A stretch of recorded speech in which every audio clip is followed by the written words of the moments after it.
Good morning. If I could ask the audience to take seats. I see we have our first panel. Welcome to day 2 of the Surface Transportation Board's hearing on the common carrier obligation. I think this panel knows the routine about keeping to time limits, and we'll be asking questions after all of the panelists have spoken. Without further ado, let's turn it over to the panel. In our first, make sure I have my order correct here. I think this morning we will first hear from Mr. John Gibson of the CSX Transportation Company. Welcome. Thank you. Good morning. My name is John Gibson with CSX, Vice President of Operations, Research, and Planning, and just wanted to speak to this topic a bit about how this works in the real world, from a more practical point of view than perhaps some of the other presentations. CSX is in the business to serve customers. That is our business, and serving them is how we generate revenue. And if we do it poorly, there are other options that crop up.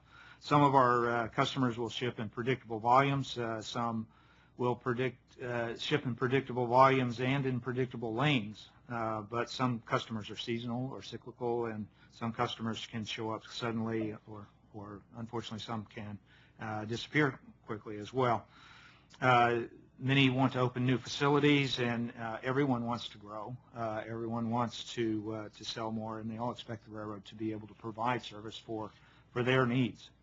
Capacity constraints and their effect on railroads and customers come into play when demand exceeds supply. Supply and demand are equal considerations. We have to address both. Capacity for rail operations has to be understood in the context of networks. The network is often defined by the line of road and the yard infrastructure, but it also is defined by train priorities, speed differentials, the amount of switching work that's done on the main, those kinds of issues. Capacity is also a dynamic measure which can be affected by resources. So freight cars, crews, locomotives, and customer interface are all part of capacity as well. Constraints to capacity can be geographic, they can be grades, they can be port areas, they can be market, seasonal grain harvest, those kinds of things. They can be driven by the corridors that you operate in, and certainly passenger types of operations, and that plays into your overall effective capacity as well. Constraints can be either temporary or long-term, but the investments that are required to address capacity concerns, particularly on the capital side, have a useful life of 20 to 50 years. And it's a very serious requirement to be careful about those investments. Response by the railroad requires multi-lead times.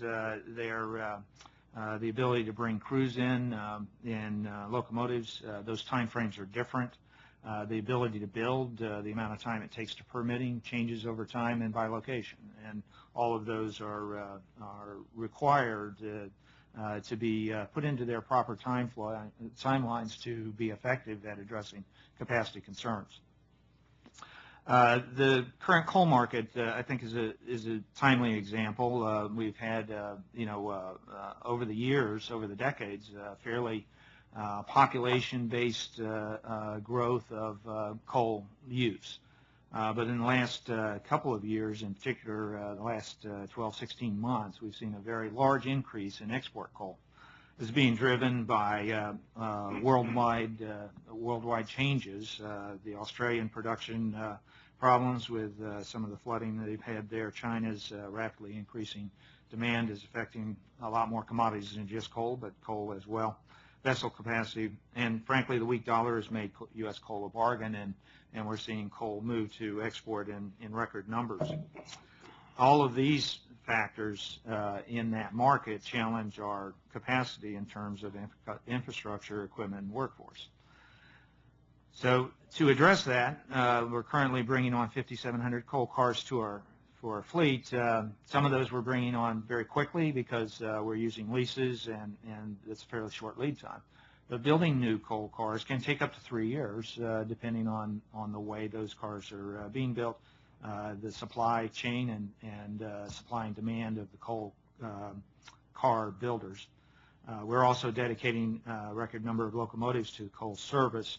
We can divert from other users, but that has an impact on other customers. So that's a short-term tactical. We can also lease, and we do, but there are inherent problems with lease as a long-term solution. And then, of course, when you purchase, to get a locomotive ordered, built, and in service can easily take up to a couple of years. Building capacity expansion, again, planning, design, permitting, 6 to 12 months is pretty normal. Another 6 to 24 months to build, depending on the signal design issues, for instance. Adding crews to coal districts and in port areas where there, that traffic hasn't been moving recently. You can pay bonuses to help employees relocate and shift some of your workforce around. But to hire and train, again, you're looking at 9 months. You can encourage customers to change processes, and both of us can build capacity through capital investment. But again, there are fixed assets and mobile assets, and their lives are very long. There has been a long history of customers making capital investments. Coal loading equipment and mine sidetracks are all always on producer's property. Pretty much industrial sidetracks and loading facilities are on customer property and built by the customers. Freight cars are owned by either of us. Large plants often have their own switching activity, completely segregated from ours, with their own locomotives and crews. Ports have been investing heavily as we see the demand for imports grow. And the investments that are made by customers on these bases are also very long-term. We must respond to these fluctuations in all of our customer markets. So when we look at our traffic base, for instance, coal is on the rise in the export side of coal, and more gradually in the utility side of coal. Automotives for this year, are down. Fertilizers are up. Grain is up, and ethanol didn't exist a few years ago. So grain to new sources and uses of the grain to new locations for ethanol plants, for instance, is another area where you couldn't have predicted, just like the export coal. 3 years ago, you would not have been able to predict that coal would explode to the volume and to the degree of quickness that it has. And so you can't know how you're going to invest in your resources to perfectly match and perfectly time capacity issues. There are things that we do with customers all the time to help get better at that. Some customers have volume commitments that help in planning power and crews and fixed facilities.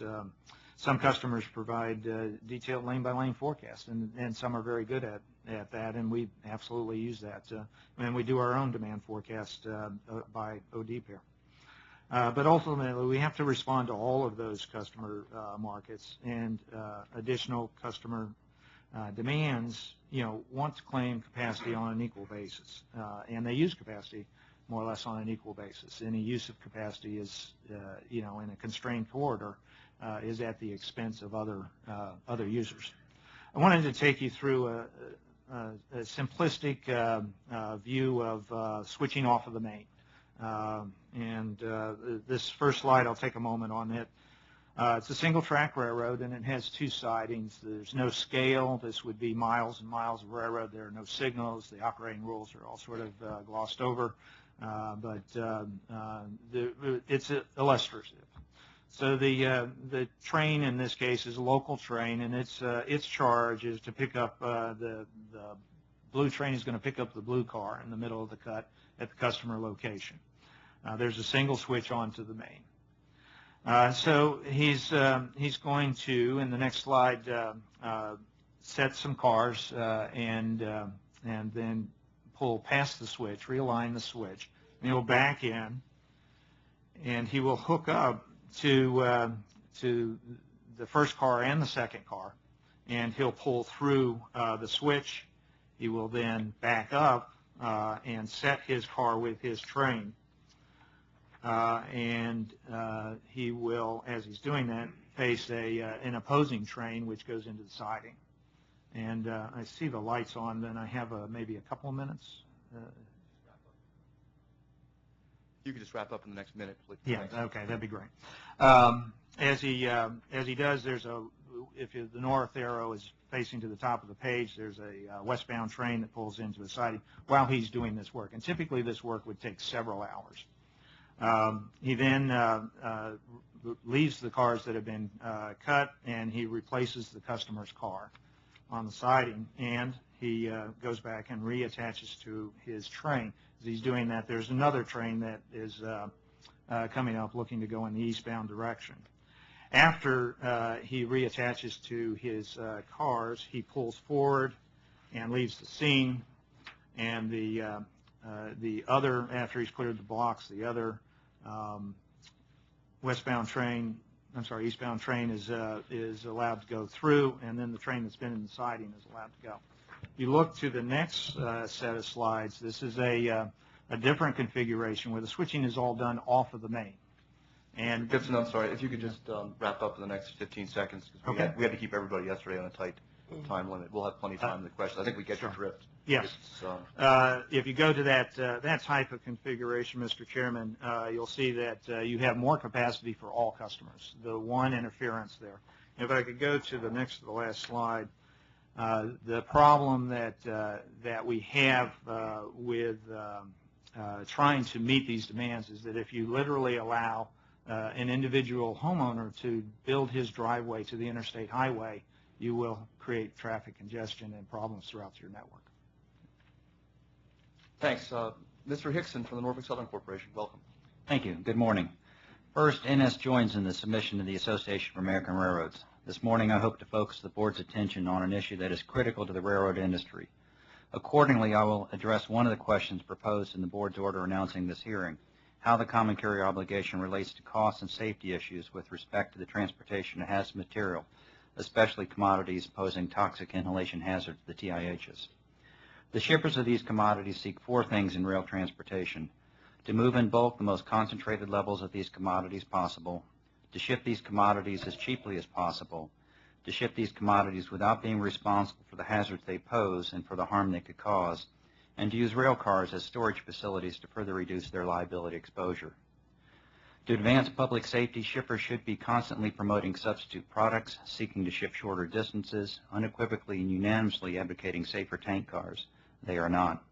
The regulatory regime should help them along. NS also asked the board to hold a hearing specifically to address the common carrier obligation and other regulatory issues related to the rail transportation of TIH commodities. In addition, although the common carrier obligation continues to exist, the board should consider what constitutes a reasonable request from a shipper of such commodities, whether shippers should share or assume the risk of TIH commodities they produce, and how railroads can recover for the risk and costs associated with transporting TIH commodities. First, TIH commodities, unlike coal or grain, are extremely dangerous because of the innate characteristics, but in many cases these commodities may no longer be necessary or may soon be unnecessary. I'm not a chlorine expert, but considering the following facts that are published by the Center for Disease Control. Chlorine is sometimes in the form of a poisonous gas. Chlorine gas can be pressurized and cooled to change into a liquid, so it can be shipped and stored. If chlorine gas is released into the air, people may be exposed through skin contact or eye contact. They may also be exposed by breathing air that contains chlorine. When chlorine gas comes into contact with moist tissues, such as the eyes, throat, and lungs, an acid is produced that can damage these tissues, and there's no antidote exists for chlorine exposure. Similar facts can be readily found for ammonia and ethylene oxide, which together with chlorine comprise about 95% of the TIH traffic transported by NS. Second, the transportation risks fall only on the railroads, not the manufacturers of the TIH commodities. Accidents happen despite best efforts. Sometimes accidents from human error, other times they can happen in bizarre ways, like when a tractor-trailer driver drove through a crossing gate in flashing signal lights and rammed into the side of one of NS's passing trains and resulted in the derailment of 24 rail cars. Like Mr. Hemmer, I do not know what railroads can do to stop these kinds of incidences. And we have not even discussed terrorist risk. Whatever the cause, incidents involving TIH commodities create exponentially more risk to the survival of railroads, solely because of the characteristics of these commodities. Consider the NS accident in Graniteville, South Carolina. The accident resulted in 9 deaths, which are all attributable to the release of chlorine and not to trauma. Had it been a coal train, no deaths. A grain train, no deaths. Had it been a train of automobiles or automobile parts, no deaths. Had it been a train of paper or lumber, no deaths. In short, the risk associated with these types of incidents increased astronomically because of the characteristics of TIH commodities. Third, it appears that the transportation risk can now be substantially reduced or eliminated, and the board should adopt policies that encourage shippers and receivers to use alternative, less hazardous commodities, to use the nearest source of the TIH, or both. We know from news accounts and from reports that there are alternative commodities. Yesterday, the chemical associations did not provide a complete picture of the market. For example, in what form can chlorine be shipped? At what concentrations can it be shipped? What alternative products exist? What alternative products are being developed, and when will they be on the market? Where have facilities ended the use of chlorine? What manufacturing, water purifying, and drug manufacturing process no longer require chlorine?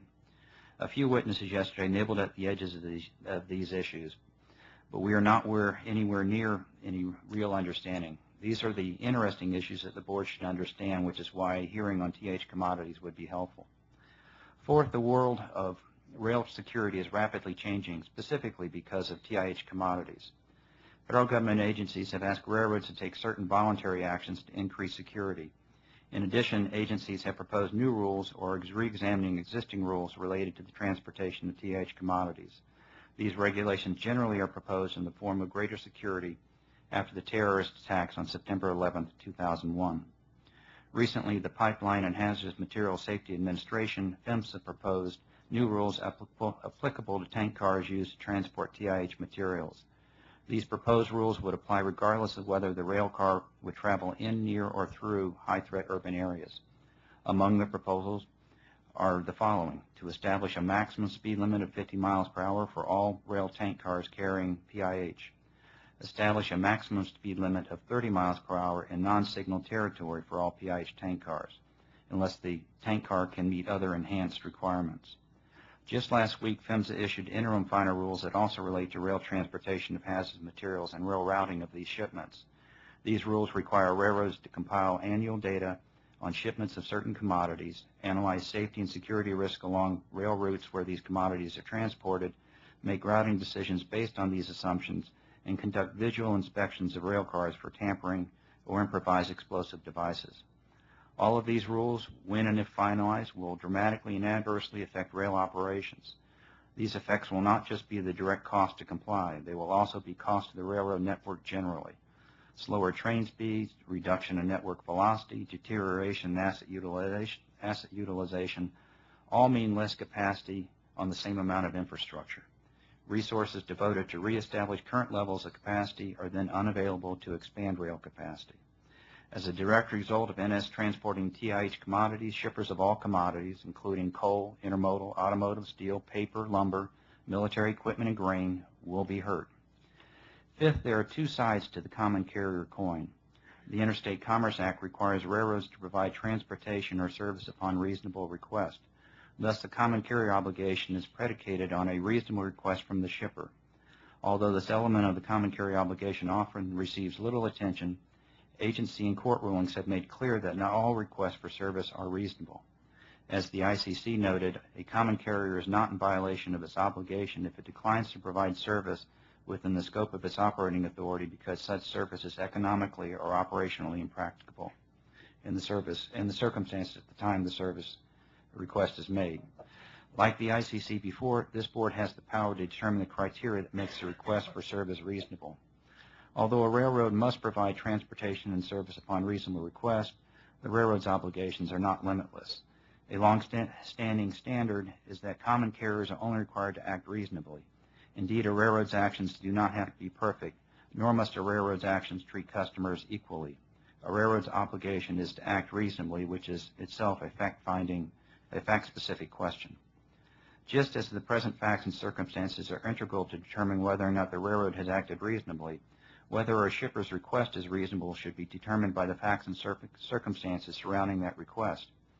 As I've mentioned, the facts have changed with the development and continued development of new substitute products and process and the security changes after September 11th. Obviously, the issues arising from the railroad's transportation of TIH commodities are far-ranging. They warrant specific actions by the board. A good start would be for the board to hold a hearing to address specifically the common carrier obligations and other regulatory issues specific to TIH commodities. The board should also examine what the maximum requirements will be in the future for a shipper's request for common carrier service for TIH transportation to be reasonable. The shipper's goal is to manufacture these toxic products and hand them off to somebody else, usually a railroad, and be absolved of any responsibility for the dangers stemming from the release of their products. The regulatory system currently does not make the shippers of TIH commodities even partially responsible for the innate dangers in the commodities they make. Forcing chemical companies to be responsible for the potential harm from the release of their products from the time they produce the products until the time the products are delivered to the end user will create an incentive for chemical companies to work with receivers of TIH commodities to use alternative, less hazardous commodities, to use the nearest source of the commodity or both. Presently, there is no incentive for the shippers to do so. Thank you. Thank you, Mr. Hickson. We'll now turn to Mr. Edward Hamburger of the Association of American Railroads. Thank you, Mr. Chairman. Good morning, Mr. Vice Chairman and Commissioner Buttrey. Thank you for the opportunity to appear before you today to discuss the railroad's common carrier obligation. Many of the questions raised by the board in this proceeding arise from actions taken or not taken by railroads as a result of the unprecedented demand for rail service on a capacity-constrained rail network. I respectfully suggest that the board needs to take into account the nature of this overarching constraint as detailed by Mr. Gibson and what the railroads are doing and can do to address it. Indeed, an assessment of whether a railroad is complying with a reasonable request for service to meet its common carrier obligation must be made in the totality of circumstances in which that request is made. A railroad cannot and should not be required to provide a service that it cannot reasonably or practicably perform. This is especially relevant where the carrier does not have the capacity to provide the service. Thus, if the board is asked to consider requiring a railroad to provide a specific service, serve a specific shipper, or provide a certain facility, the board should evaluate the impact on the railroad's ability to serve other shippers, the impact on the railroad's ability to maintain its level of investment elsewhere on the system, and the impact on the ability of the railroad to sustain the efficiency and fluidity of its network operations to all shippers generally. Even under the best of circumstances, running an efficient rail network is exceedingly complicated. Trains carry different commodities going to different destinations. Different customers often have to share the same train, and different trains have to share the same right-of-way or facility. Railroads have to decide how the customers share that train, when each train is going to run, and who is going to share the track and when. When capacity is constrained, it becomes much more complicated because network efficiency has to be maintained. That has to be the overarching goal to provide the best service to the most number of customers. Railroads are heavily investing in their systems and taking numerous other steps to ensure the system fluidity and adequate capacity. But like other firms in every industry, we have limited resources and capabilities. So railroads must prioritize investments and asset utilization. That means they cannot be all things to all shippers at all times. Railroads are working extremely hard to maintain and expand their capacity to provide service, including making record levels of investment. From 1980 through 2007, U.S. freight railroads invested approximately $420 billion on capital spending and maintenance expenses related to infrastructure and infrastructure and equipment, more than 40 cents out of every revenue dollar. In recent years, railroads have been spending more than ever before. Most recently, Class I railroads alone have been spending up to $20 billion for these purposes. It might surprise you to know that the four largest Class I railroads spend far more on capital outlay on maintenance of track and roadway than the vast majority of state highway agencies spend on their respective highway networks. For example, only the highway agencies of Texas, Florida, and California spend more on roadway capital and maintenance than either Union Pacific or BNSF spend on their privately financed networks. CSX and NS are in the top 10 compared with all states as well. I should add that railroads have the additional privilege of paying real estate taxes on their rights of way and often see that tax bill increase as they upgrade the right-of-way. In addition to equipment and infrastructure, employees are an important determinant of rail capacity, and railroads have been aggressively hiring and training crews to expand our capacity. The board's data show that Class 1 railroads have 11,000 more employees in December of 2007 than they did in December of 2003. We're also aggressively adopting innovative new technologies and engaging in cooperative alliances and collaboration with other railroads and our customers. My written testimony has much more detail on those efforts. Finally, I will also like to briefly address the transportation of highly hazardous materials known as TIH, toxic by inhalation. Today, because of the railroad's common carrier obligation, railroads, but no other transportation provider, must transport these materials, whether they want to or not. But every time railroads do so, they and their shareholders face potentially ruinous liability, even though these commodities account for a tiny fraction of all rail shipments, about 0.3%. It is fundamentally unfair to force railroads and their shareholders to bear this burden. Railroads are the only participants in the production, distribution, and consumption chain for TIH that are required to handle the commodities. If a chemical company, for example, chooses not to produce anhydrous ammonia, a farmer that needs that fertilizer cannot force the chemical company to produce it. The system is not in the public interest. The correct public policy, as Mr. Hickson pointed out, should encourage the entities who are making the decisions to produce, ship, and use TIH to find product alternatives to TIH whenever and wherever possible. For this reason, we urge the board to institute a proceeding that will focus solely on TIH transportation. And I'd like to emphasize at this point, notwithstanding what some may have thought they heard yesterday, we are not asking to be let out of our common carrier obligation. I was pleased to hear, and in fact, when I closed my eyes, I thought it was railroad personnel talking.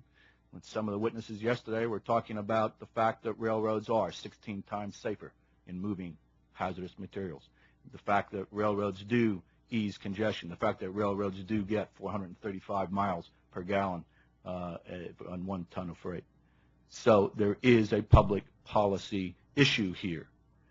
At the same time that we are the safest way to move it, do you put that mode of transportation in jeopardy of not being around because of a ruinous liability catastrophe to actually move it?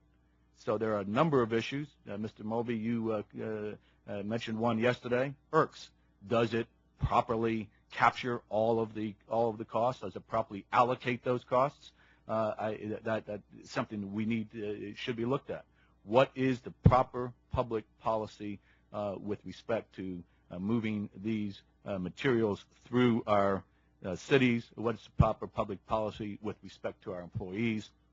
And I think there are a number of issues that the board would be well advised to take a look at and would be well within your rights to open a proceeding. And, of course, one of the issues that was raised yesterday, what is your power in this area? And I think it merits a much more detailed discussion than we're able to do today just in the context of the common carrier obligation. Thank you. Thank you, Mr. Hamburger and other panelists. I do have some questions. I'm sure my colleagues do as well.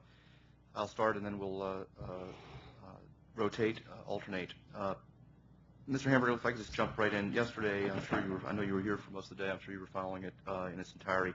There were some pretty strong statements coming out of the American Chemistry Council and some of the witnesses from the chemistry industry that it is the position of the freight railroad industry, if I recall their statements correctly, that the proper public policy should be complete indemnification 100% of railroads for railroad gross negligence in the handling of TIH and chemicals.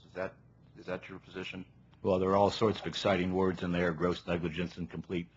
We have proposed informally, and we've talked with the American Chemistry Council, and I'd like to add a word of praise, if I might, for the Fertilizer Institute, which has taken this issue very, very seriously, and with whom I have met, and now the issue is being handled on a bilateral basis between the individual railroads and the Fertilizer Institute to address this issue. And I believe they testified yesterday that they recognize that there is a limit in the private market in the amount of insurance that is available. We believe that a Price-Anderson type of approach is warranted here, and that would require, as in Price-Anderson, that the railroads carry the primary insurance liability, that there would then be a fund to pay above that, and that eventually there would be a cap on liability. So no, we are not asking to be exempted from being responsible, but we think it is a shared responsibility. And that, of course, is critically important because I don't think anyone wants to remove healthy incentives from the railroad industry or any other industry to continue to operate as safely as you can. And I'm not implying that if you somehow were relieved of your liability exposure, you wouldn't worry about safety anymore, but it does, incentives are important. And what I heard yesterday was that the Chemistry Council is in search of a holistic dialogue. Still not quite sure what that means. I have this image of you and they standing in a circle holding hands and singing some song, but folk song perhaps. We have not quite gotten to singing Kumbaya together, but we're trying. In fact, we have had stop and start discussions at the CEO level, CEOs of our members and CEOs of their members, including my counterpart at the ACC and myself, and we're sort of in a standstill at this point, waiting for a response, a proposal from the ACC. Well, I hope you're patient, because what I took away from yesterday is sort of an attitude of it's not their problem, and so why should they worry about it? Well, the whole issue of a holistic approach, our view, frankly, is that the issue of the safety and security and the movement of TIH is one that can be dealt with separately from the issue of economic regulatory issues. And I think to tie up the ability of our, or confound the ability of our industries to work together, trying to address this issue of TIH movement, to tie it up and confound it in economic regulatory issues is not the way to go. We would prefer to deal with that separately. We're probably not going to reach agreement on the economic regulatory issues, but there's no reason that we shouldn't be able to sit down. As I say, I again commend the Fertilizer Institute for coming forward with a proposal, and because of antitrust, you may not know this, but we're covered by the antitrust laws. Because of antitrust considerations, we've had to step out of it, but it's being handled on a bilateral basis. But there is, I hope, progress being made, at least potential for progress, and on TFI's part, a recognition that we need to go forward and address this issue. So just at the risk of being repetitive, the railroad industry position is not that you won't talk about a policy solution to your extreme risk exposure in this area unless all the parties to those discussions agree first that the railroads will be completely protected from any liability exposure in cases of railroad gross negligence. I believe I'm correct, Mr. Hickson, in saying that we want to sit down and talk. We are not asking. As I say, we believe the Price-Anderson approach is the way to go, which has the railroads responsible for the primary insurance. So if you follow that logic, you would be responsible for your primary insurance, which means, of course, you recognize the very real possibility and the retention requirement, which is growing exponentially year by year. Exactly. Right. And why would you be paying for insurance coverage if your position was that you would never be responsible in the unfortunate event of a example of a case of gross negligence? Correct.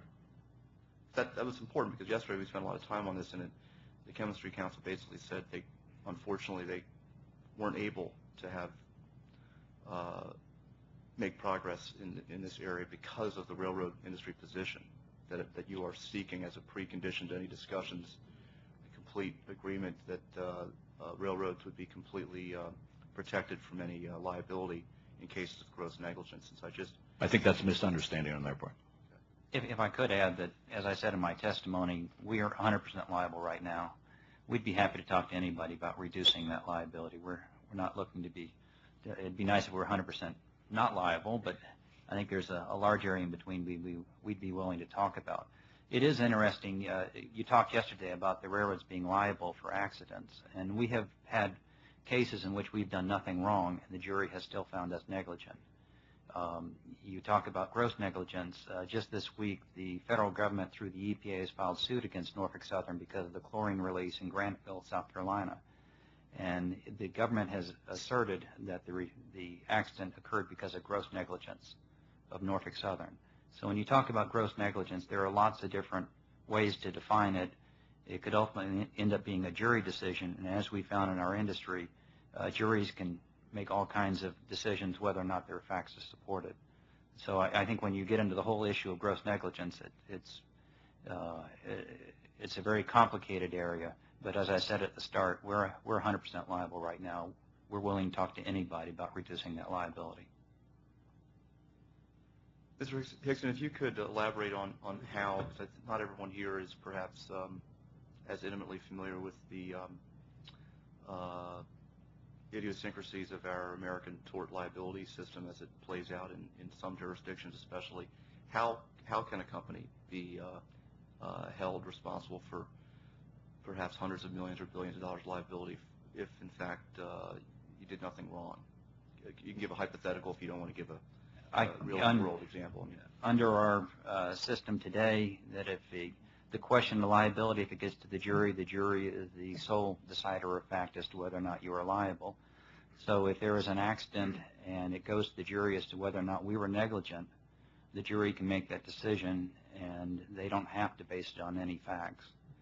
As I've said, we've had cases where we've done nothing wrong, grade crossing cases where we've done nothing wrong. They've run into the side of our train, and because we are perceived as having deep pockets, and the poor driver does not have deep pockets, they can find us liable even though we did nothing wrong.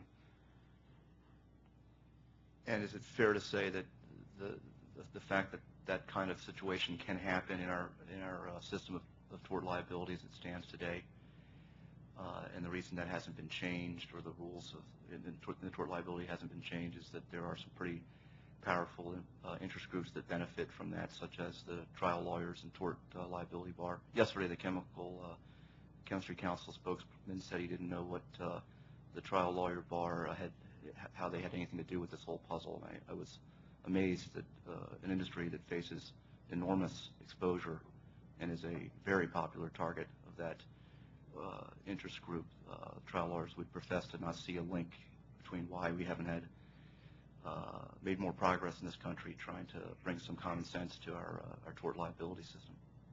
Well, the tort lawyers on the plaintiff's side, there's a great deal of money to be made from winning these cases, and I think they see their livelihood threatened if we try to reform our judicial system where we may get more reasonable awards from juries. Mr. Hamburger, would, in the absence of the common carrier obligation, if somehow it were to no longer apply to the railroad's handling of TIH, would you advise your members to continue to carry TIH under the current liability conditions? I'm sure my counsel will not allow me to answer that because that would be an individual decision that each company would make on its own. Mr. Gibson, would you recommend to your management that you continue to carry TIH if you were not required to, under today's current liability exposure? We do not solicit those commodities at the moment. We perform our common carrier obligation. Mr. Hickson, would you advise your management to continue to carry TIH at today's prices and at today's risk exposure if you weren't obligated to do so by the common carrier obligation? I would not. I've got some more questions, but let me hand it all over to Vice Chairman. Moldy. Thank you, Chairman Nottingham. Chairman, I think the question is, what is the nature of the liability? And the answer is, the nature of the liability is You mentioned about amendments, and Mr. Nottingham pointed out the excessive awards that are often awarded by juries and when there's deep pockets involved. But isn't it also true that those awards are very often reduced on appeal? I'm not sure if I could say very often, but they are at times reduced on appeal. Well, I was thinking when the awards are not really based upon facts, and when the jury departs from the facts in the case and makes an award because of deep pockets, it's my understanding that those awards are in fact often reduced on appeal. They may be reduced, but we still are paying for something we didn't do. How much liability insurance per occurrence does Norfolk Southern carry right now? Currently, about $1 billion. About $1 billion per occurrence. Right. And what's the annual? Do you know the annual cost of that insurance approximately? I don't have it on the top of my head. I can't tell you what. Okay. We heard yesterday about the failure to quote a tariff rate for shipment of some commodities. They've asked for a tariff rate, and the railroads have refused to quote a tariff rate. Can any of you comment on that? Because as our understanding is that the railroads are always supposed to quote a tariff rate upon request. Our marketing folks are instructed to quote a tariff rate when asked. And if you get any inquiry from a customer saying they have not received a tariff rate when they ask for it, call our law department and they will get one immediately. Thank you. Mr. Mulder, if I could say, we had a bit of a caucus last evening, and I was advised to be able to say on behalf of all of the members of the AAR that that is in fact the case. If there is a situation where a tariff rate is not being quoted, please follow Mr. Hickson's advice, call the General Counsel's office, and that the individual company will take care of that. Well, thank you for clarifying that, because that was something that raised a lot of eyebrows and raised some concerns amongst the board, and we're happy to hear that, in fact, that is the practice of all the railroads. So if we hear that again, we will simply refer them to your counsel. To their general counsel. Or to Mr. Washington. One railroad executive has opined in several occasions, I'm not going to mention who it is, but that in fact, intermodal is pretty much peaked, and that coal has limits in growth and grain has limited growth opportunities. And the railroad's real future lies in merchandise traffic. It's merchandise traffic that is most often, the railroads are most often accused of trying to demarket and not fulfill their common carrier obligation. Would you agree with this executive that, in fact, it is merchandise traffic where the opportunities for railroads and growth really lie today? I would defer to the real railroads here, maybe John and. Well, I hope it wasn't one of my executives, because I would disagree with that. I think merchandise traffic will continue to grow, but I think what we've seen over the last 3 years, this year and last year it slowed down a little, but I think intermodal is still going to be the growth engine for the industry, and I also think that right now export coal is growing very well, and I think with the problems of coal production around the world, that export coal is going to continue to grow. But it's not to say that merchandise traffic isn't growing, but I don't expect it to grow at the same rates that we will probably see intermodal grow once the economy comes back. Mr. Gibson? I agree entirely. The merchandise network is more complex in some ways than coal and intermodal, but it does not show in our system signs of dwindling or going away at all. It is growing at a slightly slower rate than some of the other commodities. If I could just put in a plug for export grain as well, the only other constantly growing, at least this year, sector, export grain. Assuming, of course, we don't convert it all to ethanol, but agreed. By the way, I thought there was an excellent presentation of how complicated it is for railroad operations with a single line and what it meant when you had a double line, and it also, I think, made evident how difficult it is to handle single car merchandise traffic as well, and how expensive and time consuming it can be. I have several other questions. I'll ask one more at this point, and that is, it's been suggested, you mentioned Price-Anderson, others have talked about some sort of per car charge, like $50 per car or something like that, and use that to build a fund that can be used for compensation in case of a serious accident, such as a chlorine spill in a large city, and let that build up to several $billions and have that in reserve. Have you thought about something like that, and have you considered making a presentation on something like that? Yes, we have looked and considered different proposals that are based upon Price-Anderson approaches that would provide for some sort of premiums to be paid in by the stakeholders involved, both pre and post incident, similar to a Price-Anderson approach. Obviously, any of this would be a legislative approach. It wouldn't be regulatory because of the pricing and because of the structure involved. But that is one option. But again, that's one of a number of different approaches that we're looking at as possible ways of addressing the exposure problem. Would the stakeholders include the railroads, or would the stakeholders simply be the producers and the end users?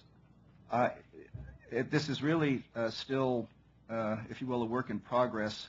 I think, though, if you wanted to look at a Price-Anderson approach, one of the thoughts is that we would look at the difference between the nuclear licensees and the contractors in a Price-Anderson approach, where the licensees, those that are involved in making and their business is working on the nuclear materials, to have more of a responsibility and liability for paying into these funds than the contractors would have. And we would think that the railroads would fall more in the category of the contractors, which would have a different type of liability. But with the railroads carrying the primary the primary insurance. As the contractors do. The primary insurance, how much of that is the primary insurance? Is that $1 billion, $500 million? How much of the insurance? How much of it is primary, and then how much of it goes beyond the primary?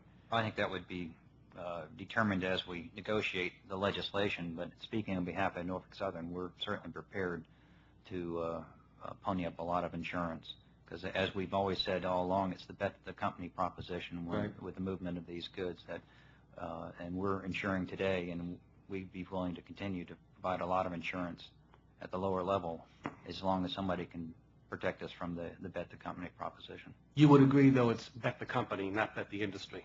It's like the airlines, for example. When the airlines have a very serious accident, it's their fault. Very often the airline goes out of business, yet all the places the airline serves still get served. If Norfolk Southern was to have a serious accident and the company went bankrupt, the tracks would still be there, and one would presume that then somebody else would inherit the property and continue to operate it.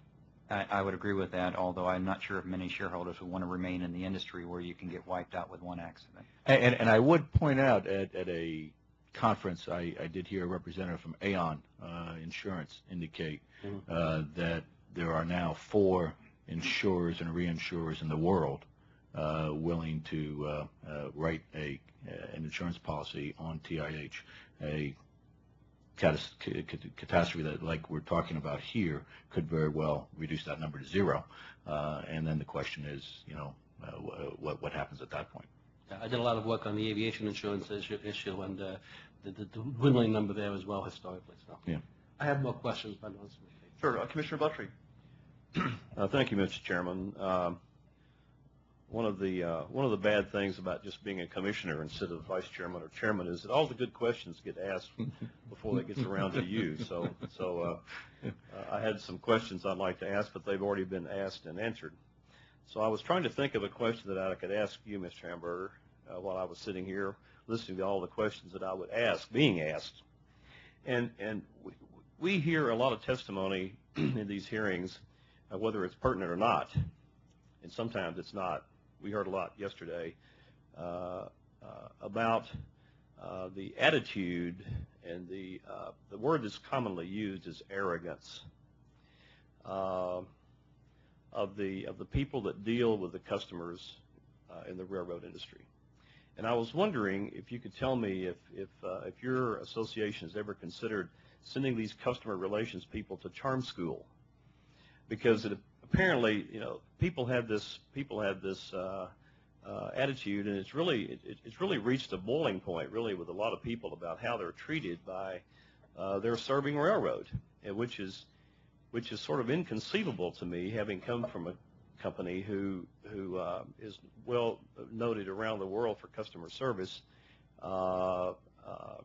It seems to me that there may be some fertile ground here for trying to help these people relate to their customers a little better than they have been doing, because we hear this everywhere we go all the time in hearings across the board about the way people are treated, the way customers are treated. Now, I know that doesn't, resonate with a lot of people. So what, some people would say. But it sort of permeates the entire dialogue, really, and rhetoric around a lot of these issues is the way people are treated. Now, obviously, railroads are going to do what's in their best economic interest to do it, but sometimes how you do it makes a lot of difference in the way people perceive how they're being treated. And I was just wondering if that argument or that knowledge resonates with your association and with the members of your association. Let me take a first crack at it. You are correct. That seems to be something that gets raised at every public conference and public hearing. The fact is, a very recent Wall Street survey of, I believe, about 400 or 500 railroad shippers is now came back and indicated the highest level of customer satisfaction in years. I think that there is some disconnect, what I have discovered in 10 years on this job, that there is a disconnect between the real customers out in the real world beyond the Beltway and those who represent those people inside the Beltway at forums here in Washington, D.C. We instituted 10 years ago a customer forum. We held 5 of them in 1998.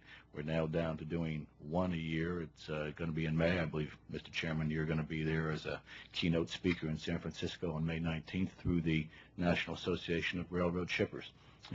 We have all of our chief marketing officers there to answer questions, to give presentations on what each railroad is doing to improve service, and then with breakout sessions for one-on-one bilateral conversations. This industry understands that it is a service industry. It understands that we are in competition with other providers of transportation, that our customers have choices, whether it be other providers of transportation or product and geographic competition. There are other alternatives that our customers have, and we are committed to providing them the best service and the friendliest service possible. So I do not dispute that there are occasions where frayed nerves perhaps occur, or where things are not as smooth as one would always like. But I do dispute that this is an arrogant industry. I do dispute that we do not take customer service seriously. We do, and it is something that I know every one of our members is focused on, and I'll just turn it over to our members to amplify. Well, at CSX, we do extensive surveys of our customers. We do it independently with J.D. Power, and we rank ourselves against ourselves. We rank ourselves against our other railroads and against trucking companies and other industries. And we don't get a perfect scorecard. We do use those results to try and make improvements and to try and address the issues that come up. But in terms of customer focus, we certainly have as one of our core principles for the entire organization is that the customer is at the forefront of everything we do, and we know our business is a service industry, and we're dependent on customers, and so we're not out hoping to antagonize anyone that might want to ship on CSX. Mr. Jackson, would you like to take a crack at that? Well, coming from the legal side, I'm sure we're doing everything. No. No, we similar to CSX, we do have our own customer surveys that we do once a year. We follow them closely. The results are given to our board, so they know how we're doing. They see the scorecard. Customer service is very important to us, and I think the recent survey that Ed was talking about, I think provided Norfolk Southern with some pretty good numbers. Our goal is always to improve those numbers. We would like to grow our business, and the best way to do that is through customer service. Well, I don't know whether it's an agenda item that appears on the agenda at the association meetings when you have those meetings or not, but I would just suggest that because of what we hear all the time about as I use the word again, the arrogance, if you will, that's the word we always hear, that it might be worthwhile to put that on the agenda or something to be discussed, because it's currently doing the industry and everybody involved in the industry causing concern, and it's something that I think that could be addressed and it could be made better. I will certainly report that to the Air Board. Thank you. Suggestion. Thank you. We will do that. Thank you, Mr. Buttry. I certainly want to associate myself with Mr. Buttry's question there. I've certainly heard too often the same concerns. I know it's not a news flash to you. I've shared this in different settings in the past. I'm mindful. It reminds me of an interesting moment in my life when I was asked to take over the reins as CEO of the Virginia Department of Transportation. And Governor Gilmore sat me down. I thought he was going to give me a big game plan about which projects needed to move forward first and or what bills we were going to try to get through. Instead, he said, I just have one thing to ask of you. He said, show people every day when you manage VDOT, try to show people that you care about them. He said, that's the single biggest problem that VDOT has, and that was some years back. It wasn't because all the people at VDOT were bad people. They were great. In fact, when we drilled down and talked to the front lines people out in the field offices and the area headquarters, they had great relationships. They were beloved by and large by their constituents. But somehow the organization, and it's because it was big and had to make difficult decisions, and it typically got press attention when things went bad, never when they went smoothly. They've had developed a real image problem, and so it takes work. I would like to see this survey that has been referenced. We may be able to learn something. We have our own challenges at the STB. We're not perfect. We're trying to get better in the area of customer service ourselves. It's something we work on every day.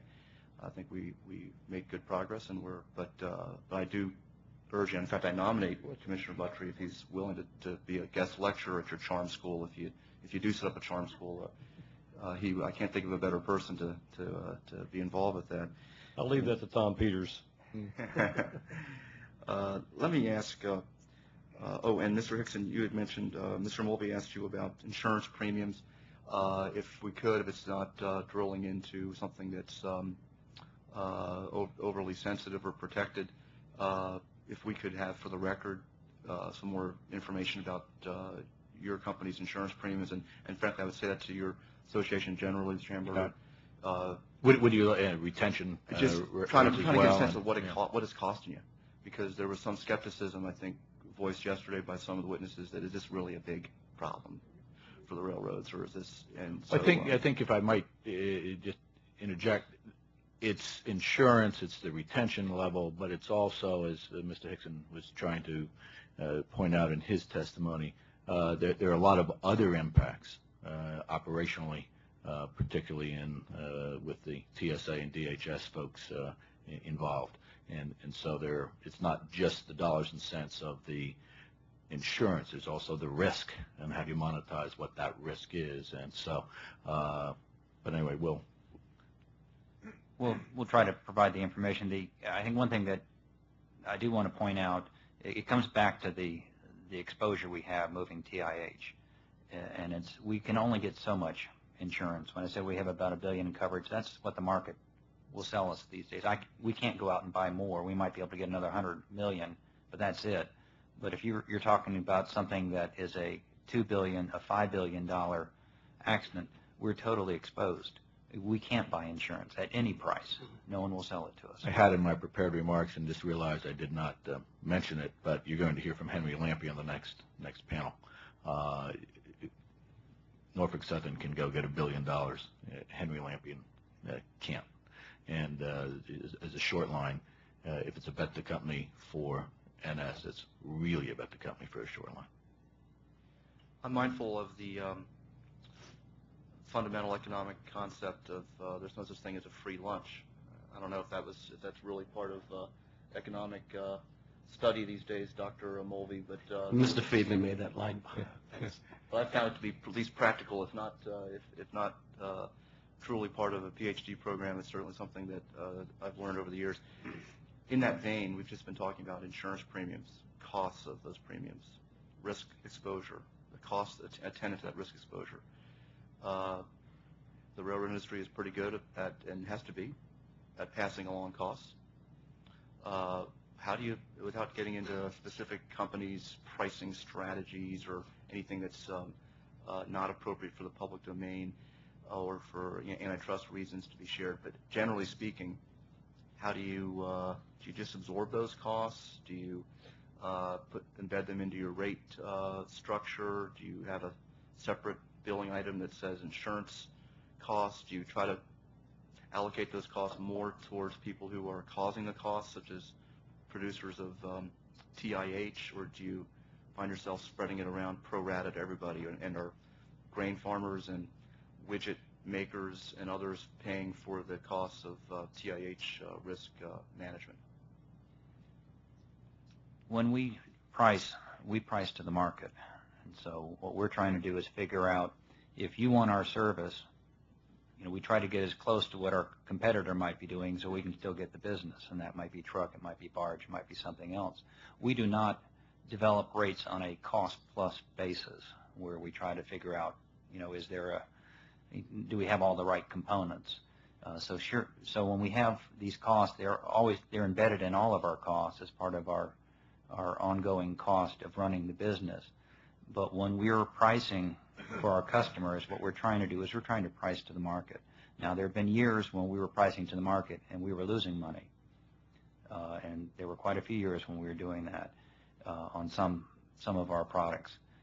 Today, with the heavy demand on rail transportation, we've been able to do a better job of pricing, and we're able to cover our cost and make a little money on it. But we're always trying to price to the market, so it kind of depends on where the market goes. If the market develops a heavy demand for our transportation, then we're able to price it a little bit higher than when there's a weak demand.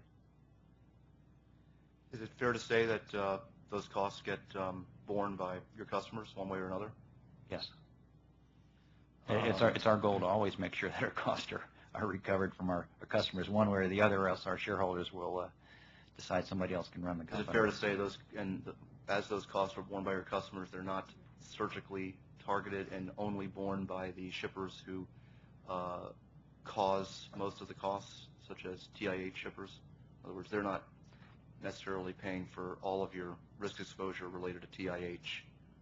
Well, again, we're pricing to the market, so we're not, when we're trying to figure out how to price a certain movement, we're not looking at, we do look at what the costs of the movement are, but we're also looking at what the competition will allow us to do, what the market forces will allow us to do. So broadly speaking, all shippers are paying for part of this problem.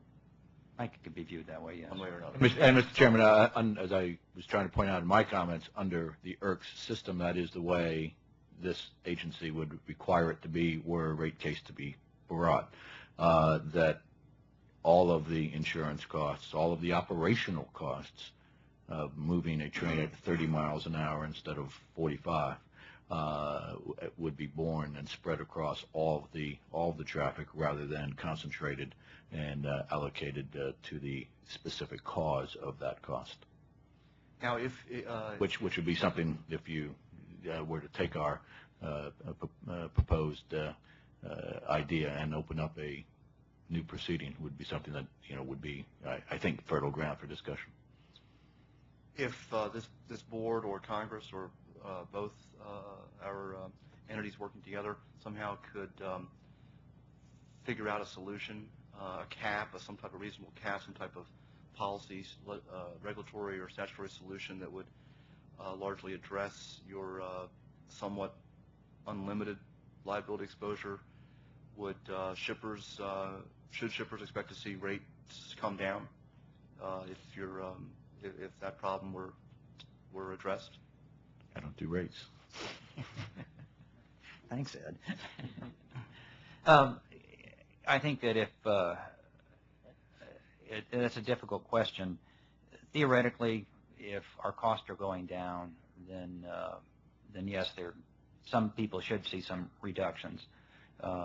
It's very fact specific, and as I said, if we're pricing to the market, it may be different. I think another way to look at it is I'm not sure if today we are recovering. I know we're not recovering what could be the exposure that we're facing when we move TIH. Basically, when I said we're betting the company that we don't have a large accident somewhere where we have billions of dollars in damages. That's not based into our rates today. And so if you take away the exposure from the bet the company proposition, since we're not charging for it today, I'm not sure if necessarily you would see a big reduction. But of course, if our exposure goes down, if our costs are going down, then I think we would have to examine whether or not our rates should be adjusted accordingly. Well, that's why. Well, there wasn't a coincidence to the sequence of my questions. The earlier question I tried to get at is that this isn't a cost. This risk exposure presents costs, both direct insurance costs, but also slightly less tangible costs about reserve funds or emergency reserves or contingency funds, and then the unknown. Much of those costs, if I understood your earlier answer, get passed on to shippers one way or another. Perhaps not all of them. Perhaps the unknown, the worst case scenario, $100 billion treble damages disaster scenario, you're not passing those costs on, but you're passing on significant costs related to your liability insurance premium costs, and possibly a little more than that to cover whatever any business would need to do in the way of a contingency fund or reserve or self-insurance. Is that fair to say? I think it's fair to say that we try to pass along the known costs. Now, I think what we've talked about with some of the proposals that have come up from PHMSA, you're going to have a reduction in capacity because of the speed restrictions. You're going to have other impacts on our networks. And whether or not I tell you right now, I'm not sure how we would quantify what those costs are and how we would pass those along, but we are going to be subject to government regulations that are going to constrain our capacity. And don't think that maybe somebody else has a better idea how to do that, but I'm not sure how you would pass those costs along. Well, let me just try to give you some free advice for what it's worth. Sometimes free advice, you get what you pay for, right? Free advice. But if you're serious about developing a coalition to address this problem in Congress, for example, you really need to be thinking hard about what you can offer shippers in the way of some type of period of years of a X percentage markdown from what the prices would normally be, or something.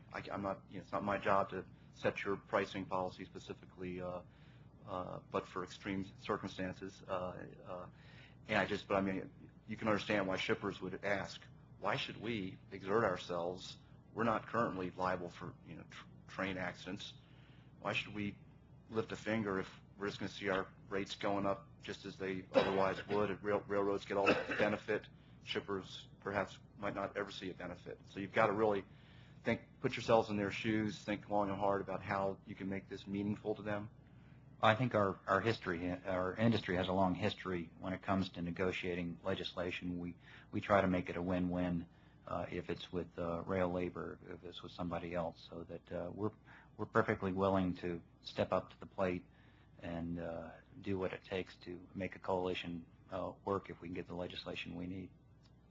Oh, before I forget too, I thought the Olin Corporation yesterday, later in the day, described an interesting offer that's at least worth your consideration, if you wouldn't mind. Just somebody at Mr. Hamburger following up with Olin about just trying to collaborate with their railroad partners on what the railroad's insurance requirements are, what those costs are, and he described a scenario where Olin might be willing to work out a deal with the railroads where they pay somewhat similar to what I heard described here by some of the witnesses on this panel. Railroads pay for the initial basic premium, and then they work out some arrangement with shippers on a contingency or a fund that goes beyond the first tier coverage. And I thought that combined with the Fertilizer Institute's suggestion shows that there is a lot more, I think, opportunity and creativity and willingness to work towards compromise on this than we may have heard from the association, the Chemistry Council yesterday. We heard a lot of I heard Chemistry Association Council saying one thing, at least one chemical industry witness who said he couldn't afford to be a member of the Chemistry Council, saying something slightly different. But then the Fertilizer Institute having a very different position, much more in the spirit of coming up with real ideas to solve the problem. And then I believe a member of the council, Olin, having a very different outlook than the council had. So, and much more towards having a real proposal. So if you could, I could. I made a note when I heard that as well, and I'll follow up to the extent if it then again drifts into an area where it's more appropriate for individual bilateral discussions, we'll have it go there. But I did want to also comment. I hope you're not going to make it a practice of telling trade association folks to let people in for free. That was. No, it's just a friendly suggestion. Yeah. Let me reiterate the concern that Mr. Mulvey expressed, and I believe Mr. Buttrey expressed either yesterday or today. This whole notion that we heard yesterday that railroads on occasion refuse to quote tariff rates, whether it be in the tussle and tense environment of negotiating comprehensive contracts, whatever the context is.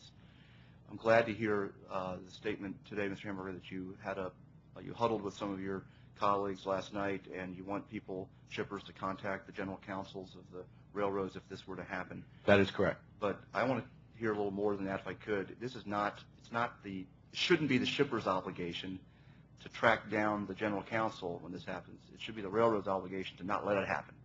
In other words, train your people, make it your priority to make sure that whatever the environment is, whether it's tense contract negotiations, people are under stress, or whatever the excuse or the context, you don't have employees say, we're not quoting you a tariff rate.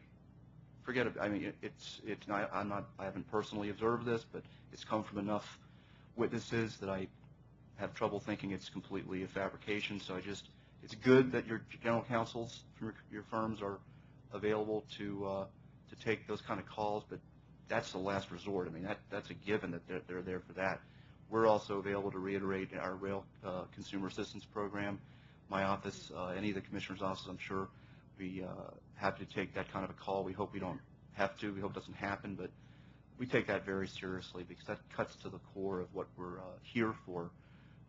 Contract business is great. If people choose to contract at arm's length, wonderful.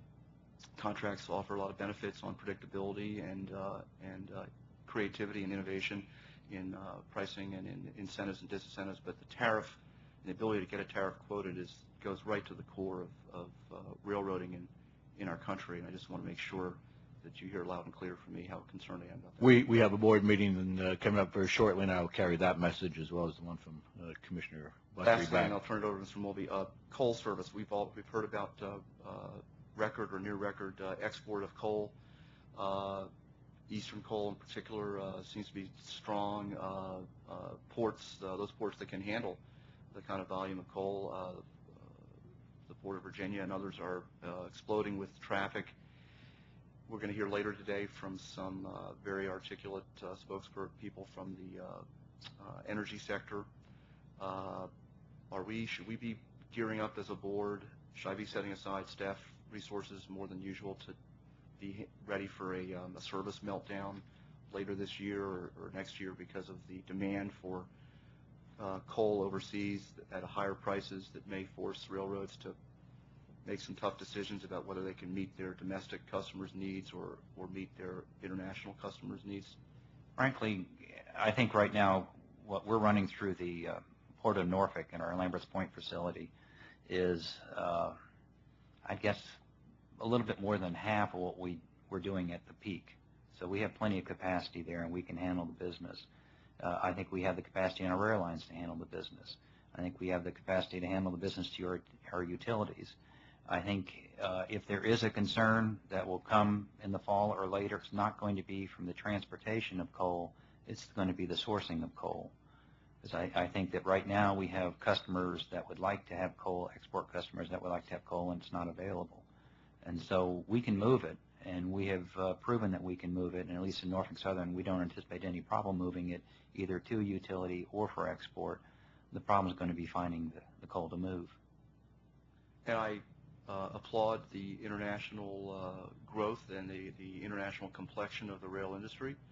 It truly is international, whether you start more locally and recognize that we have Canadian railroads operating throughout the United States, we have U.S. railroads operating in Mexico, Panama, and then we have railroads shipping product that goes all over the world, and coal in particular, grain, and then of course receiving internet. That's all great, and I'm a big advocate for the internationalization of our supply lines and trade.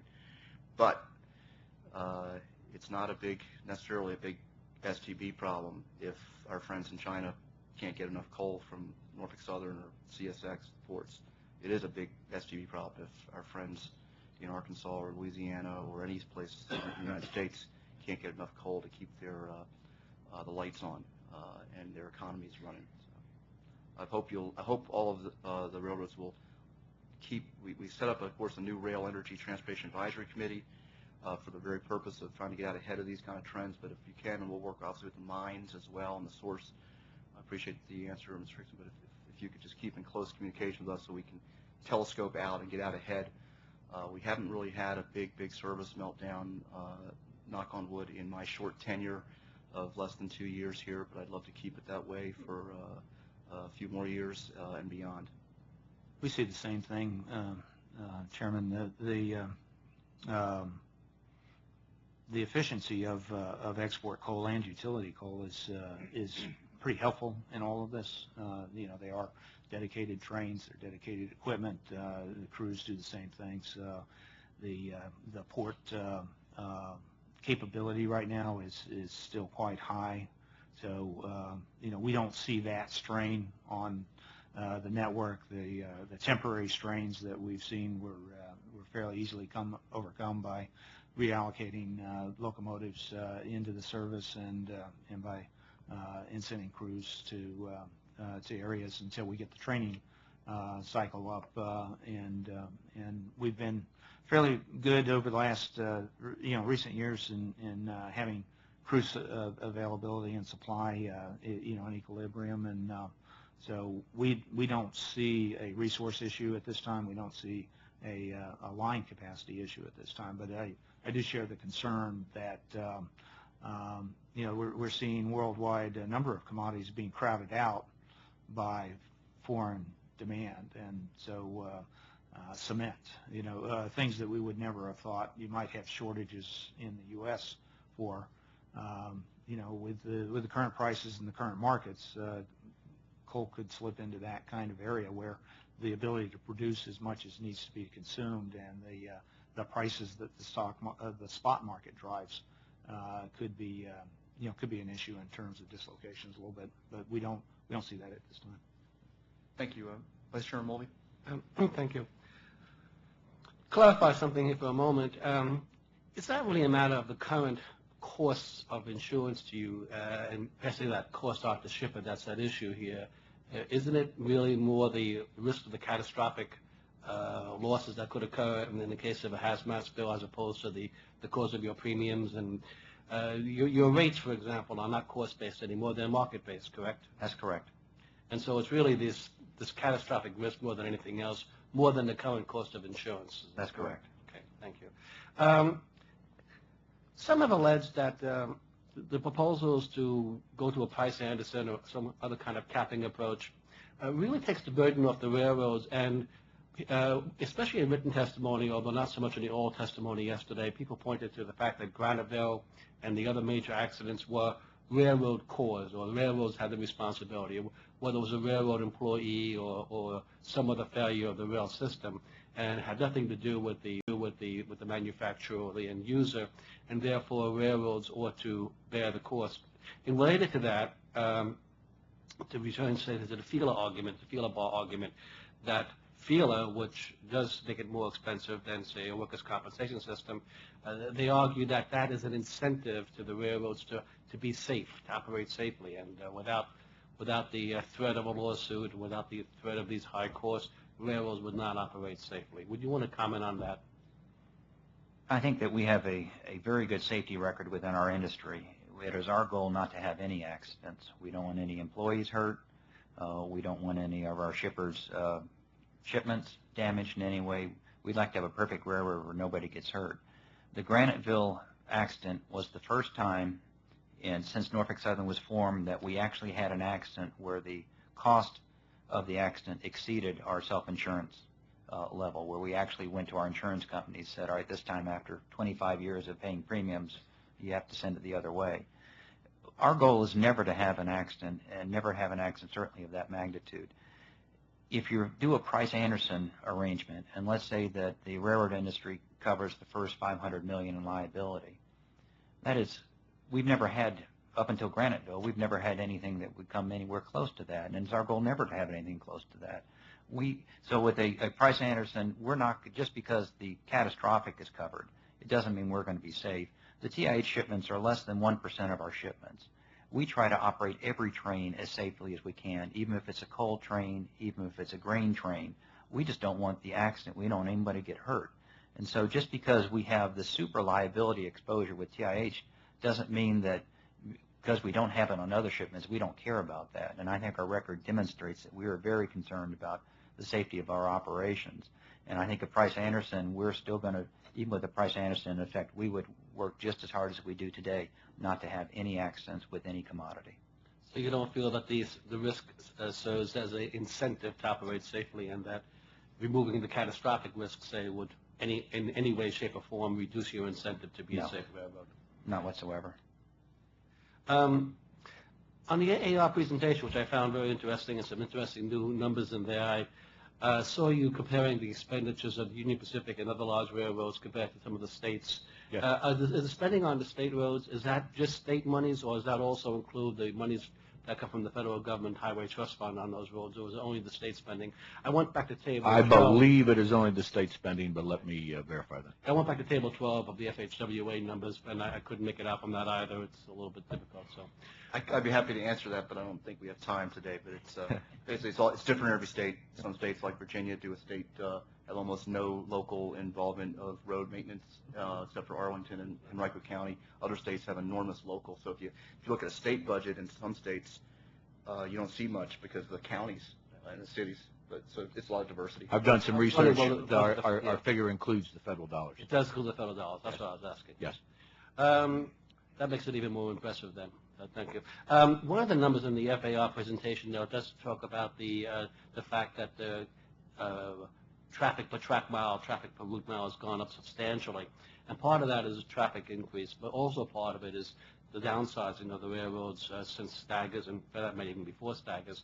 To what extent is some of the increased spending that's going on in terms of investing in capacity, investing in infrastructure, replacing some of the downsizing that took place in the 80s and 90s, and that was sort of putting back in where the rights of way and the systems that were there beforehand?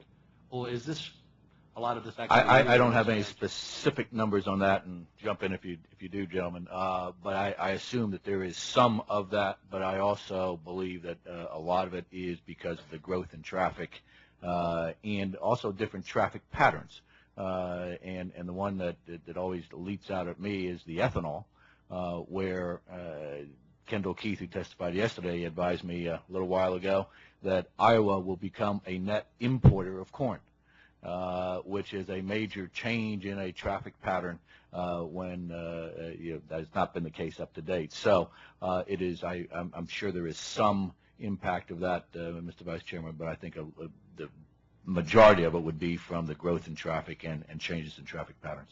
One of the things that's concerned me, and I think this is goes back to your example of switching the car and the complexity of all of that, is this change in the traffic flows associated with things like ethanol. Once you begin moving, instead of trains all going to a port, and all of a sudden you begin moving things across states in contra fashion to what it was set up for, that really can chew up a lot of capacity. And I was wondering if the railroads have been looking at what those impacts might be. Yes, we look at it annually, and we try and project out 3 years or 5 years, and then we also have a very long-term plan as well. The kinds of, I'd caution a little bit about the comparisons of pre-staggers, for instance, and now there's been a lot of change in technology since that time. and the throughput of a given line segment is not a requirement to have double track all the way through in order to add traffic, for instance, signal systems and the placing of sidings, crossovers, speed of those crossovers. All of those things allow you to get substantial increases in capacity without full double tracking or replacement in kind of facilities that used to be there. So the impact that we are trying to address is what our current state is and what we anticipate our future state to be. And the future state will shift among things as export coal, looks like it's something that's going to stay here for a number of years, as the ethanol looks like it may or may not. And the old adage of you don't build the church for Easter Sunday. There again. Yeah. But on Easter Sunday you build a tent. And the difficulty and the fun in some ways of this work is that you have to be able to distinguish between what's good tactical decision making and investments to address short-term and temporary trends, and what's an investment that is going to last for the life of that investment, which is going to be 20 to 50 years in a lot of cases. There are some who will go unnamed here that have suggested the CSX is over-investing in capital, new capital expansion capital. Would you want to care to comment on that, or? Well, I've worked in this industry for 25 years, and the ability to spend for growth is, in my experience, more than a breath of fresh air. I mean, it is an exciting opportunity, and it has to be done carefully. I can tell you that culturally, the industry, I believe, wasn't built a few years ago to think about expansion, and we've made that conversion. It is not the kind of thing that you can turn on and off like a spigot. The approach has to be gradual and it has to be sustained, we are always short of the number of investments that people would like to fund when we go through our budget process, just like any other company. And so we make the best decisions based on the best information that we have. Our ability to fund is based on our ability to grow. And if the infrastructure is going to stay strong, and if it's going to be reliable for all of our customers, including passengers and everybody else that uses the right-of-way that we build and maintain, the level of investment has to stay at a reasonable level for that infrastructure to be strong and to prepare for the growth of the future. Thank you.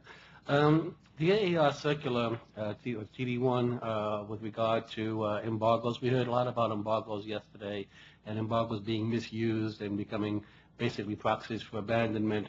Are you concerned about how some of the carriers are, Mr. Hamburger, how some of the carriers are using the embargo process, and whether or not that's consistent with the AAR circular on embargoes? I would associate myself with Mr. Hemmer's response to that. I believe that he articulated very well that the embargo is used on a temporary basis, and that it is taken off as soon as the cause is addressed.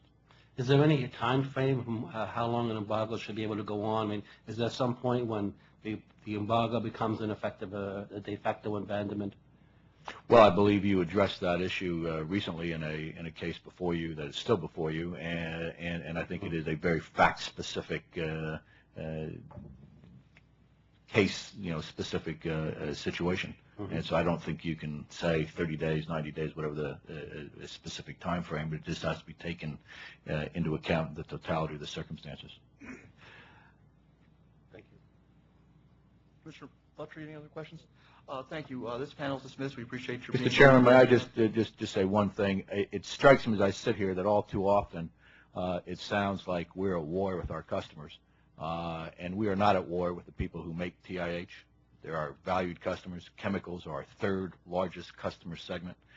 We appreciate their business. We appreciate that every day we work with them to try to improve service. We work with them on a number of safety, TransCare and other Chemtrack, other safety and training issues. And I just would like to say that notwithstanding the fact that there are policy disagreements, we very much appreciate their business and look forward to continuing to work with them. Thank you. Thank you, Mr. Hamburger. I was wondering, I'm glad you said that because I noticed you brought your own drinking cup to the stand, and I thought maybe Mr. Warshaw was your taster, but be safe out there. Watch your back. We'll bring forward the next panel from the short line of regional railroads now.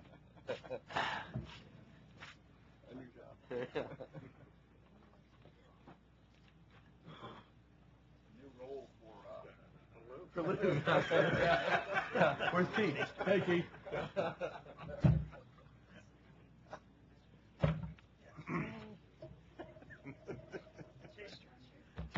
The official taster. Very good.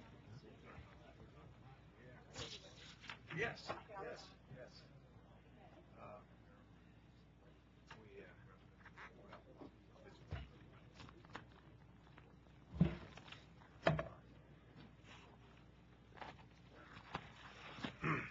Hello, Henry. Paul Lundberg. Good to see you again, Paul. Are we actually taking a break? Yeah, looks like we're taking a little breather. Do I have time to run one? Yeah, I think so. I've got it easy, Paul. I'm going to talk about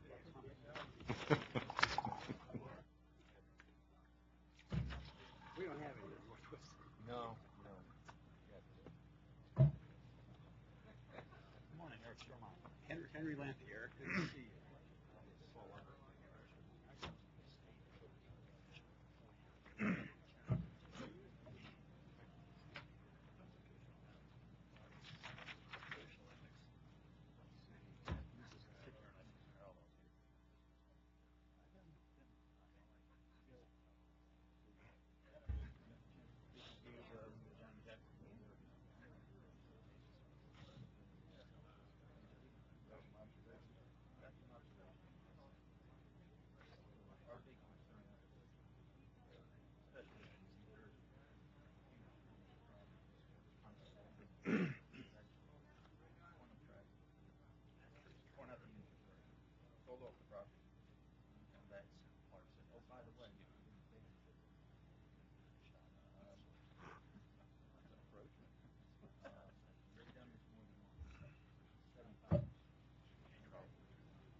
If I could ask the next panel to take seats and audience members to take seats, we'll begin in just in a moment as soon as we have a quorum and everyone's here. Testing.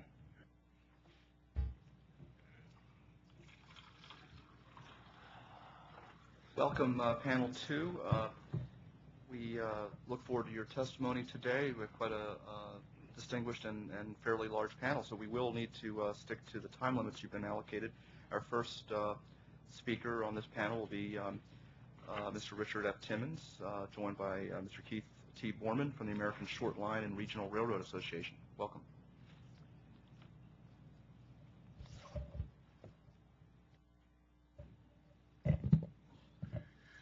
Well, good morning, Mr. Chairman and Commissioners, and thank you for the opportunity to testify today on the important subject of common carrier obligations as they affect short line railroads. This hearing is a timely forum to discuss and consider the more difficult aspects of this long-standing principle in our industry, especially in today's fast-changing transportation environment. I'm proud of the consistent and safe performance of short line and regional railroads and of their contributions to freight movement across the country.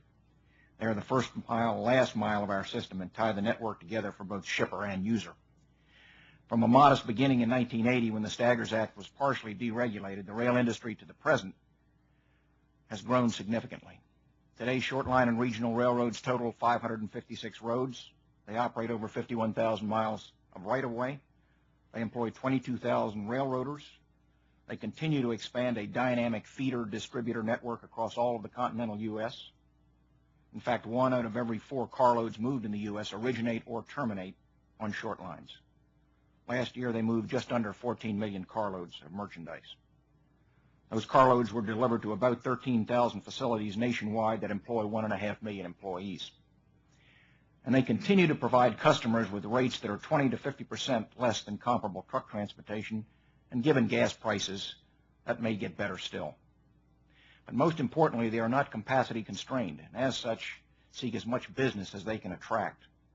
They are the connection for thousands of businesses and communities to the national rail network that would otherwise rely on trucks or just not be in business. Every day, they meet common carrier obligations that cover 20,000 product codes and move 3,500 different products. They are ready, able, and willing to do so, and do it very efficiently and economically. Having said that, let me point out a very troublesome dimension of the common carrier obligation related to TIH products. As with the Class 1s, the common carrier obligation requires railroads to accept even the most toxic materials for transportation over their systems. The often less robust operating networks inherited from the former Class 1 owners present special risks and challenges to small railroads. Challenges that have been steadily mitigated over the years, however. That notwithstanding, the inability of small railroads to pass along anything near the actual cost of insuring these TIH shipments makes each one a potential threat to the continued existence of the railroad itself. The result is that most, if not all, TIH movements over small railroads have not been adequately insured, leaving the small railroad, and more importantly, the public, vulnerable should a catastrophic incident occur. Actually, should an accident produce a TIH spill, the small railroad most probably will go out of business very quickly, as it lacks insurance to cope with the cleanup and litigation costs that will follow immediately. So if the small carrier is bankrupt by claims arising from a TIH incident on its line, the victims will have no source from which to recover damages. Now, from my perspective, from a public policy viewpoint, this should be an unacceptable end state. It is an example where the public interest conflicts with the common carrier obligation. The Short Line Association has joined the AAR in proposing a Price-Anderson-type legislation modeled after the law created to deal with similar liability concerns in the nuclear waste disposal concerns of the 1950s. Today, approximately 150 short lines transport TIH products annually and have an unequaled record of safe movement. However, they are still unable to acquire adequate insurance to protect themselves. In my view, this is a shared burden of responsibility among shippers, carriers, equipment manufacturers, and the federal government. Our proposed legislation does just that. Now, I would say our collective indifference toward a solution will make this public policy conflict increasingly more difficult over time and truly demands attention today. Now, the Short Line Association, as well as its members, are ready to consider and work towards some solution that considers and benefits all stakeholders connected to TIH movement. Mr. Chairman and Commissioners, I thank you for your attention this morning, and I'll be available for any questions you may have at the appropriate time. Thank you very much. Thank you, General Timmons. Mr. Lundberg. Thank you, Mr. Chairman, Mr. Vice Chairman, Commissioner. Thank you for the opportunity for Rail America to appear before you and address the subject matter of common carrier obligation. I would like to point out that in addition to operating in the state of Oregon, we operate in 26 other states as well. We have 43 small railroads, some very small, some at the same size of our railroad in Oregon, and we have 2,000 employees. In the last 5 years, Rail America has invested over $300 million in capital on our U.S. railroads. Excuse me. I would like to make just a few comments before I get into my comments about the common carrier obligation in general, concerning some of the comments made yesterday by the testimony of the first two panels involving some factual testimony. As was discussed, we have a pending matter before the board on the reasonableness of an embargo, and I do not want to make any comments about that because it is pending litigation, but there are a couple of factual items that I would like to correct. First of all, on our railroad in Oregon, the Central Oregon and Pacific Railroad, our employees on that railroad are dedicated railroaders, and they are dedicated to serving the shippers on that railroad. They are dedicated to operating a safe railroad, and in fact, we are very proud that in 2006 they won the Silver Harriman Award for safety for railroads of their size. As was mentioned yesterday about the embargo on the Corp, the embargo was done solely because of safety reasons. On the Corp, in fact, of the... Mr. Lundberg, I'm sorry to interrupt, but I think this will be helpful for you to know this. My counsel advises that because we are here in a scheduled public hearing on the record with all of the parties having an opportunity to be here or to follow on the World Wide Web, on the webcast, you shouldn't feel for ex parte reasons that would normally restrict our ability to talk about a pending matter. Those concerns don't exist while we're here together at a public hearing. Doesn't mean you can choose what you want to say, of course, what you don't want to say, but I don't want you to feel constrained because I can tell you that the board members, I'm trying to be fair to you, the board members will not be constrained in our questioning of you, and I just want you to have the same information that we have about the ex parte rules and how it relates when we're at a hearing. Yes, and we'll be absolutely forthcoming on your questions. Thank you. Of the $300 million Rail America spent on its U.S. railroads, $44 million of that was spent on capital infrastructure improvements on the Corp.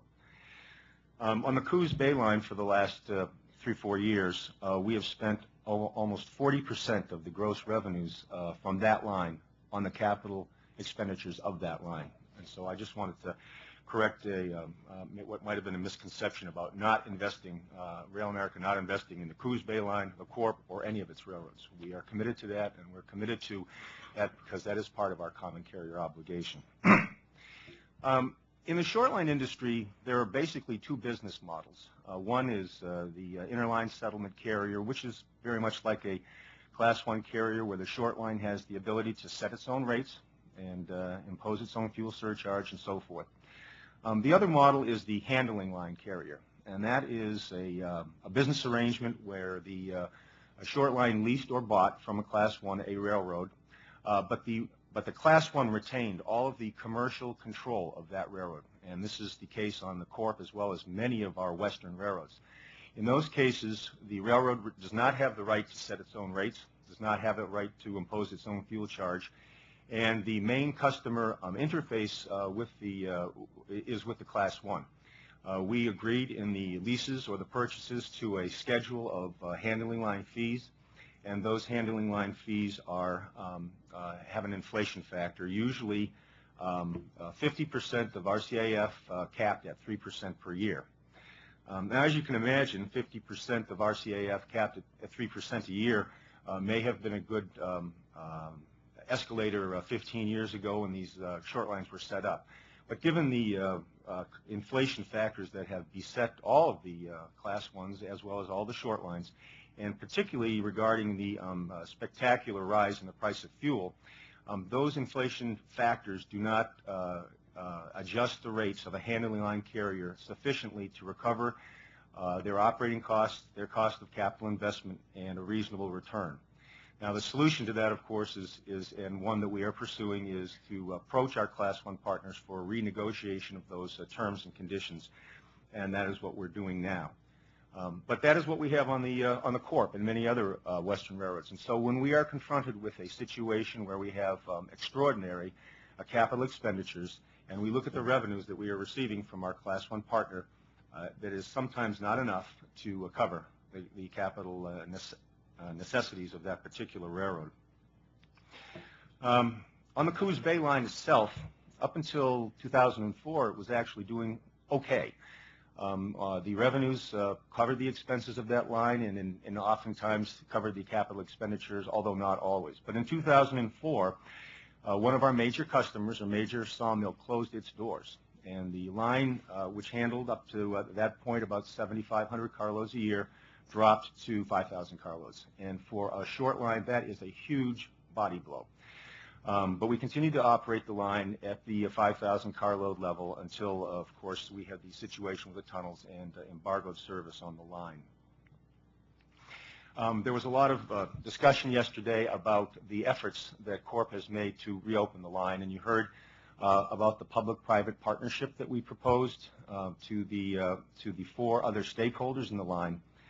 That public-private partnership sought a way to preserve the Coos Bay line, because without something as extraordinary as a public-private partnership or some other method, the preservation of that line is in serious doubt. The 4 stakeholders besides Corp we identified were Union Pacific, the ODOT, the shippers, and the Port of Coos Bay. Each of those stakeholders has a significant interest in the Coos Bay line and the shippers on that line. ODOT, as you heard yesterday, eloquently stated by the congressional delegation that was here, ODOT has an interest because the economic development of the southwest coast of Oregon is very much important to them, and they see great future in that. And so the preservation of rail service is certainly in their interest. For the shippers on the line, it's certainly in their interest because we offer rates significantly lower than truck rates, and even if we were to have the ability to raise our rates to cover the particular costs on that line, we would still be significantly lower than truck rates. The Port of Coos Bay has an interest because they believe or have believed that there's a potential for that port to develop into something, an extraordinary international container port. I will say that despite the discussions about Maersk coming and so forth, we have never been invited to by the port or by Union Pacific to be a part of those discussions. So we really don't know much about what the potential is down there. Excuse me. But that leads to the second proposal that we made to Oregon, which was the form of a joint venture. We proposed to the governor 2 weeks ago that we would jointly own the Coos Bay line with the state. We would contribute the line itself and all of the revenues from the line, and the state would contribute money for the capital repairs, and that gives them an ownership interest in the line. So if in the event that the Port of Coos Bay became something more than it is today, the state of Oregon would have a equity share in that, and that offer was made in direct response to Governor Kulongoski's suggestion to us that if we expected the state to invest in the line, he wanted an equity interest. So, and one other point about the public-private partnership or the joint venture, again, the funds that were mentioned in both of those proposals were funds that were to cover the operating costs, cover the capital expenditures necessary to preserve and stabilize that line for a period of 5 years. None of those funds were destined for the profits of Rail America. And when we gave out the term sheet to the customers, and we were, and we thank you, Mr. Chairman, for for having us meet with them here in January when we first made that presentation to them, in conjunction with your staff members. Those proposals had the pro formas as well as all of the expenditure detail in them.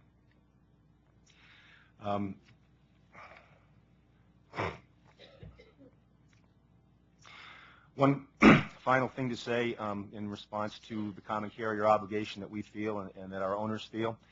As I mentioned, we have spent, Rail America spent over $300 million in capital over the last 5 years. Our capital expenditures for 2008 are in the neighborhood of $60 million, the same amount, same pace of capital expenditures as prior to the Fortress acquisition. So their dedication and our dedication to investing in the line has not changed because of the change of ownership. And I thank you very much and look forward to your questions. Thank you, Mr. Lundberg. We'll now hear from Mr. Henry Lamp. Good morning, gentlemen. I am president of Chicago South Shore and South Bend Railway, and I'd like to say that our company sincerely welcomes this discussion. I believe we are the Thank you. You're welcome. I believe we are a poster child of sorts for TIH issues for both the large and small railroads. The South Shore is a Class 3 railroad that operates over 100 miles of rail lines in northern Illinois and Indiana. We have a very diverse traffic mix. We serve, among others, we serve a number of steel mills, public utilities, and chemical processors. Our main line operations from Chicago to South Bend are conducted over a rail line owned and operated by Northern Indiana Commuter Transit District, otherwise known as NICD, which runs 41 commuter trains a day alongside our freight trains. We also share the right-of-way at highway grade crossings with hundreds of high-speed, shallow-pocketed, largely unregulated, incentive-to-speed, raw steel hauling trucks. You may recall 2 recent area incidents involving steel haulers, one on our line where trucks collided with passenger trains. These accidents both caused great carnage and deaths.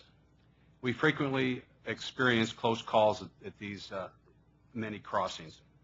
We also operate over a north-south branch line that extends from Michigan City, Indiana, south to the Stillwell, Indiana areas. There is no commuter service on the Stillwell branch. In 2007, we handled approximately 51,000 revenue carloads. Managing the risk associated with TIH is the single greatest challenge facing our company.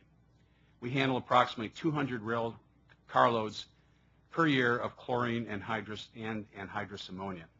This traffic is insignificant in terms of the revenue it generates to us. Our insurance, special handling, legal, and CapEx costs in the last 12 months have been more than double the revenue generated from this traffic.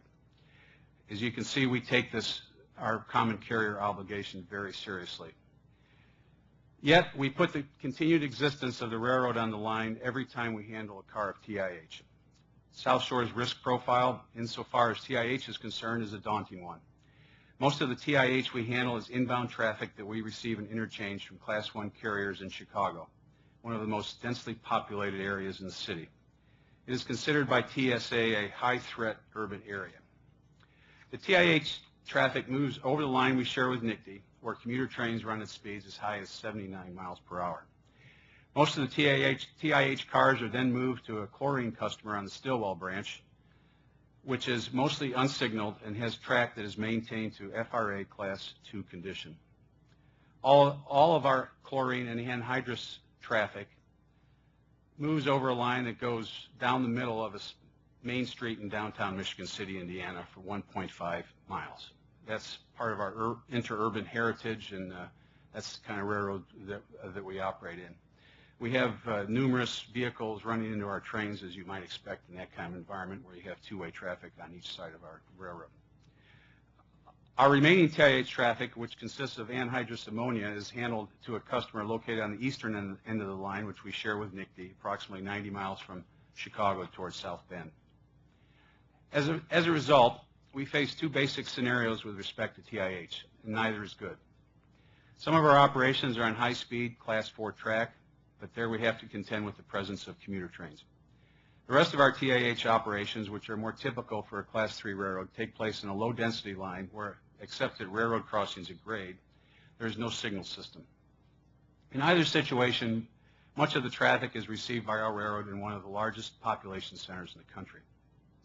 After 9/11 and the chlorine accident in Granville in 2005, South Shore began investigating ways to manage our TIH risk. In light of the fact that all of our TIH customers are currently located between the middle and eastern end of our line, we looked into the possibility of moving the interchange of that traffic from Chicago to less densely populated places on our system. So far, we have successfully negotiated with one of our Class 1 connections to interchange about 30% of TIH traffic in the Stillwell, Indiana area, which is a rural area close to the largest customer. Remember that 30% assumes the customer does not change sources or routings for his legitimate self-interest. This particular traffic comes from eastern Canada. Like I say, it represents about 30% of it. But our customer, and rightfully so, does not want to restrict himself to one source of chlorine, so he could buy it from western Canada, as far away as Vancouver, British Columbia, depending on the price of the commodity and the transportation costs. Given the change in the interchange for that piece of the business, it will be more difficult to change our interchange locations for the remainder of the TIH traffic with the other Class 1s and with this carrier. None of these carriers connects with other railroads at any place other than Chicago. At least for the time being, we will continue to handle that 70% of our chlorine and anhydrous ammonia traffic in Chicago, and over the main line we share with NICD. Moreover, if and when we get a TIH customer located in or near Chicago, this type of rerouting won't be possible. In conjunction with the change of the interchange location for some of the TIH at Stillwell, we have invested approximately $250,000 to build a track there. We also are continuing our expenditures, which are significant on track and ties on that branch line. However, that line is low density.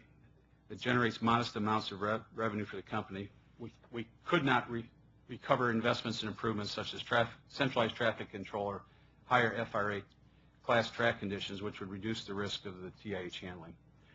The current condition of the track is adequate and safe for South Shore's movements of all commodities other than TIH. Given this fact and the low volume of TIH traffic we handle, there are no practical limitations on the capital expenditures we can make to manage the risk. South Shore has also looked hard at insurance options as a way to managing the risk. As the Graniteville incident made clear, a release of chlorine in a rural area has the potential to generate hundreds of millions of dollars of liability.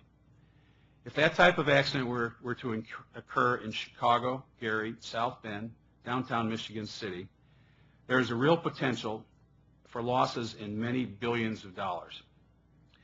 A recent Insurance Institute analysis indicated an incident in our territory would create claims exceeding $5 billion. We have worked with our insurance brokers to raise the limit of our primary policy to a level that vastly exceeds the coverage held by most small railroads. Although our coverage is still less than $100 million per incident, it is more than sufficient for non-TIH risks. When we shopped for excess coverage that would insure losses over and above our primary policy, our insurance brokers have advised that excess coverage might be available with limits up to a maximum of $1 billion. However, the annual cost of that coverage would be approximately in the $3 to $4 million range, which is well beyond the amount that South Shore or any Class 3 railroad could spend on insurance. Also, $1 billion of coverage obviously does not cover a projected $5 or $6 billion loss in an urban area. This is especially true in light of the fact that a typical Class 3 carrier has annual freight revenue under $5 million. As indicated in my written testimony, there is some chance that we could obtain an excess policy that would bring our coverage up to $200 million, but even that is inadequate in the face of TIH risk and would not be available to many small railroads.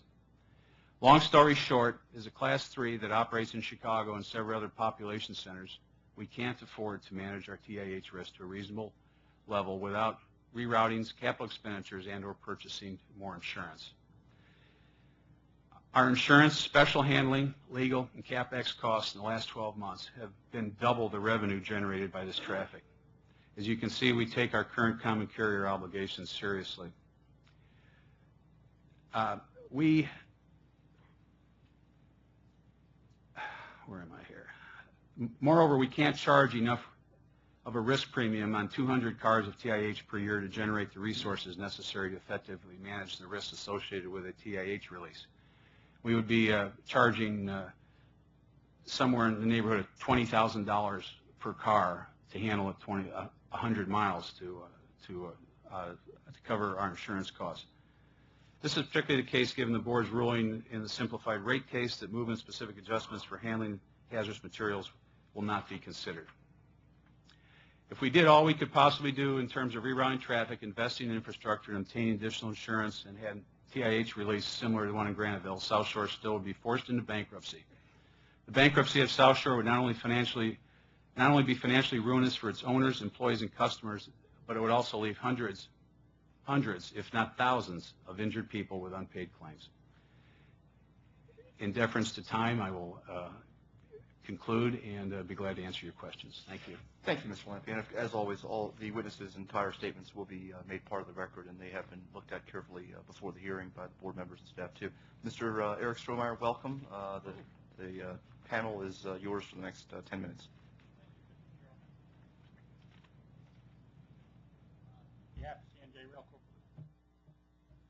On behalf of C&J Rail Corporation, we'd like to thank the board for holding this hearing on the common carrier obligation to the railroads. We're sort of the newest of the new and the smallest of the small here. I think I'm also the youngest of the young, so bear with me. In our acquisition of, our pending acquisition of our rail line in Mississippi, we've been faced with a situation that was brought to our attention in that acquisition, where a shipper, a single individual shipper, had requested service of a rail carrier. We spoke about it in our testimony, our written testimony, and it was what prompted us to want to come down here today to the board to actually speak about it. One of the concerns that concerned CNJ when we heard about Hancor, and I sat with the mayor of Vicksburg, Mississippi, and the aldermen and the other folks, city council, and we actually talked about this. They had gone through extraordinary lengths to secure rail service for the southern portion of their city. Nearly $1 million was committed, over $1 million was committed to actually building a rail spur. They secured right-of-ways. They secured Mississippi State grant money. And it wasn't where it was pending money. It was actually secured and awarded. And they sought the service. And after going through this, hiring the engineers, bringing forth the entire process, presenting it to the rail carrier, they're told, sorry, we can't do that unless you happen to restore the track which had been previously removed, and then bring the rest of the line up to reasonable standards. And I was kind of shocked when I heard that. I said, well, did you protest over it? And they said, no. I said, the railroads told us there wasn't anything we could do. I said, did you know the line was lawfully abandoned? And they said, well, they said the rails had been ripped up. And the question that came to our mind was, it was never abandoned. You were never discharged of your responsibility. Why did this occur? And when I stopped to think about how much resource and time and energy and effort was put into this particular project, and then all of a sudden to see it fall by the wayside, we felt compelled to, when the board asked the question of what, is the purpose of the common carrier obligation, is to serve upon reasonable request. This line was not a major main line where you'd have major freight train stopping. It was on the end of a branch line. The total amount of track that would have needed to have been restored by the carrier was about 1,000 feet at most, but still they refused to service. And so that is the reason why we are here today, to talk about this and ask the board as it sits down and evaluates the common carrier obligations of the railroad, what is a reasonable request for service? In the same token, one of the issues that we think is a subset to that is what was the reason that this actually happened to get removed, or this particular project fell apart 7 years ago, which is a problem we're seeing on a regular basis. And in New Jersey, our Somerset Terminal organization fell victim to one of these transactions where a line of railroad was abandoned without board authority, sold off, parceled off, ripped up, rebuilt, put back into the national system. And one of the problems that we've seen is we're seeing more and more of this, especially up in the Northeast with Conrail. They're not dotting their I's and crossing their T's with regards to these abandonments. And we're deeply concerned over this. It may seem to be insignificant to some, but what happens when a shipper, like one we're currently talking with, says, well, I like rail service. Well, we can get you the rail service you like. Problem is, we have to deal with Conrail's or KCS's abandonment that wasn't really an abandonment. And so one of the things that I'd like to see this board do is to address this issue of simply clean it up. In a word, that's what we like. One of the problems that we've seen, what's 10904 actually mean? Because basically you say the common carrier obligations and what constitutes an abandonment. We've heard word that there's a process of railroads can pick up rails if nobody's asking for service. We concur with that. But who has to bear the cost of putting the rails back down if you weren't supposed to pick them up in the first place without the board having given you the blessing to do so? In essence, relieving you of that obligation.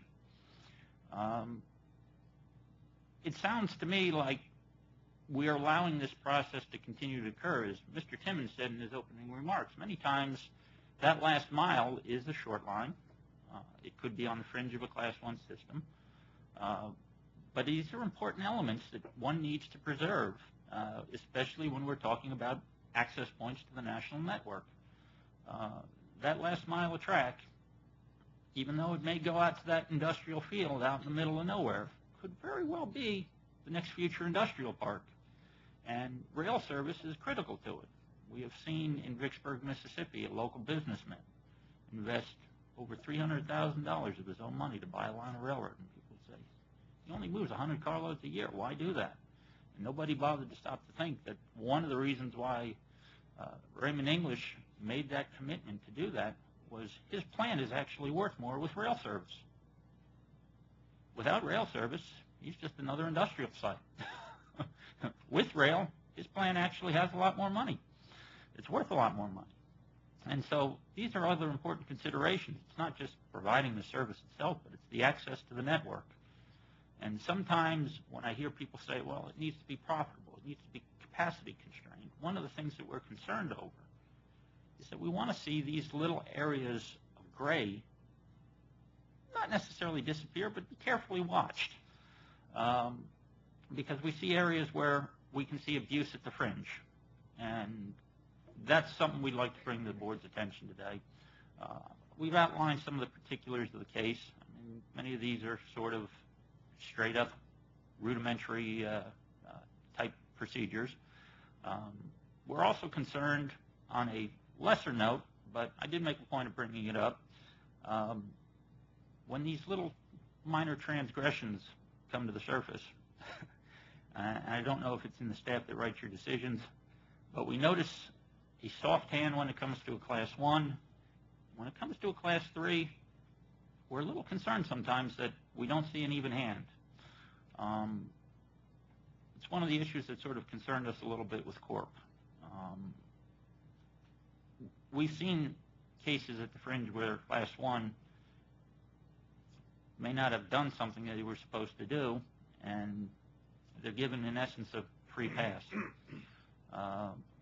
Corp has legitimate safety concerns, deterioration of infrastructure, and one thing that I noted in their case that sort of surprised us was total rail service wasn't being withheld. There are certain portions that there was an embargo because of the Coos Bay line. But over Cosquew Summit, I keep hearing in all that I read, there's no service. You know, there's no shippers between those 2 points. The board did order a show cause order, and as a shipper's agent, which is where I spent my first 7 years, I would have normally applauded the decision. Wow, look at that, a proactive decision. Now wearing the railroad hat, I tend to want the board to sit back and simply say, be even-handed, because not everybody is in the position of a Class 2 or Class 3, or Class 1 for that matter, with regards to how we can handle the problem. And as I see we're getting close on time, I've made my personal appeal. I hope that the board takes what we brought to the table into consideration, and I'm here to answer any questions. Thank you, Mr. Strohmeyer, and we appreciate you bringing this and any other information you might have about possible abuse or misuse of the abandonment procedures or any other procedures to the board's attention. We, unlike days long past where the Interstate Commerce Commission had field offices and agents with badges and weapons, Congress has told us loud and clear that's not the agency they want the STB to be. It's borne out every year in our budget, in our maximum employment level of 150 employees. We simply can't be at every spur or every line that is either abandoned or on track to be abandoned. So we really do rely, and short lines, in my experience, have been some of the best frontline ambassadors for the industry and the source of some of the best information we get. So I do, and shippers, of course, very often help us keep informed. So we do depend on that. When we do come across problems, we of course do send staff on site if appropriate, and we try very hard to be even-handed. I can tell you, not too long after I came to the board, I learned of a case that had been pending for a little while that is now no longer pending, where a Class 1 in Defiance, Ohio, had unilaterally severed the track of a short line, denying that short line's ability to market for potential business. And this was sort of dragging on with no apparent solution in sight until the board ordered that Class 1 in that case, happened to have been CSX in that case, but it could have been any other Class 1 if they found themselves in that circumstance, to promptly restore at significant expense that cut track. And we heard arguments, no, it's not that important track, it's just maybe a few car loads, or no. This board takes those situations very seriously. Is it fair to say that because there are a lot more short lines than there are Class 1s, and sometimes some short lines don't have enormous budgets, and on occasion some short lines, this is the minority, because I think very highly of the short line industry, but on occasion some short lines don't have the depth of staff and legal advice and other advice. They sometimes do wander into some tricky waters that the board has to take action. Yeah, I think it's just a fact of the landscape that our docket tends to be a little more filled with some occasional short line transgressions, so to speak. But there are 500 approximately short lines, and so it's not because the short line industry has an endemic problem, and Class 1s have their problems too. So I appreciate you bringing this to our attention. Rest assured, we are very even-handed, and in fact, I can think of, I don't think we're actively in court being sued by the Short Line Association, if at all, anywhere nearly as much as we are being sued by the Railroad Association and the Class 1s. So they don't think we're being even favoring them in a number of matters. So appreciate that. We have a number of witnesses here. I know we have a number of questions. I'll try to move through and give my colleagues some time. Let's see. General Timmons, you touched on, as you very ably do whenever we're together, on the growth of the short line industry and the important role it plays in our transportation system in our country. So often, though, I hear, even yesterday, smart people who should know better saying things like the railroad industry has been all about consolidation and shrinkage of carriers and providers, less choices to shippers, etc. That's not the picture I see, though, when I look at the reality of the short line landscape. Refresh my recollection. You've gone, in the last 20 or so years, you've gone from a relatively limited number of short lines to upwards of 500, if I recall, and help clarify some of those misconceptions we hear on occasion, that the industry is comprised of only 4 carriers, and that kind of information we occasionally hear. Well, Mr. Chairman, the short line industry, as you know, has been a short line industry since the beginning of railroading. It started out as very, very short segments of railroad, and ultimately from the 1820s and 1830s it expanded, really starting to take on a national flavor post-Civil War.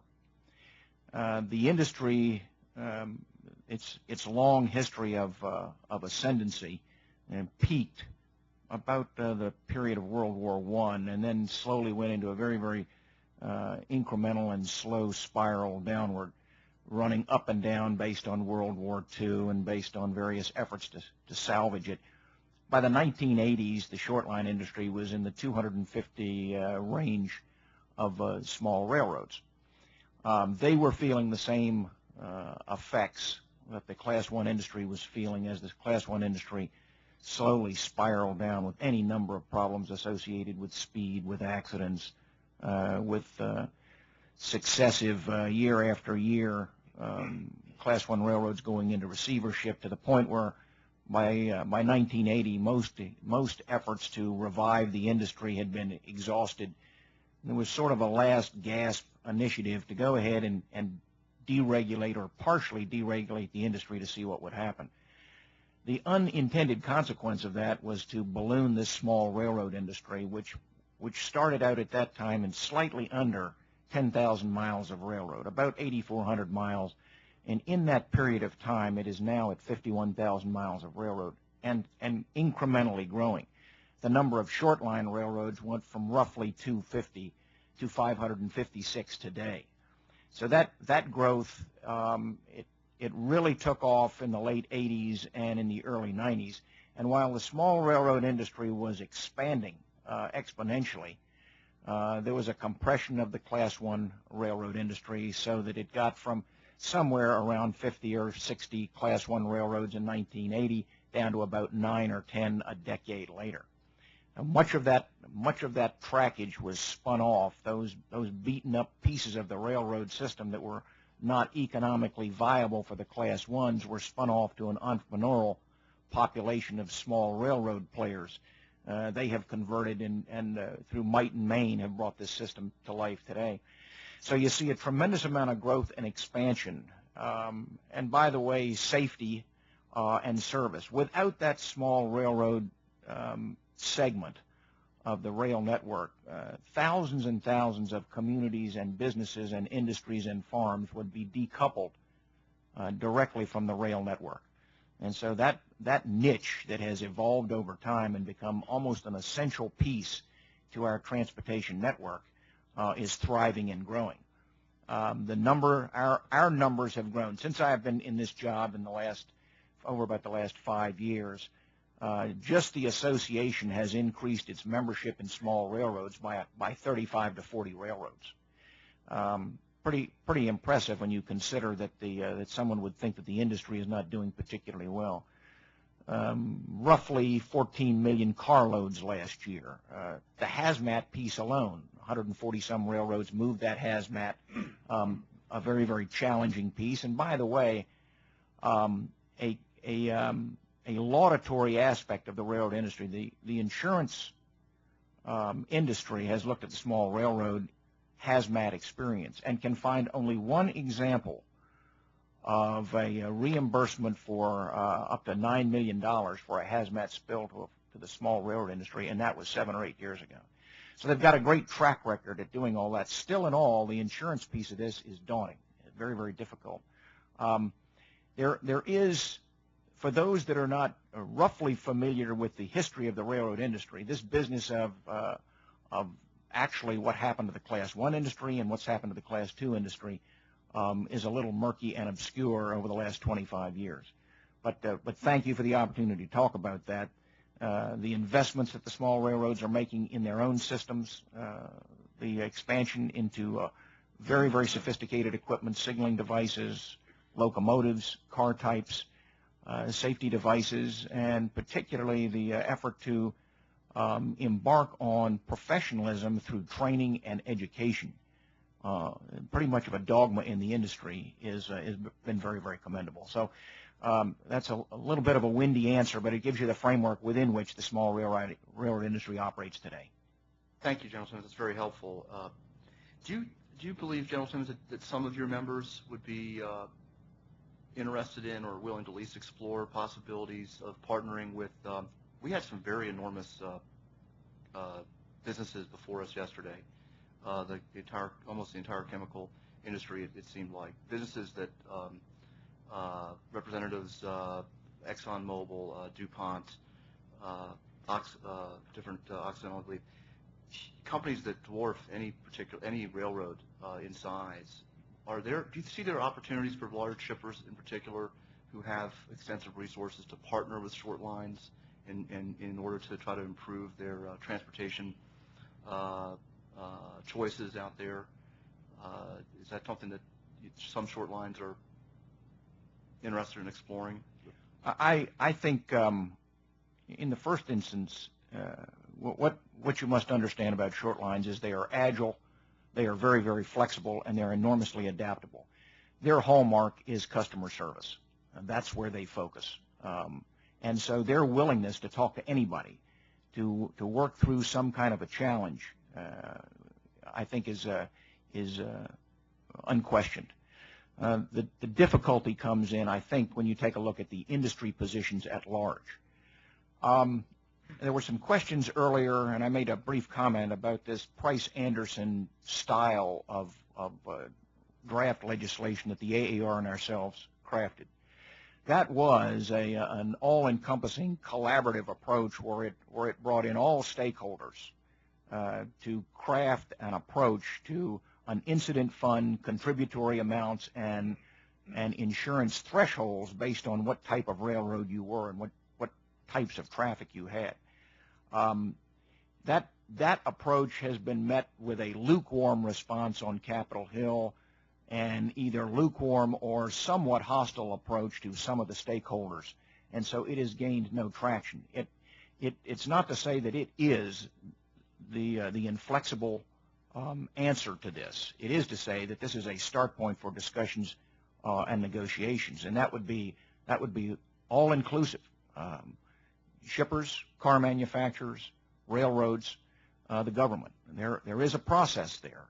And the dollar thresholds, at least 2 years ago when we worked on this, were deemed to be reasonable and appropriate for all concerned. Now, I'm sure that there are going to be some that say, well, our contributions are too great. That was a by carload contribution solution. There was a certain dollar amount per car if you shipped or received it, and it was to be assessed by the Secretary of Transportation on an annual basis. And so there was a formula for all of this, and well-defined categories of where Class 1, Class 2, Class 3 fit in, where shippers fit in, where car owners and car manufacturers fit in. So it was a well-developed. Very often when we talk about this, it is not thoughtfully understood, and so we kind of toss it out. But the mechanics of it are well-developed and tested over time using the Price-Anderson mechanism. So we would certainly welcome the opportunity to sit and talk to shippers, manufacturers, and others to try to get some kind of collaborative approach to build a solution to this very, very difficult problem. Henry Lampe's problem is fundamentally intractable. They are literally backed into a corner. Within the next 20 minutes, he could be out of a job. His company could be out of business, with one unfortunate mishap with anhydrous ammonia or chlorine. It would be a devastating thing. He doesn't carry enough insurance. The Short Line Association has successfully crafted a small insurance program that will get you up to a couple of $100 million. That's not nearly enough, but that's about as good as we can do to lay on top of your already current insurance. But as Henry said, to get him to the $1 billion range, his little company is in the somewhere between the $2 and $4 million insurance premium costs on an annual basis, unbearable for the small railroad industry. Thank you. I was just thinking, as in my past, having been the Chief Executive Officer of the third largest State Department of Transportation, we owned, of course, the system. Not too unlike a railroad. It was right away, 57,000 miles or so of lane miles. We had all kinds of hazardous materials crossing on our roads all the time. If you had told me before I took that job that somehow I would be, or the agency would be liable for an accident that took place, two trucks colliding. I mean, states and governments seem to have done a pretty good job of protecting themselves from a lot of this liability, but unfortunately we don't have quite enough attention right now on how we can make sure that the railroad industry is not singled out to bear way more than what it seems to be their any kind of fair share of this. So I commend you for keeping your focus on a solution to this. Please let the board know how we can be helpful in bringing the parties together, not just talking about maybe getting together, but actually getting together. Mr. Lampe, it occurs to me you have extensive experience primarily in Illinois and Indiana, if I heard your testimony, as far as your system and the working. It's primarily based in those two states, is that right? Yes, sir. and you described some pretty serious grade crossing risk management concerns, risk concerns. Yes. How would you characterize each of those states' programs for addressing systematically high-risk grade crossings and having programs in place, dedicated funding to each year be out there with either a 6-year plan or what I'm familiar with from my state sort of DOT background? Do you see progress? Does each state have a serious program where they're trying to minimize the risks presented by roadways crossing railroads, very often railroads that predated the roadways? In our particular service territory, there are active initiatives going on. Usually, at least in one case, it was to close a crossing, a dangerous crossing. Where we operate, the overpasses and underpasses would be massive, expensive projects. So it's somewhat encumbered and encumbering those initiatives. But the states have pretty much closed the crossings that can be closed, but there's still some large active ones that the money just isn't available from what we can see. Thank you. Mr. Lundberg, were you able to either be here yesterday or to follow over the internet, or at least get briefed on some of yesterday's testimony? Your company's name was invoked a number of times. We were present yesterday. Okay, good. I want to make sure I didn't need to review everything with you. That's helpful. Just to refresh my recollection, when did Rail America acquire the Corp Railroad in Oregon? Roughly, what year would it have been? Well, it was the Corp was acquired from Southern Pacific in 1994, but it was acquired by, I believe, States Rail, which was another short-line holding company. We acquired States Rail in 2001 or 2002. Around 2001 or 2002. Mm-hmm. And what was the condition? What kind of due diligence did Rail America conduct in getting acquainted with the property you were in the process of buying back in 2001 or 2002? Did you have? I'm not personally aware of the due diligence that was done then. I only joined Rail America a year ago, so I don't know what inspections or so forth. I assume that it was the same kind of inspections that the short line operators did for all their properties. And what helps understand what would that have been like? What's the normal? Well, you would do a physical examination of the property by your engineering folks, who would say, here's the condition of the railroad, and here's what we think is probably going to attach to the cost side of the equation. Could you get to the board any information that would be relevant to answering that question about what kind of condition the Corp infrastructure, in particular the line to Coos Bay that's now embargoed, what kind of condition that was in when Rail America bought it in 2001 or so? We'll see what we've got. I'm not exactly sure, but we probably have some records, sure. Describe to me, what's the relationship between Rail America and Fortress? Fortress is the complete owner of Rail America. Is that the best way to describe it? Fortress is an investment group. They have a number of funds, private equity funds, and they bought all of the stock of Rail America, so they're our stockholder. Okay. And Fortress itself, though, is not a publicly traded entity, correct? It's more akin to a private hedge fund where they don't make. I think they have a publicly traded part, like some of the other their cohorts have, but I do not understand their that structure.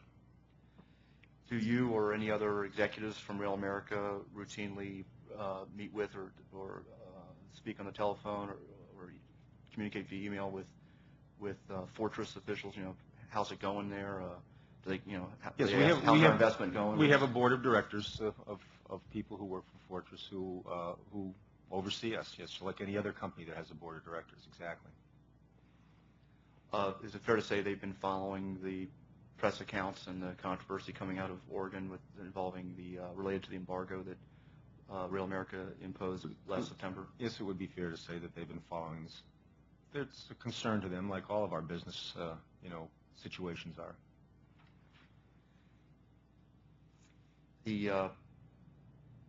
One thing that concerns me is when it seems clear to me that, and I don't think you'll get anybody from the board questioning this, that the Federal Railroad Administration did a solid job of inspecting the situation in the wake and aftermath of your embargo last fall, and the FRA put together a report that certainly indicates serious safety problems with those tunnels, and I'm not here to second guess what could very well have been a life and death decision that Rail America had to make to put safety first based on what I saw in that confirmed in that FRA report. Mm-hmm. My concern is really with what's happened or not happened since, Mm-hmm. and I've seen lots of fairly well-written letters, been a lot of meetings. We've personally here at the board convened some of those meetings. Thank you. You came voluntarily. Thank you for coming today too, by the way. You weren't subpoenaed by the STB to be here today, correct? I was not. Thank you for being here. But right in the wake of the embargo, instead of having a message that seemed to be that I would have expected to be really focused on the safety situation and when and how soon the line could be reopened, we saw quotes coming from Corp railroad officials such as the Coos Bay line just doesn't have enough business on it today to justify us making the repairs. Is that still the position of Corp and Rail America? That's certainly one of the facts that's present here, yes. When the embargo was placed on that part of the line, our stated goal all along has been to preserve the line and to find a way to restore service. Another press announcement coming out of Corp towards the end of last year, I believe this might have even been done I think it was in a newspaper ad. The railroad went to the railroad spent a lot of time on letters and meetings and even has paid for newspaper ads. One of which said quote, we plan to reopen the line, the Coos Bay Rail Line, one day. What does one day mean? What is Well, at that time, we were seeking to coalesce a public-private partnership with, besides us, 4 other stakeholders. That's a fairly complicated matter to get that done. But we felt that because the other stakeholders, the Union Pacific, the Port of Coos Bay, the shippers, and ODOT, all had a very important vested interest that would be a way to go. But putting together that public-private partnership was not something we could do by fiat or could do in a week. And so we had to spend a lot of time communicating with those groups to see if they would be interested in entering into that. And that is a condition precedent to being able to preserve and restore the line. I'd like to make, if it's not already part of the record, the April 21, 2008 letter from Governor Kolongoski. I'm sure you're familiar with it. It is a recent letter, but to you, Mr. Lundberg, basically reiterating very clearly, he says, to put it succinctly, my bottom line has not changed. As I stated when we met in person on January 24th and repeated my letter on February 12th, the state of Oregon would be open to discussion with all the stakeholders on a long-term solution for the line after you have reopened it. This is consistent with what we've heard from the state of Oregon in our efforts to find out how this line can be reopened, what the prospects are of some type of public-private partnership, as you say. We had the UP here before us yesterday. They could not have been clearer. They're not going to be ponying up money, especially under these circumstances where the line is not reopened. The state is not going to be putting up money. They've been very clear repeatedly. The shippers yesterday seem to be very clear that they want to see the line reopened. At what point, I mean, it seems to me that following your approach and your logic, as long as you're sending letters and announcing that you have dreams of a public-private partnership, you never have that obligation to reopen that line. Well, we have an obligation to reopen the line or do something else. Or abandon. We have that obligation. We understand that. But as I said before, our goal has been to reopen the line and preserve service on that line, and we've been trying to find a way to do it. There are extraordinary circumstances out there in terms of the level of capital necessary to restore the line and to maintain service. And there is a business arrangement which is insufficient to fund that as that business arrangement exists today. And with these other stakeholders, and quite frankly, we've been quite disappointed and surprised that they've had the reaction that they have, because it seems that it is in the public interest of the state of Oregon and the governor and the 2 senators and Congressman DeFazio. They've stated that this is very important to them, but they don't seem to be willing to give us consideration to ways to do it. We were a little surprised yesterday about the Union Pacific's position. The Union Pacific has an ownership interest in the line. The part of the line from Cortez to the end of the line, Coquille, where the 2 big customers are located, the Union Pacific continues to own that line.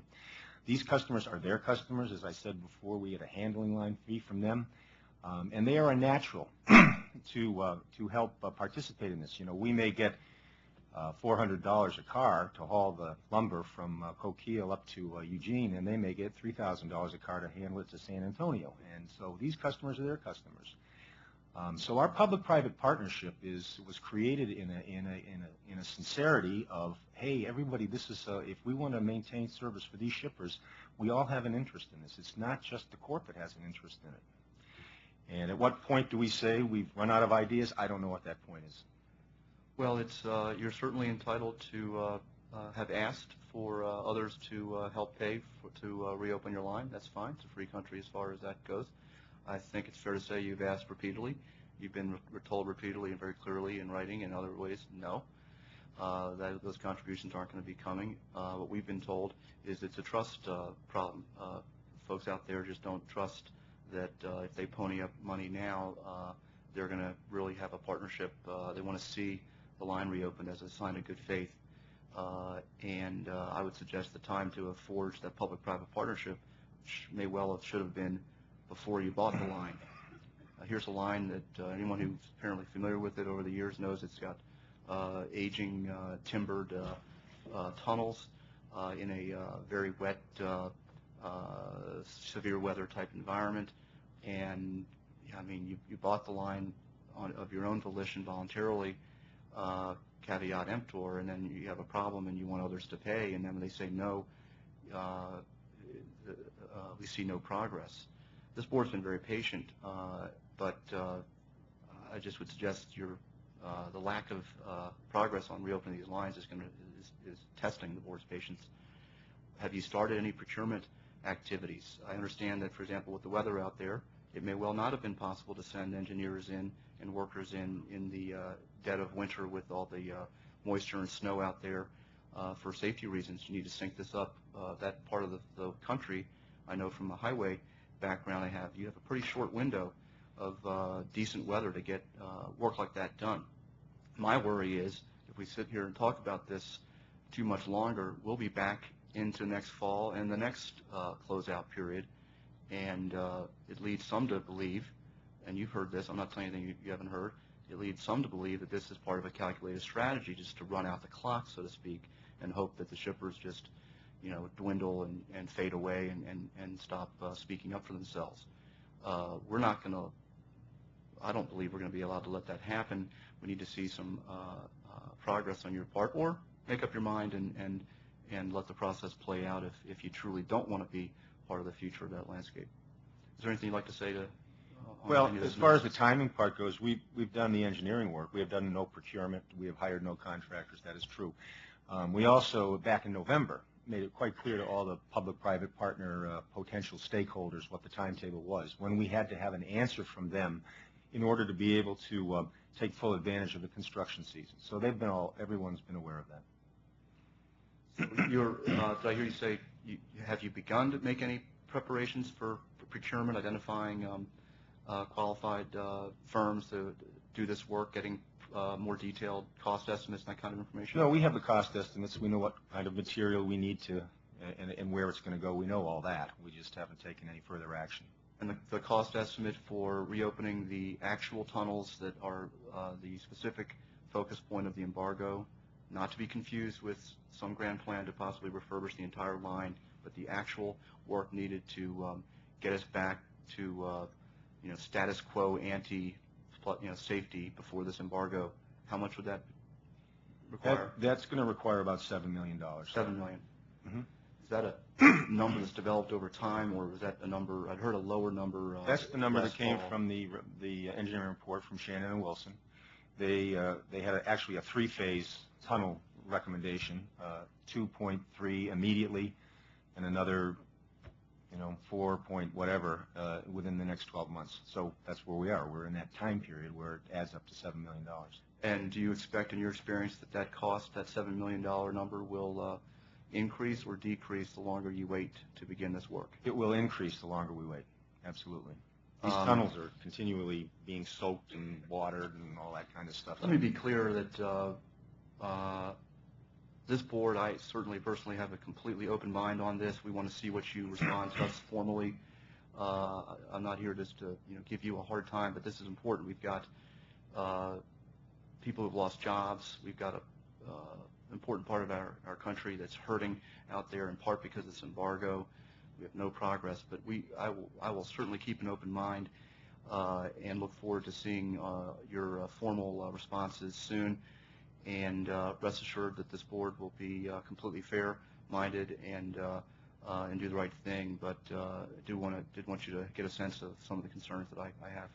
We understand that, appreciate that, and as you know, we do business with the board on all 43 of our railroads across the country, and we appreciate and respect the fairness that you've shown to us on all those sites. So thank you. I think I'll give Mr. Commissioner Buttry a chance to ask the next questions. Mr. Lundberg, did you precede or did you come after the decision to your presence with the company? Did you come after the decision was made to embargo this line, or? No, I came to the company a year ago with the 5 senior managers that were hired by Fortress to manage Rail America. So I've been here a year, and that preceded the decision to embargo the tunnel, yes. So that was a decision that you and your management team made? Yes, sir. Was that a decision that went before your board? Or was that made strictly was that made without board approval? That was made with among our senior management group in our normal course of decision making. But when we realized the serious condition of the tunnel, we needed to embargo for safety reasons, particularly the safety of our employees. And with an embargo, as Mr. Hamburger said, it's a case-by-case basis, and it's a temporary thing. So we embargoed it immediately when we realized we had a safety issue, and then we tried to work through how to take care of that embargo, and we made that decision. When did you realize you had a safety issue? In September, last September. Last September. Yes. When was the FRA inspection done? In November, after we embargoed the line. The FRA did their inspection and their report to us and to Congress. You say you don't know anything about any due diligence that was done on this railroad track? Well, the question was you when, personally? No, I don't. No. The question that Chairman Nottingham asked me was when Rail America purchased States Rail and the Corp 5 years ago, what due diligence, and we weren't around then, so I don't know what due diligence they did. Well, this track, according to the reports that we've all seen, is in pretty bad shape. Would you agree with that? Yeah, it has some pretty serious problems, and in fact, and the tunnels are in bad shape. Yes, and in fact, Tunnel 15, which is one of the 3 tunnels that were targeted particularly, had collapsed and was out of service and repaired in 2006, just at the time that Fortress was looking at this railroad. So we understood there were issues. Yes. And it didn't get that way overnight. No, it got that way over a period of years. Right. Would you consider that neglect? Well, as I cited earlier, the investment that Rail America, even preceding us, has made in the Coos Bay line over the last 5 years has been 40% of the revenues from that line. So as much as could be invested was being invested, and so I would not consider that neglect, no. Well, if you've been operating this line for this period of time and the line, the tunnel caves in on a train engine as it goes through, and your train crew is fatally injured in the accident, would you consider that criminal negligence? It You're not a lawyer. I'm not a lawyer, no. That's a good answer. I dare say the legal community would probably consider that criminal negligence to allow something to get into such disrepair, and then an accident like that occurs and people lose their life, when you knew it was in such bad condition. That bothers me. This thing has been going on for a long time. This neglect of the line's been going on for a long time, and apparently nothing was done about it. And if you're concerned about whether the line is economically viable or not, the avenue of approach is not embargo. The avenue of approach is abandonment. That's the avenue of approach. That's right. That's one avenue. Yeah. That's one avenue. Yeah. That's the avenue. If you think the line is uneconomic, then the avenue of approach to cease operations on that line is an application to abandon the line. Or to seek partners. Or seek partners. Yeah. Yeah.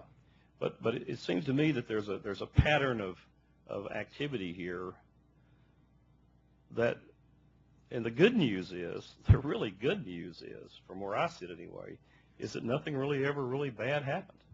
The good news for your company and the good news for society in general is that nothing really ever bad happened. You got lucky. It's like some of these other movements on the rail lines today with hazmat. I know the railroads are making an all-out effort to be as safe as they can possibly be, but you know what? We've been lucky. We've been lucky. Well, if the accident at Graniteville had happened during a different time of day rather than in the middle of the night, you know what? I dare say that this situation would be solved right now. We wouldn't even be here talking about this because there would have been a catastrophic event. And when a catastrophic event occurs, people do something about it.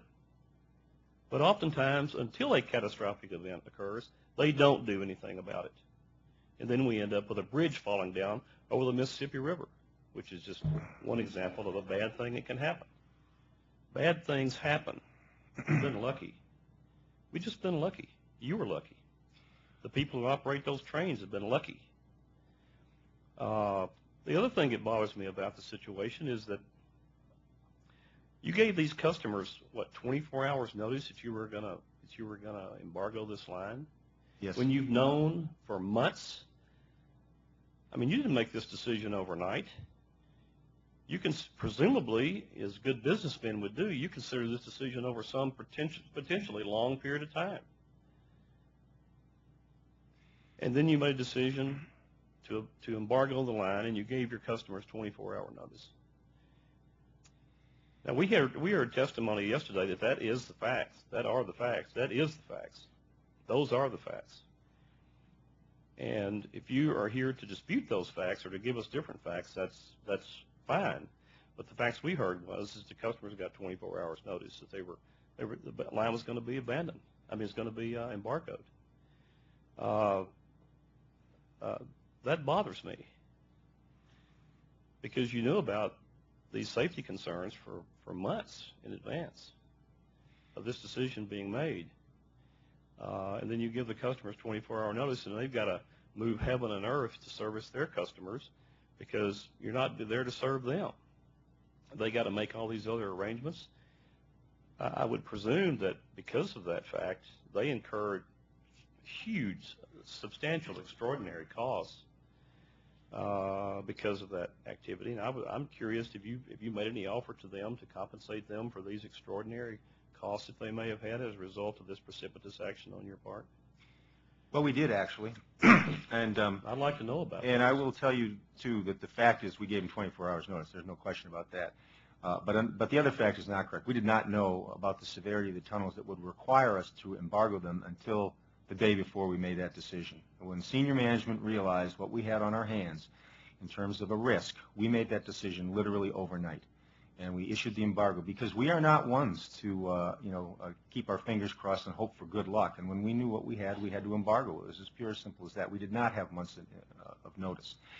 Now, how long have you been providing service over that line? Well, for hundreds of years. And you're telling me, and you're telling this hearing, the board members and the people in this room, that you didn't know about the condition of those tunnels until the day before you made the decision We did not Did you have embargo the line? We did not have the engineering report from the Shannon and Wilson, the independent inspectors, and our management's evaluation of that report and their recommendations for us until September. That's what I'm telling you. Yes, sir. Well, I would change my statement then. I will change my statement for the record. You're not just lucky. You're extraordinarily lucky. You're extraordinarily lucky. And I really hope that there aren't other situations out there around the country that are in that kind of situation where the railroad, whoever they are and wherever they are, does not know the condition of their tunnels any better than that. That is a very serious matter. And I'm shocked really to hear that is a fact, and you stated it as a fact just a minute ago. Well, when we took over Rail America, we engaged Shannon Wilson a year ago to do the tunnel inspection. So we didn't wait. I mean, as soon as we had control and we knew we had a problem, we engaged independent professional engineers, the best tunnel engineers in the country, to do that. Took them all that time to do their inspections and their measurements and all that sort of thing and issue their report. So we were aware there was a problem, and we weren't just hoping to be lucky. We were trying to take proactive measures to do that. You asked a question about did we do something for the shippers, and yes, we did. We offered to all of those shippers, Roseburg and Georgia Pacific and Southport Lumber, that we would pay for their transload costs to get their product from their docks to the transload points in Eugene or in Dillard. About $200 a car we offered. $200 a what? $200 a carload we offered to pay to reimburse them for those costs. Did they take you up on that? Some did, yeah. Yes, sir. That's all I have, Mr. Chairman. Vice Chairman Mulvey? Thank you. Thank you. I want to preface my remarks by saying that, as General Timmons knows, I've been a long-time supporter of the short line industry, so my comments today may not always seem that way, but I have been a very strong supporter of the industry. I must say I start out by feeling compelled to comment on the irony that while the short lines generally support their spin-off agreements with the Class 1 carriers, or at least they do so publicly, I have seen a lot of complaints in the written testimonies and some of the oral testimony that these same agreements constrain their pricing freedom and their ability to charge their customers for the cost of transporting TIH. And they're taking much of the risks and not getting adequately compensated for it because of these, in part because of these agreements. I want to turn back now, though I'm sure this is going to be happy to hear this, but back to Mr. Lundberg a moment here. It is Fortress America that has more recently acquired Fortress has recently acquired Rail America, and they acquired Rail America. They acquired over 40 railroads in your Rail America family. How many cases did they go out and do what we would call due diligence? That is, go out and inspect the railroad to see what the condition was, etc. Did they inspect all of the railroads? Did they inspect some of them and not others? Or did they inspect none at all? Some of them were inspected. Some of them. Yes. Well, if you're making an investment in 40-some-odd railroads, it would strike me that it would be just due diligence, if you like, to inspect them. Let me ask you, how much time was there between the close of the offer for Rail America and the time that Fortress America made its offer? I'm told that this was done very, very hastily, and that there was Fortress America was the high bidder on this and outbid another company by a small amount. Is that accurate? I believe so. I was not involved in the acquisition. Okay, so it's kind of one of these, hey, we know this inside information about what this is. We'll grab these right away, and we'll do this without doing due diligence. Is that overstating it? Yeah, it's probably overstating it because while a buyer or a potential buyer in this case might not actually make a physical inspection of all the property, part of the due diligence is examining all the engineering records, and those records are fairly extensive, and that was done, and some of the lines were physically inspected. But when Fortress made the decision to purchase Rail America, Fortress understood the obligations that go along with that. One of the comments made yesterday by Senator Smith was that buying railroads is not like buying a fast food chain. comes with an obligation, and Fortress understands that a very important obligation, and they're not shirking away from the obligation. Well, the concern with what's happening out there goes beyond what's going on with Corp and Coos Bay. Recently, we've got another filing, a late filed comment for this docket, which again relates to a Rail America line, the Arizona-California Railway between Rice and Ripley, California. Can you explain why train frequencies have been so reduced so dramatically within the last 2 years, and that is it true that although Rail America is levying a surcharge on that line, none of those revenues are going towards maintenance of the line? Is that the Blythe subdivision? Yeah, I believe that's the Rice, Ripley, right. California. And that's when we're filing for abandonment on that line, yes. You're going to file for abandonment. Okay. Of course, there's been an embargo on the line since last December. Right. What was the reason for that embargo? Was that also a safety concern? Yes, sir. Yes, condition of the track. So your plans are then to embargo, to abandon the line and Yes. maybe hope that somebody offers an OFA? Well, what happened was, interestingly enough, the shippers on that line came to us about 3-4 months ago and said, we'd like to buy the line. And we said, very good. And they signed confidentiality agreements, and they had access to all of the financial records for that. And they were to get back to us by the end of March, and they did not. So they must have decided that it wasn't going to be in their interest to buy the line. Now, somebody else could, obviously, if we There filed could be an for OFA, so There we'll could see be, with the right, abandonment. exactly. Yeah. Mr. Lampe, it's always distressing when you find a student who had actually retired and then comes back and testifies before you, but we're welcome to have you here today. Mr. Lampe was a student when I was a teaching assistant at Washington State University back in the 1920s. Not quite that long. Yeah, Mr. Lampe, you advocate that the board, quote, clarify the common carrier obligation of small railroads that does not include the obligation to handle TIH. Is it your position that the board has the power to exempt all TIH from its regulation or exempt small railroads from transporting these commodities? And if so, on what basis, since most class exemptions are so because they're intermodally competitive, and that's clearly not the case with TIH. So I don't think we have the authority to do that, but I was wondering what your opinion was. I was under the assumption that you did. Okay. Yesterday I asked Kansas City Southern to elaborate its arguments about the costs associated with TIH in relation to its R1 reports and the IRCS analysis that we do. Could you explain why you think it's appropriate to ask the board to account for TIH costs in small rate cases through this avenue, in this proceeding particularly? Or should we hold a separate hearing on IRCS?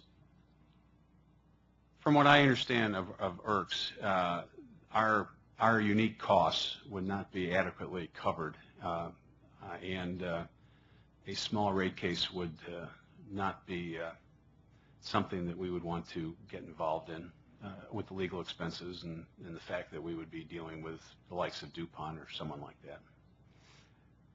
It strikes me that every industry faces the possibility, or not every industry, but most industries face the industry of catastrophic loss. I think of, for example, a company that runs a catering operation and somehow winds up using their cow meat and killing lots of people, or somebody owns a dance hall and a fire occurs and 1,000 young people are killed in a fire like that. These are all kinds of catastrophic losses that you can't really insure for. How is your handling TIH, again, something that seems to be an extremely rare phenomenon that there's an accident? We've only had 3 in 5 years and 4 in the last 10 years where a fatality occurred. How is your handling of TIH really different and more risky than say, operating a dance hall, or for that matter, a catering operation, or almost any other industry that would serve the public and would have the potential of impacting a large number of people negatively? I'm not sure how they would manage, how those entities manage their risk, and so it'd be difficult for me to answer that in a way, but I do know that in our case that there an incident in an urban area that we just are not capable of managing that size risk. But it's never happened. I mean, we've never had a spill of a chlorine or anhydrous ammonia kind of chemical in an urban area that wound up killing a large number of people, or for that matter, even seriously injuring a large number of people, notwithstanding, what happened in Graniteville, and we did have 9 fatalities, and those were tragic, but we haven't had the kind of thousands of people that have been killed that some of these projections have come up with, and it just has never happened. We've been lucky, extremely lucky. Mr. Vice Chairman, if I can just make one observation, I think maybe the concern here is a matter of principle, in that the caterer that has this significant problem has an option, whereas the common carrier does not have an option on this TIH. I don't know how many of short line operators of the 142 or 147, whatever it is, given the option, would say, I choose not to move it. Clearly, you heard some commentary this morning from Norfolk Southern that they would opt not to carry it if given that opportunity. Short line, to be sure, short line operators make money moving hazardous materials. How many are willing to make that trade-off? And obviously, a whole bunch are. But how many, if given the option to say, I'd choose not to carry it simply because the risk is too high for me, would not carry it? Whereas many other industries have that option. If you don't want to be the caterer with the raw sushi from somewhere, okay, you don't have that line of business. You can go somewhere else. Well, of course, the short line shareholders can sell their stock and go into another business also. So, you always have the option of getting out of the business. But if you're a caterer or if you're a dance hall operator, whatever business you're operating, there's always some possibility that you could hit with a catastrophic risk. You just hope that is fairly small. You do whatever you can to minimize it. And you said that, for example, in the case of CSSB, that you handle 200 cars a year of hydrogen ammonia and chlorine, correct? Yes. That's less than 1 car a day. Are those all separate movements? Each was an individual car, or in cases you have more than 1 car on a train? It can vary. We can have as many as 4 cars in a train. So then it may only be maybe 1 or 2 cars, 1 or 2 movements a week that you have to watch out for. It does seem to me that if it's that restricted, if that's such a small part of your business, that you can pay, and I'm sure you do, pay special attention to those movements as we do with nuclear movements in this country. Is that correct? Yes, we do. Okay. Have you investigated the possibility? You mentioned that one of the lines that you operate over the track is FRA Class Standard 2, which is better than 1 and better than accepted, but it's still not the best track. Have you investigated the possibilities of acquiring loans from any of the programs like the RRIF program, et cetera, to focus on upgrading that track to 3 or 4 so that you again reduce further the possibility of a derailment? Yes, we have done some preliminary investigations on that. Yes. And what results were any possibilities there? There are some. I'm not sure with the restrictions on the RIF loans if we would qualify. This may be a case where there's a specific need that we've identified here for short lines, that they are at risk, the whole business is at risk every time they move them, and that this may be something that either can be included as part of the investment tax credit, or a separate program can be developed, as we did one for the 286,000-pound cars, to address this so that short lines, when they're moving TIH materials, are moving them over the best track that can reasonably be supplied. Mr. Timmons? I would fully endorse what you say, Mr. Vice Chairman.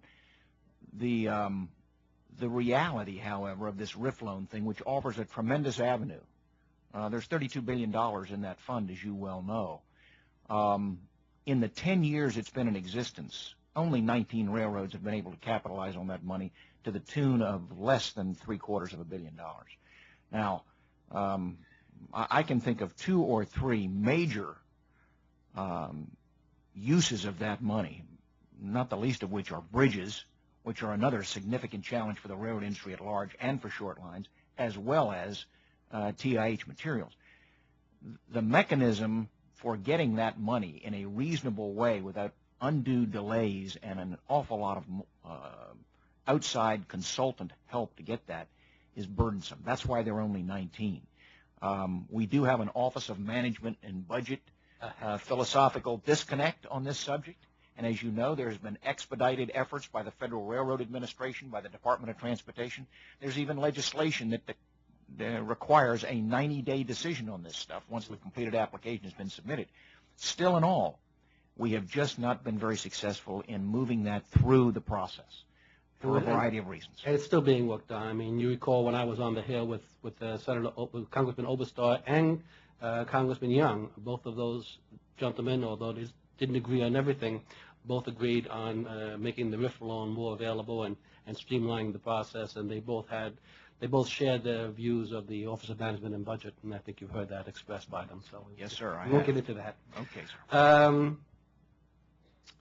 Mr. Lundberg, in your written statement, you say that that to meet your own common carrier obligation, you argue that each Rail America carrier must be revenue adequate.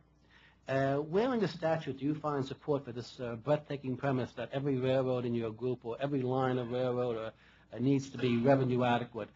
Isn't there some, especially in an industry that's only just barely revenue adequate in total, that some parts of your industry or some parts of your firm will not be revenue adequate, other parts will be more than revenue adequate, and there's some sort of balance in here because you are expected to serve a broad variety of customers with different abilities to cover all the costs? Well, we have to look at each Rail America railroad as a separate railroad. They are separate entities, and their common carrier status is separate, and that's the authority under which we operate them. So each one has to be revenue adequate on its own. So each one's a separate profit center then, and therefore, right. If each one doesn't cover its share, then because the railroads could look at their system the same way. Every line, if it's not profitable, then we're going to spin off that line. And that would be a reasonable thing to do, or would that be in conflict with their common carrier obligation? Well, if we had one of the properties that we didn't think fit our revenue portfolio, our criteria rather, we have the option to sell that to another short line operator, yes. That's it. Thanks, Vice Chairman Mulvey.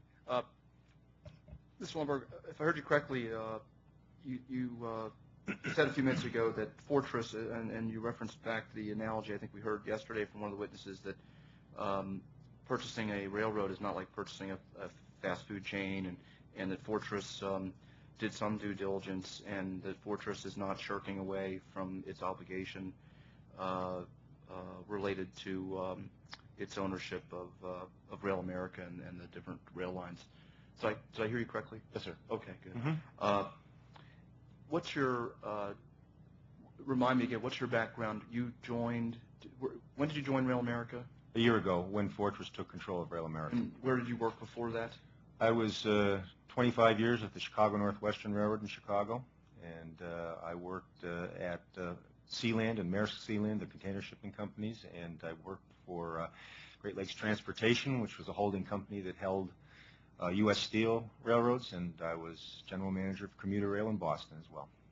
Is it fair to say that Fortress went out and looked for experienced railroad yes. officials to help them with this new enterprise? Essentially, we are the same group of executives that managed Great Lakes Transportation. Mr. Giles and I and the three others, we were together at Great Lakes Transportation. And all of my colleagues have significant Class 1 experience, yes. And when you were hired, did you interview with Fortress officials to talk about your credentials and that kind of thing? Yes. Does Fortress look at and approve? You mentioned your $300 million invested in infrastructure over the past 5 years, about $60 million planned for 2008 to be spent, $7 million again needed for repair of these tunnels at issue. Do you brief and get approval from Fortress of your Rail America's annual capital budget investment plans? Yes, on an annual basis, we will create the budget for all 42 railroads and the capital budget and make a presentation to our board of directors, just like all railroads do, and they will approve the budget. And as any owner would, I assume, they have the prerogative to say, hey, you spend a little more there, or wait a second, you think you're spending a little too much in this area. We need to see a different set of priorities that reflects the owner's priorities. Actually, it's a little bit different. They have certain earnings goals and standards, but as far as the expense side of it goes, they really are not too interested in that. They leave that up to us because we're the operating professionals. So they're not concerned about expenses? They're concerned about the return from Rail America, And, the expenses are part of the equation, but they don't get into examining each expense with us. They leave that up to us. But something like a $60 million a year plan for capital, I mean, they wouldn't get briefed on that? They Generally sign got off briefed on it? on that. Oh, yes, they sure did. You mentioned that, in your view, maintenance on over the years, Mr. Buttrey, I know asked about what appears to be a period of years of neglect of the line. In fairness, that period of years of neglect may well go way beyond Rail America's entry to the scene, but it also seems to have extended from 2001 on. Not to say there was no maintenance. I think you've made the point very clear there was some maintenance that went on. But if I heard you correctly, you said that maintenance expenditures were adequate or respectable. You picked the word when you look at the actual revenues that are being generated on that line as a way of measuring the adequacy of maintenance expenditures. Well, each line is different, and the Corp, and particularly Coos Bay line, requires an extraordinary capital expenditure. As I said, the last 3 years, 40% of the revenues went to capital expenditures. But we have lines that don't have the same geographic challenges or harsh conditions where, 10% of the revenues is just fine, or 5%, because the track structure does not deteriorate as fast as one in the mountains and the rivers and the swamps does. So does the amount of traffic and the amount of revenue you're earning on a particular line dictate how well you're going to maintain that line? Well, the line, our general philosophy is the line is maintained to serve the business that line serves. And again, variety of the FRA has a whole bunch of classes. Some lines exempt status serves the business on a particular line just fine, and some we need to have class 3, and it's all over the place. Well, here's my concern. Clearly, when you purchase tunnels, I might not expect Fortress to have combed the nation and walked and kicked every tie throughout your system when they acquire. But tunnels are a big deal. Everyone knows you check out the tunnels. You're gonna that and large bridges. Obviously, you're talking structures, and you're listening to somebody now patiently has some experience in this regard. When I ran VDOT, if I had told the good people of Southwest Virginia that we could only maintain Route 58 and the tunnels to Tennessee based on how much tax money was coming in and gas tax money was coming in from Southwest Virginia, which I can tell you often was not a lot because there's just not a lot of folks out there and they don't have large incomes, generally speaking, I would have been tarred and feathered. I mean, there's a moral and professional obligation to avoid problems and to maintain infrastructure not based on how wealthy the people are that use it or how much they're paying you, but because that's the business you're in and you make sure that problems don't happen, or you get out of the business. And occasionally highway departments have to tell people, and it's very painful, that hey, we just can't justify replacing that bridge. We're going to have to close it and there'll be a detour. But I'm just concerned. I have this sense that that you let it go into neglect because there wasn't the shippers didn't really meet your definition of deserving or being eligible for those kind of investments. Well, they're certainly eligible for service, but like every business, we have to look at the component parts, especially in the short line business where you have these lines that dead end. I mean, and so that line serves those customers, and that's all it does. And in those instances, you have to look very carefully at the revenues and expenses on the line and make the ultimate decision of whether to stay in business or not. And I guess I'd say we're kind of like in the middle of that process. We know it can't stand by itself. We're looking for other alternatives, and if we can't find them, then abandonment is certainly a possibility. You mentioned in your testimony that you have not been invited to take part in discussions between the Union Pacific or the state and the Maersk Corporation, which is the large operator, shipping company and operator of port facilities around the world. I have extensive experience working with Maersk in Virginia and with the railroads, and I'm interested to hear you say recently, in response to my recent question, that you actually worked for part of the Maersk family in the past. I did. Have you reached out to them and talked to them about the prospects of a We port have investment? reached out to them finally because the port and Port of Coos Bay told us they couldn't share anything with us. They had signed a confidentiality agreement with an unnamed shipping company. So we finally did reach out to Maersk here in their U.S. Commercial operations, and they told us that the prospects for the Coos Bay container terminal, while a theoretical possibility, are probably not a reality anytime soon. But having said that, that was their courtesy to us, I guess, and they can change their mind in a moment's notice. Of course, business conditions can change in the container shipping business. They do all the time.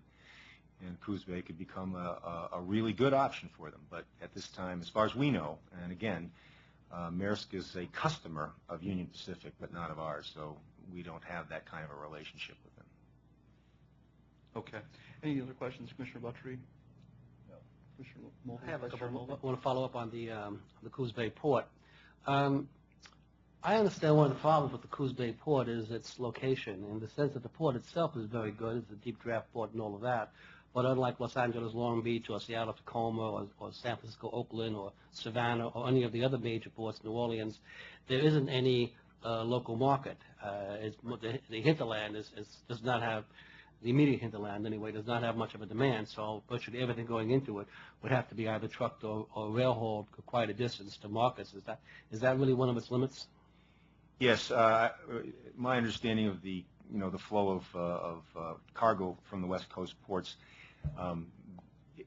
cargo that was unloaded at Coos Bay coming from the Far East would be destined for the Midwest, and so it would have to be hauled by train. So it'll be sort of competing with Prince Rupert or something like that. That's right, exactly. Well, that would suggest that the development of that port is a long ways off, but nonetheless, if indeed Los Angeles and SeaTac and Seattle Tacoma rather, and some of the others do eventually reach capacity, and the Mexican ports reach capacity, that this has got something in the future. Would that preclude you? Would that cause you to sort of hold on to the Corp and cease operations over some number of years in anticipation that this might come back? So the railroad is shut down for the time being. We're no longer going to serve the shippers who are there, but we're going to hold on to the right-of-way and hold on to the franchise, because in the future that port may develop.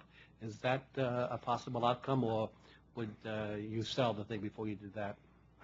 I'm not sure that's a possible outcome for us. I think that that we have an option in addition to an abandonment file for discontinuance of service, but I don't think we would go that route. Our idea was the joint venture, because what if Maersk comes and the state had said to us, we want an equity share, and any money we put into it, well, here's an equity share, and if Maersk comes, you get half. But having said that, we know what our options are in terms of the board's requirements of either putting the line back into service or filing discontinuance or an abandonment, and we're going to pick one of those. Thank you. Mr. Shaw, I don't want you to feel left out of this, and maybe you do want to feel left out of this, but you were talking about the fact that Class 1s, that the board treats Class 1s and Class 2s and 3s different with respect to abandonments and whether or not we enforce our abandonment rules. I do want to remind you, though, that very, very recently in the Hossamus case, the board did rule that the abandonment process was not full. It's back before us now, so I can't talk about it too much, but nonetheless, we did say that no, they did not, Conrail did not do it properly, et cetera, and we sent it back to them again. And there's been a few other cases, too, where I know that our staff looks very, very carefully at these abandonment proceedings to make sure that the letter of the law has been followed, and that if it's not, we say, no, we're not accepting this as an abandonment. And so I was somewhat dismayed by your comments. Do you want to elaborate on them a little bit? I don't have a problem elaborating on it. If I had a little more time, I probably would have given you some of the case sites with regard. Could you submit those for the records? Oh yeah, I can submit. Sure, we would appreciate seeing those, so we see where you think that we were not acting even-handedly? Well, it's a question of dotting I's and crossing T's.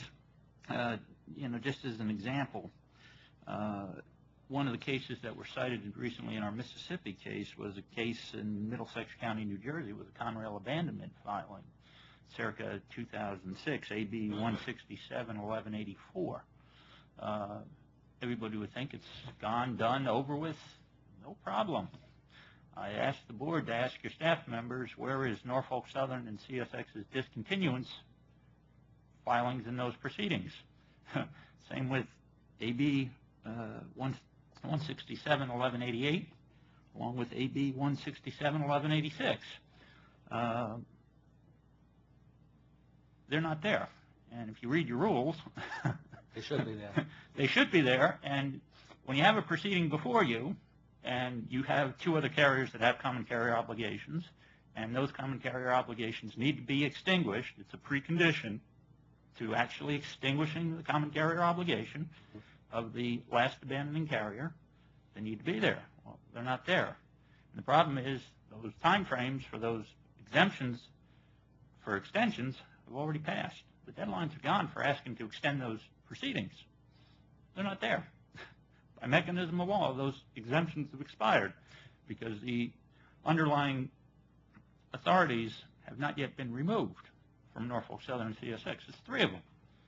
You corrected the fourth one on your own motion. I guess maybe the board thought, well, we'll fix this problem. But it was the fourth one that you finally fixed. You didn't fix the other three.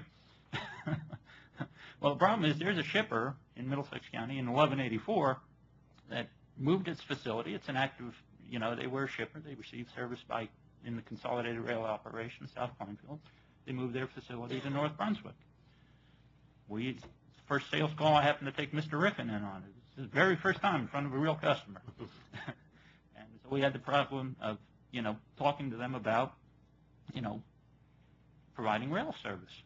And they looked at it and said, oh, yeah, well, we have rail service. The real estate person who just moved us in here told us we have the tracks out back. Well, we sort of knew the tracks out back were not necessarily going to be there, but we looked into it, and all of a sudden we saw NS and CSX, you hadn't discontinued your authorities. Okay? Conrail filed a notice of abandonment, consummation of their abandonment. Well, how can you consummate an abandonment if NS and CSX hadn't sought the discontinuance of their authorities? You can't consummate the abandonment. It's just legally not possible. In the same token, a minor little glitch, you have to ask for an extension in a timely fashion. This board just recently put forth 2 days ago in your abandonment filing. You have to timely ask for an extension. Well, time for timely asking for an extension has long since expired. The authority has expired. There is no abandonment authority. So now we have the tracks have been pulled up, the right-of-way has been sold, the rails are gone, NJDOT has been given permission to modify a bridge which may prevent future rail service. Conrail's not being held accountable, or NS or CSX. And what bothers us is these are Class 1s. What really bothers us in AB 167-766, they got it right. So they got the first one right. And they got the second one wrong. And they got the third one wrong. And they got the fourth one wrong. They got the fifth one wrong, but you corrected it for them. And I got the tenor and tone in that was, you're breaking their chops. And our part was, wait a second. How many times do you have to get this wrong before you get it right? In the same token, we've seen it in a case you recently did in AB 33-888. Bridgewater Resources, same underlying problem. Right away was gone. Now you're being asked to deal with the problem. Same thing down in Maryland. We had the Maryland abandonment on the Cockeysville Light Rail Line, a line you're all familiar with. Portions of the line have been removed. One other element that we've got with regards to that was MTA came in and made statements to you. They made an honest-to-goodness statement to you. It really concerned us. And they said, well, we only blocked the line in one location. The record contains a clear document that said, no, we blocked it a little more than that. Norfolk Southern had told you there were there were actually two sales with regards to a Conrail sale of that line. You only addressed one.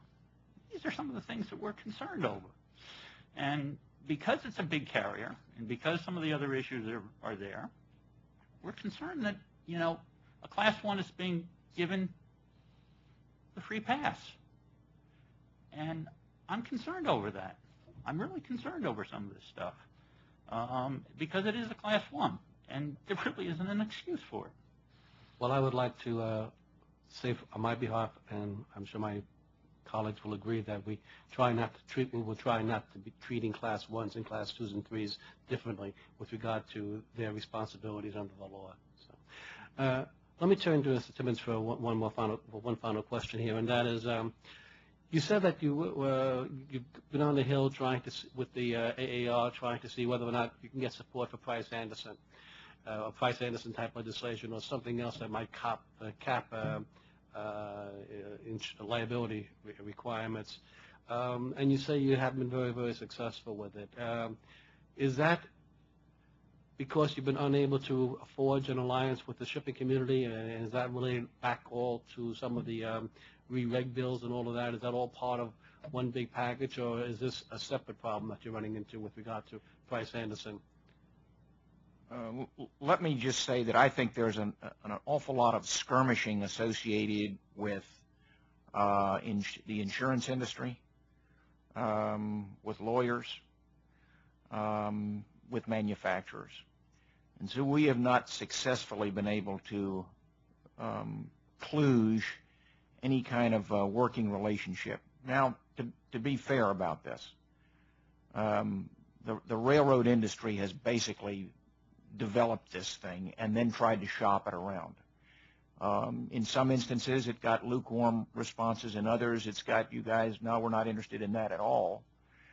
I think on Capitol Hill, you've got a problem with staffers who are really not ready to take on some huge special interest conflagration. In other words, you've got a whole variety of lobbying crews ready to descend on this because it's got some fairly significant financial implications once you build this thing in.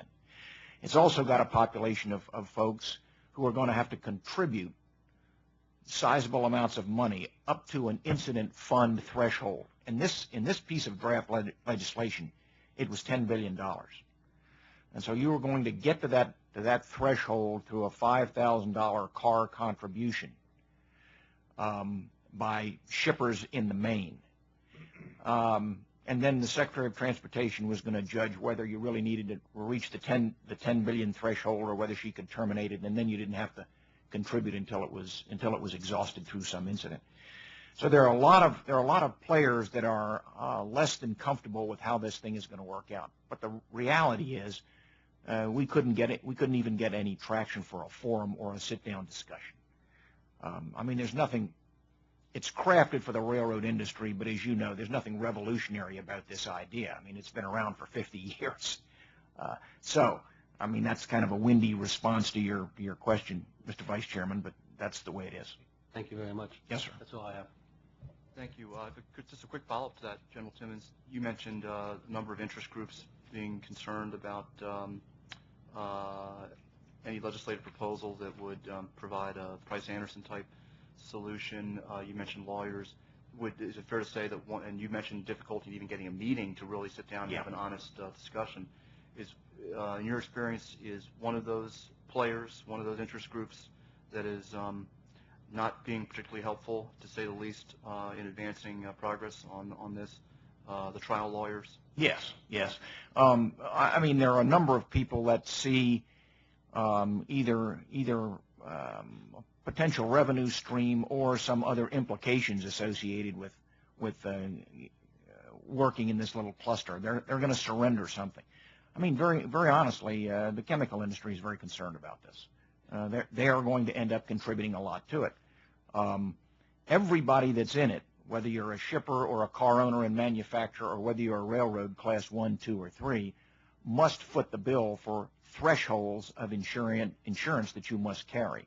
So before you can get into it, you've got to join up and demonstrate to the Secretary that this is how much insurance that we're covering, and then you become part of this incident fund that takes care of things if your insurance is exhausted based on an incident, litigation, and cleanup and things of that sort. Thank you. It is, just one last thought on that. Chairman or Commissioner Buttry commented before, and I think he's very right when he says this, that things happen expeditiously when there's a catastrophe of some sort, some dire circumstance. Generally in the Short Line Association, and I think it's fair to say this for the AAR as well, we've been fully aware that it would take another major incident and someone would then scramble and say, where is that draft legislation those railroad guys were talking about last year or a year and a half ago? Where is that? I mean, that's the kind of thing that will drive everybody into one room and sit down and get serious about it under all kinds of duress.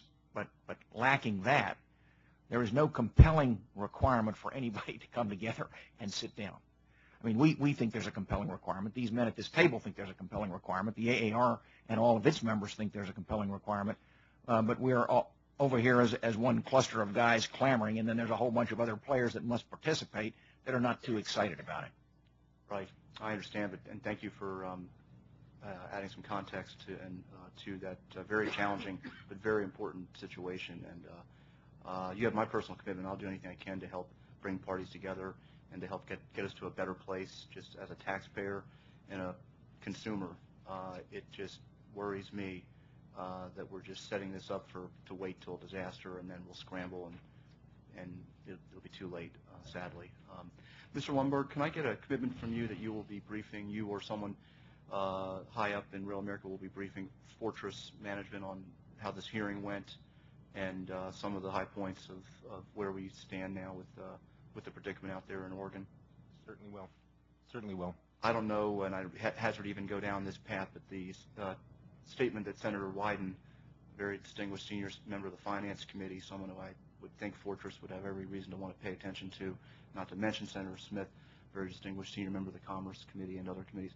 But Senator Wyden said something about a $24 or so million investment or loan coming from Fortress to Michael Jackson for his Neverland Ranch, right, playing out in the press right at the same time that the people of Oregon are being told there's no money available from Fortress for its subsidiaries' rail maintenance. I mean, if that's remotely accurate, could you, have you advised Fortress that that's not particularly helpful as you're trying to tend to, a veritable brush fire out there of ill will and everything? I mean, well, that's something that I don't really know or understand what that's all about, and haven't paid much attention to it. But I'm sure they are, and they will. We'll tell them what happened here today. And yesterday, I hope. And yesterday too. Okay, because I think it might be helpful to have Fortress come before us at some point directly, and here they seem to be involved with setting up and approving budgets, hiring key staff, making the key decisions, not day to day, but big picture. And we haven't really seen much or heard much from them, except when they wanted our concurrence to buying you guys. And in that case, we got very little comment. It was done under an exemption procedure, basically, as a non-rail carrier. But anyway, I appreciate your commitment to keep them apprised. They need to be apprised. They need to know that it may not just be poor Paul who sits here and suffers through all these questions, but it may be someone from Fortress the next time, and they need to be aware of that. Thank you. And can I make a little commercial here at the end? Short one, yeah. Yeah, Mr. Hamburger said that that the rail industry is not at war with its customers, and I just wanted, for the record, to say that we're not at war with our customers on the Corp. And Mr. Ford, who was here yesterday, eloquently explained his feelings. He's our biggest customer on the Corp. And we still, notwithstanding the closure of the Coos Bay line, still ship 8,000 cars a year for him. And he's very important to us, and we appreciate his business and all the customers out there. That's what we're in business to do. Well, thank you. And rest assured, this board is not at war with anybody either. We just are trying to do our job and get to a better place on a controversy that just has been lingering and languishing with no progress. And we just want to get to a better place as fairly as we can to all the parties' interests. Any other questions, board members? Just a comment, General Timmons, in response to your very last comment, I'd just suggest that there is at least one other way to get this done that I can think of, but I can't talk about it now. Thank you. I'll get in touch with you at a later date, sir. Probably can't even talk to you about it, but Okay. there is another way. Any other questions? My final comment was that some people said that people only act when there's a crisis, and Commissioner Buttrey mentioned the collapse of the bridge in Minnesota, and we haven't acted even on that. So even a crisis is no guarantee that we'll act, but hopefully we will act before there is a crisis. Thank you.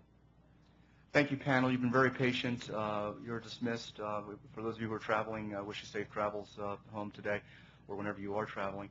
Little housekeeping scheduling. We will break now for 45 minutes, return in exactly 45 minutes, and get through the remaining panels, and look forward to everyone being back, and thanks for your patience.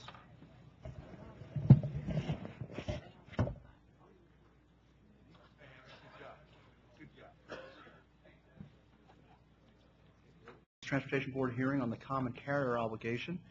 We're delighted to have a distinguished panel before us this afternoon. And without further ado, we will turn it over to them. Our first speaker will be Mr. Steve Sharp from the Arkansas Electric Cooperative Corporation. Welcome, Mr. Sharp. Thank you, Chairman Nottingham and Vice Chairman Mulvey and Commissioner Buttrey. We appreciate the opportunity to address you today on this important topic. As the board's notice states, railroads have a statutory duty to provide transportation or service on reasonable request, even where providing such service would be inconvenient or unprofitable. AECC's experiences in recent years suggest that the railroads have repeatedly failed to satisfy even a loose definition of the common carrier obligation. The railroad industry today is neither highly regulated nor truly competitive. As a result, to the extent that the railroads are not currently meeting their common carrier obligation, we believe the remedies will require either increased regulatory requirements, increased competitive pressure, or both.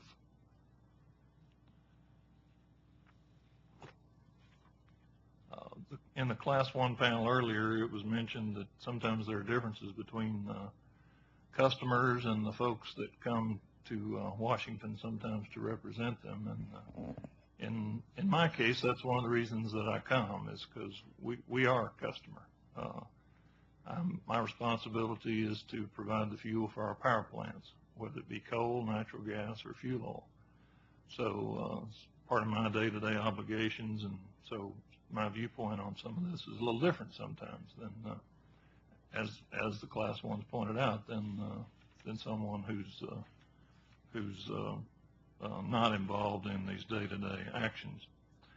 And I'd like to kind of change my order up here. I'm certainly summarizing my written comments, but because there's such a short time to do so, rather than go through all my examples that we gave of situations that we feel are problems with common carrier obligation, I'm going to start with our specific recommendations to the board, which summary of those, which is included in the written comments.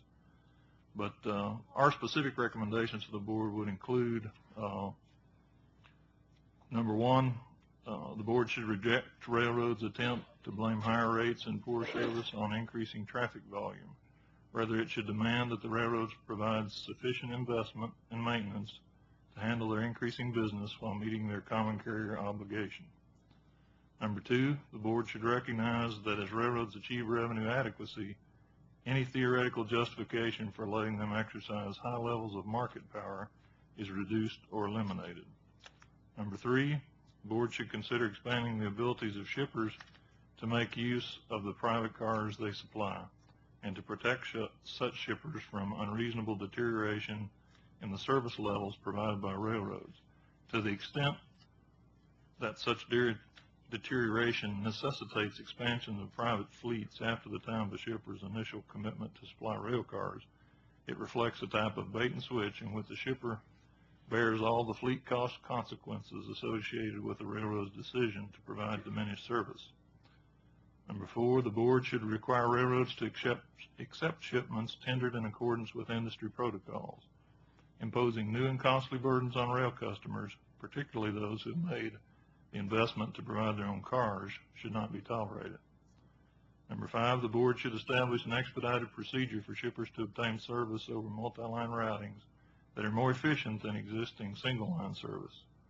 At least for unit train shippers, there should be a rebuttable presumption that shorter routes are more efficient than longer routes. For captive shippers, such a demonstration should be deemed a sufficient basis for, for competitive access relief. Number 6, the board should establish meaningful accountability when railroads fail to perform due to management decisions. As Commissioner Buttrey said a little earlier today, bad things do happen. It's certainly not, we certainly don't think it's the intent of railroad management or anyone else to have such things happen, but they do happen from time to time. And when this happens, we think there should be accountability for the railroads. From the board standpoint, this could include making it easier for a shipper to obtain substitute service, especially when a carrier hasn't followed applicable maintenance guidelines or hasn't taken reasonable steps to ensure adequate capacity. Number 7, the board should devote careful attention to the legitimacy and duration of embargoes. Embargoes have been talked a lot about today. It's a little bit different aspect of embargoes, but in our case,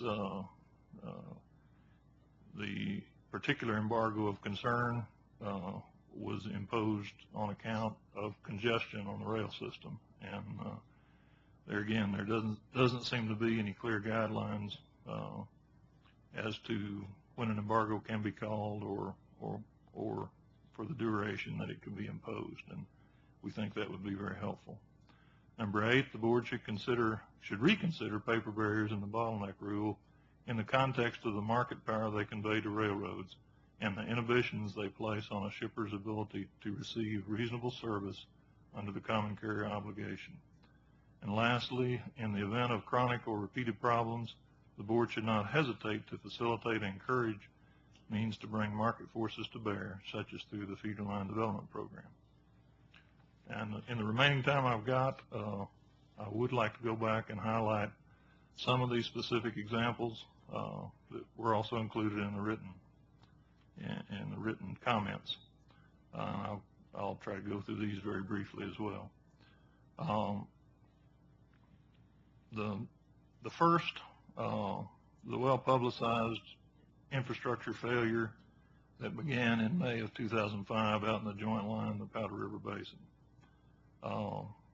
This produced major operational and economic disruptions for us, for AECC, and numerous other coal shippers. The problem resulted from the from the failure of the railroads to maintain the ballast underneath the joint line in stable condition.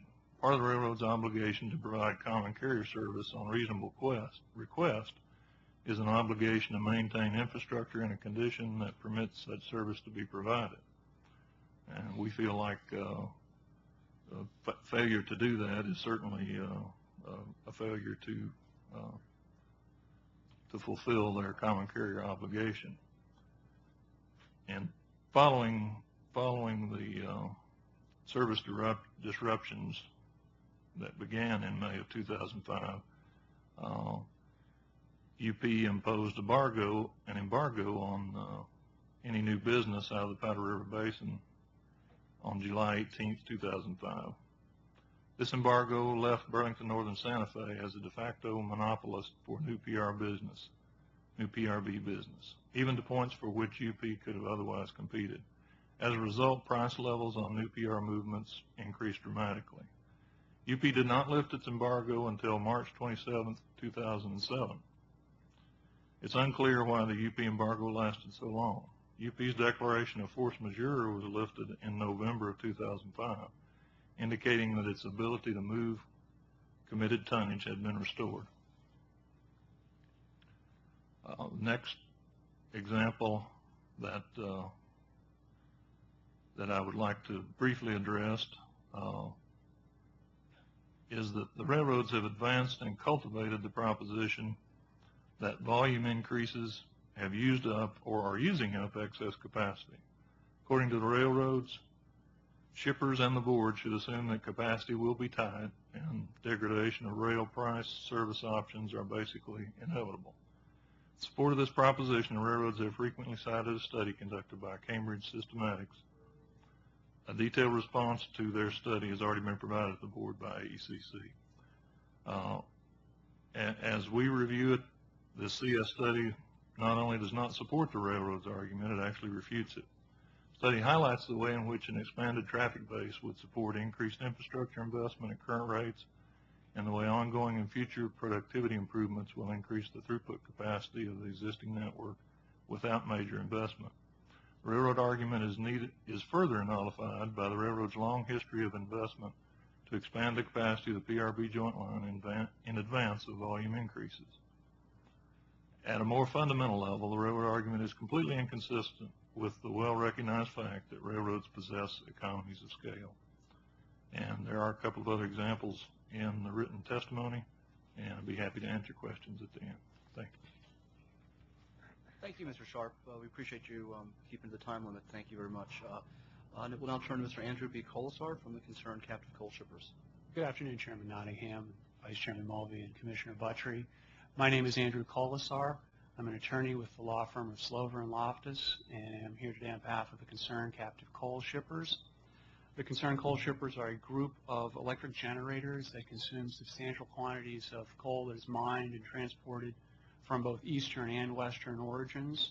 The members of the group include the City of Grand Island, Nebraska, Duke Energy Corporation, Dynegy and LS Power Associates, Entergy Services, Intermountain Power Project, Lafayette Utility System, Progress Energy, Seminole Electric Cooperative, South Mississippi Electric Power Association, and Wisconsin Electric Power Company. I'd like to begin, as I think I must, by thanking the board for invoking this proceeding. We think that the common carrier obligation is certainly foundational to much, if not all, of what the board does, and your interest in highlighting that obligation is certainly something that all of the members of the group appreciate. We have submitted written comments, as you are no doubt aware. In those comments, we explain what we regard as the particular significance of the fact that the Interstate Commerce Act and the common carrier obligation itself have been reenacted without fundamental change many times over the course of its 100-year history in the law. Under governing precedent, there should be a great deal of deference given to the fact that Congress has seen the interpretation of the common carrier obligation and has left it in place. And I believe the board should regard that reenactment and that congressional seal of approval as an indication that the historic interpretation of the common carrier obligation really is something that should guide future deliberation as to how the obligation ought to be enforced. Our comments address a decision of the Supreme Court that was actually issued within a decade of that first inclusion of the common carrier obligation in the statute. That's the Pennsylvania Railroad versus Puritan Coal Mining Company case. And it sets forth the court's understanding of what the common carrier obligation exactly means. The case holds that there can be circumstances in which a carrier will be excused from its failure to fulfill the common carrier obligation, but there are specific limits to those circumstances. In particular, the court stated that a carrier would be excused from providing rail cars on reasonable request if its failure to furnish those cars was the result of, quote, sudden and great demands which it had no reason to apprehend would be made and which it could not reasonably have been expected to meet in full, close quote. Where a carrier has abundant reason to anticipate increased demand and has been telling Wall Street interests and others that it sees huge demand in the future and that will be a great aid to its pricing power, we don't believe that we're in a situation that's encompassed within the Supreme Court's Pennsylvania Railroad analysis. There is an analogy that has been used in many instances by railroads, and it was used again this morning by CSX. It tends to draw a little chuckle whenever it's raised. It's that you don't build a church for Easter Sunday. We think that analogy doesn't quite hold for some very serious reasons. Without getting into the philosophy of church architecture, I think that we can all agree that there are differences between churches and railroads, and a church does not hold a common carrier obligation. The railroads do. And in the Pennsylvania Railroad case that I just mentioned, their obligation is excused where there are unexpected demands. It may very well be the case that a huge crowd is expected on Easter Sunday. And if a railroad faced that situation, peak season where traffic levels were higher, they would hold an obligation under Pennsylvania Railroad to have the capacity sufficient to meet those reasonable requests for service. So wanted to raise that issue. Another point that we make in our comments at pages 36 to 39 is that there are a number of cases that specifically reject the notion that a carrier can rely upon questions of profitability to decide whether it wants to provide service. And the cases hold, quote, a railroad cannot lawfully make fulfilling their statutory obligations contingent upon whether they think it is worth it to do so. And that, of course, is from the board's own Projepscott decision from May 15, 2003 that we cite in our comments. A similar quote, railroad may not refuse to maintain service when it becomes inconvenient to do so or because profits are declining. That from the General Foods decision from the Maryland District Court, 1978. We think there are several key principles that follow from the historic understanding of the common carrier obligation. First, as I mentioned, the obligation has a long-standing history in the law, and the repeated endorsement from the courts and from Congress in the reenactment of the statute, we think, is persuasive evidence that the historic understanding should prevail. Second, questions regarding the exact parameters of that obligation are committed to the sound discretion of this agency. Third, precedent supports the view that a failure to provide adequate service will be excused where demands for service arise in a manner that the carrier could not reasonably have expected or anticipated. And fourth, failures to provide adequate service will not be excused where carriers have acted in a manner that is either designed to create or perpetuate scarcity of transportation service on their lines. We took a look at the railroad's written comments, and we thought that there were 2 points that really jumped out that are consistent with what it is that we've had to say, or at least relevant to what we've had to say. First, I think the AAR comments make perfectly clear that the railroads do anticipate increases in demand on their systems in the future. Again, that we find to be indicative that we are not in a situation such as the Pennsylvania Railroad case. Second point that the railroads seem to make in their comments that we think also bears mention, and that is the notion that the railroads will act in a manner with respect to their customers that is designed to ensure that they do the best that they possibly can for the largest number of shippers, and that the goal of societal efficiency will best be served by this agency stepping back and allowing the railroads to do what they do best. Not without wanting to take away from the knowledge that the railroads have of their own industry, that argument, we believe, crosses the line into saying that they should self-regulate and that there really should be no regulatory enforcement of the common carrier obligation, and we don't think that that is consistent with the historic notion of what the common carrier obligation means and the role of this agency in that process. One other point that was made this morning that we find to be particularly important. We address the subject in our written comments of the timing of a carrier's response to a request for a common carrier rate. That is an issue of some significance for coal shippers. We were very heartened to hear this morning that the railroads now at least view it as their policy of responding immediately to requests for common carrier service, and we followed the dialogue and appreciated the dialogue that went on about the possibility of conferring with the general counsels of the railroads if need be, and then the chairman's remark that that really should not even be necessary, that the railroad should be of the view that providing common carrier rates to shippers on request, even in the context of their negotiations of a new contract, is something that is terribly important. Another thought comes to mind with respect to Commissioner Buttry's question this morning about the perceived arrogance on the railroad's part and how they might go about improving relationships with their customers.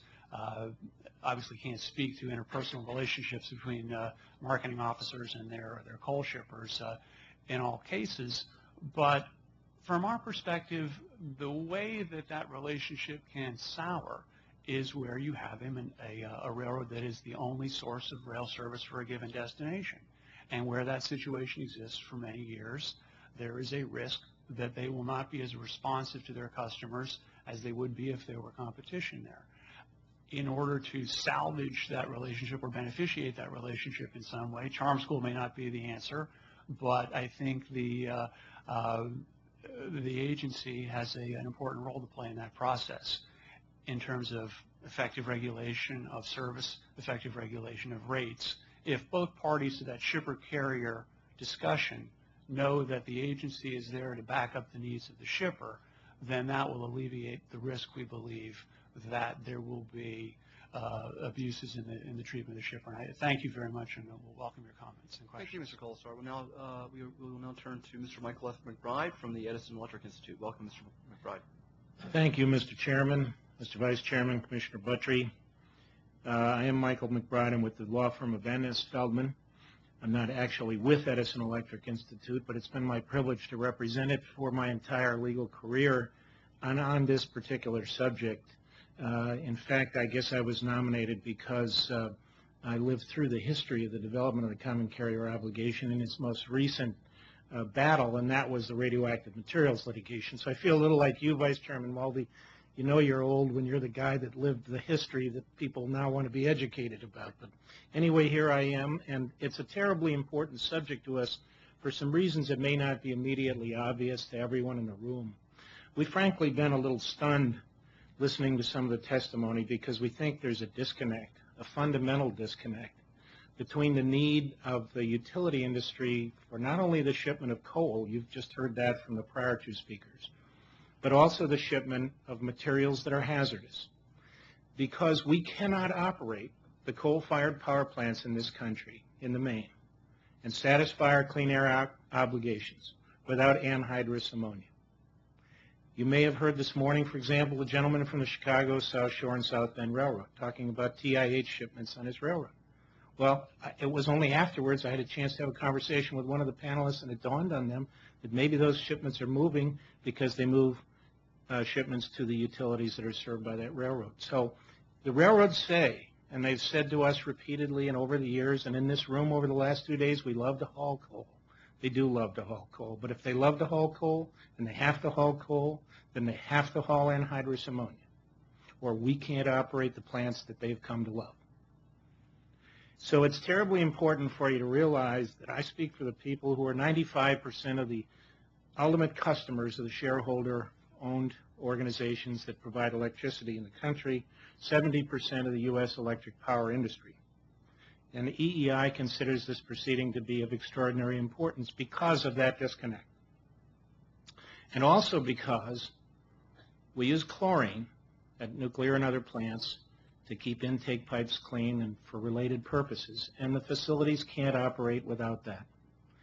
And going back to what I mentioned about the history that I lived through, my very first cases before this agency's predecessor were the radioactive materials cases, about which you've heard so much, that led to the Akron-Canton case and the Conrail v. ICC case. And we need to clear up something that has become sort of a creeping ambiguity in the discussion in this proceeding and in the comments. And the issue is whether the common carrier obligation is absolute. And the answer is yes, in a very important respect. And the Sixth Circuit's decision in the Akron-Canton case speaks directly to this. The court said the Commission's deference, and this is the Interstate Commerce Commission it's talking about, to the safety regulations of its sister agencies must extend only this far. A carrier may not ask the Commission to take cognizance of a claim that a commodity is absolutely too dangerous to transport if there are DOT and NRC regulations governing such transport, and these regulations have been met. The issue in the case was the railroad said we're not common carriers because we never held ourselves out to be. We said that's not the law. If we tender the shipments in accordance with DOT and NRC regulations, you absolutely have a duty to carry. In that case, radioactive materials, and the court agreed with us. This went to the Supreme Court twice, cert denied.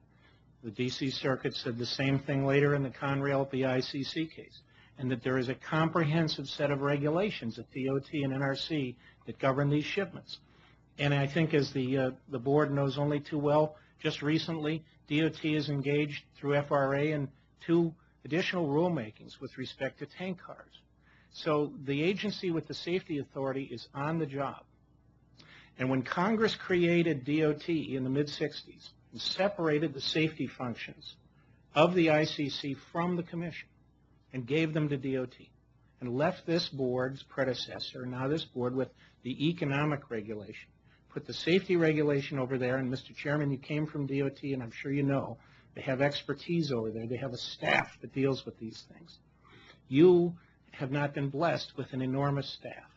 And I dare say, although I know what a lot of people do around here, I don't claim to know what everybody does, but I'm not aware of very much safety expertise at this board as opposed to over at DOT or at the NRC. And so I think it's terribly important for the agencies of the government to stick to what it is that they were assigned by Congress to do. And if the railroads have a problem with the safety of anything that is transported on them, the teaching of the radioactive materials cases is they know where to go. They are to take their concerns to the right agencies. As the Court of Appeals again said in the Akron-Canton case, and what I read before is on page 1169, 611 Fed 2nd, here's what the court said in footnote 5 on the same page. We cannot refrain from noting at this point that none of the petitioner railroads has availed itself of opportunities to comment upon the safety regulations of DOT and NRC concerning the rail transport of nuclear materials. In other words, the court was saying, you know where you're supposed to go if you've got a problem. We want these materials to be transported as safely as possible. There has never been a release of radioactive materials in their rail or truck transport of which I'm aware, in these large casks which are themselves licensed for safe transport. We're all in favor of safety in this realm, but it starts with the common carrier obligation. Because we also showed, and your predecessor found in the radioactive materials cases, that the railroads were 14 times safer than the truck mode. And one of the additional reasons for the court's holdings were that the public interest demanded that the railroads haul those materials precisely because they were the safest mode available to us. So the public interest obligation simply requires them to do this.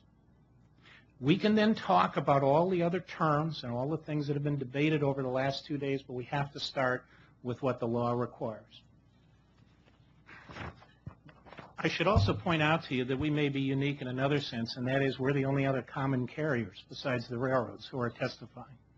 Utilities have a duty to serve. They're happy to do so. They have an obligation that they do not shirk and that they're held to. And we think the same standard has to apply to other public service companies. When you buy a railroad, that's the business you're into, and that's just the way it is. And then you have to work through the government to determine the extent of your obligations. You can't decide for yourself what your obligations are. Now, I'm not going to read all of what I wrote to you. I hope you've had a chance to read it. I sent you on the back 20-some pages of my comments the history on this subject. I was asked to write it so that it would be in the record. We certainly don't argue that in all respects the railroads are wrong or that they don't have legitimate complaints. We acknowledge, for example, that if there's a physical impossibility to serve everyone, then obviously there has to be some kind of reasonableness attached to this. But that doesn't mean they can refuse to serve anyone. Now, the railroads themselves in their 10-K statements, and I gave you the references to these two, admit what I've just said to you in those that spoke directly to it. And in fact, you know, Sherlock Holmes wrote about the dog that didn't bark. Well, there's a dog that didn't bark in this proceeding, and that's the Canadian National. If you notice what it said in its 2007 annual report, it said that CN, quote, as a common carrier, has a duty to transport, unquote, quote, hazardous materials such as chlorine and anhydrous ammonia, commodities that are essential to the public health and welfare. Well, I submit to you that a company could not say that to the SEC and then come in here and argue that they shouldn't have to carry these materials. So I think that there's something profound about the fact that CN isn't arguing with the need for it to haul these materials or that they are essential to the public interest. So please keep in mind that this is a rail industry network, that it depends on more than just coal or more than just grain. We don't move these things and use these things for the fun of it. We move hazardous materials because we have to. And they do too. So let me, if I may, in the remaining time, Mr. Chairman and Commissioner Buttrey, I wanted to respond to some of the points that each of you made in your opening statements or during the course of the last day and a half. I'll try to be helpful to you. Commissioner Buttrey, you said that the common carrier obligation may change over time. I respectfully submit that in the respects that I've said today, it does not. Because not only is Mr. Kolazar correct that Congress has not sought to change it after the court decisions that I've referred you to, and that it is statutory. But also with respect to an issue that's come up about exemptions, the common carrier obligation being statutory remains. When this board issues an exemption, it's simply saying we don't need to regulate because there's no market power and no other need to regulate. But the common carrier obligation is still in the backdrop and may resume if the board determines that the exemption should be revoked. You said, Commissioner Buttrey, that the railroads were not exempt from the antitrust laws, and we agree with that. In certain respects, price fixing, collusion, carving up markets, it's true. But the restrictions or their exemptions from the antitrust laws are not narrow. They're broad because of the Keogh decision, because the Supreme Court of the United States reaffirmed in Square D, said that anything that's subject to the regulation of the ICC or this board, they are now also exempt from under the antitrust laws. And that's our problem. So that if we have problems about a number of the things you've heard over the last 2 days, there may not be an antitrust remedy. There may only be a remedy at this board. Number 3, you said that Staggers did not promote competition in the rail industry. Well, I lived through it. I helped to write some of the testimony and the legislation that led to it. I brought out my dog-eared copy of the committee report to say to you respectfully that I disagree with that. There are a number of respects in the rail transportation policy in which Congress indicated that the 40-something Class 1s at that time were supposed to keep competing. And the ICC, now the board, were supposed to encourage that competition. And there were various provisions of the statute that we thought were designed to promote that. Terminal trackage rights, reciprocal switching, the public interest standard in mergers. We thought we were entitled to bottleneck rates. And in one respect that this board has been commendable in enforcing, and that's the right to get a certificate to build a new line, whether at a plant or into the Powder River Basin for the DM&E. But unhappily for us, we view various provisions of the statute that were designed to promote competition as not having been applied in that fashion. And that's our concern. If the statute had been applied in the fashion we thought it was intended to be applied in 1980, I'm not sure we'd even be seeking legislative changes. Mr. Chairman, you made some comments about things that you said the board had not ruled for the railroads on. And I just wanted to comment on a couple of those. We have no quarrel with what you said about cost of capital or about the PICO lines case. But I do want to say that on the fuel surcharges, that was a limited victory at best because it was prospective only. And a lot of the shippers have explained to you that the fuel surcharges have been baked into the base rates and then surcharges piled on top of them, which seems to us to be just another version of double dipping. We know you have a case pending. The whole shipping community is awaiting the outcome of that. I don't want to suggest that you've pre-decided the case. I'm sure you haven't. But people are anxious to see whether there's any more to the victory, small as it was, than that. And finally, on the small rate case guidelines, I just wanted you to know that the entire shipping community, it seems, is awaiting the decision in DuPont versus CSX. Because the $400,000 cost estimate that most people bandy about is a real estimate and maybe a minimum for trying one of those cases until issues get resolved. And the $1 million cap over 5 years on relief is a real impediment. Business people make real serious decisions about whether to bring cases here on a cost-benefit basis. And risk is a factor in those cases too. And so they just want to see what the guidelines really mean in application. So I just wanted to say to you the jury's out, I think, on some of the things that you talked about. Let me just try to wrap up by saying that if there is to be any change in the railroad's common carrier obligation, including any cap on liability as the railroads have proposed or a refusal to carry certain commodities, neither the board nor the railroads are empowered to take such actions. Rather, Congress must do so because of the existing statutes. And EEI is, and it has always been, willing to discuss legislative issues with the railroad industry, but it does not, respectfully, believe that this is the proceeding in which it is appropriate to do so. But I'd be happy to answer any of your questions on that. I should simply say to you that I'm not the guy with the authority to negotiate, but I know my principals are always willing and do talk to the railroads about these matters from time to time. There just simply, in my view, haven't been sufficient such communications. But particularly, for example, on Price Anderson, we're the experts on that. That applies to us, and it applies to the railroads when they move our nuclear materials. And we are more than happy, and we have said so, to the railroad representatives in this room to sit down and talk to them about that very subject and see if we can't work through it with them. Thank you very much. Thank you, Mr. McBride. We'll now turn to Mr. Peter Full from the Western Coal Traffic League. Good afternoon. I'm Peter Full with the law firm of Slover and Loftus. I'm here today on behalf of the Western Coal Traffic League, who regularly participates before the board. We're an association of approximately 18 electric utilities that moves collectively 140 million tons of coal annually from Western coal mines. We're happy to be here today. The Coal League recognizes that the movement of coal by rail is notably different than the movement of TIH commodities that we've heard much about over the last few days.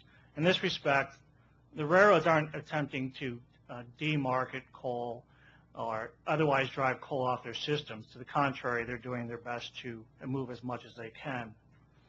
However, the Coal League members do have concerns about, in the existing market environment, the railroads do have economic incentives to create supply and demand imbalances or engage in certain practices that could put them at odds with their fundamental common carrier obligations.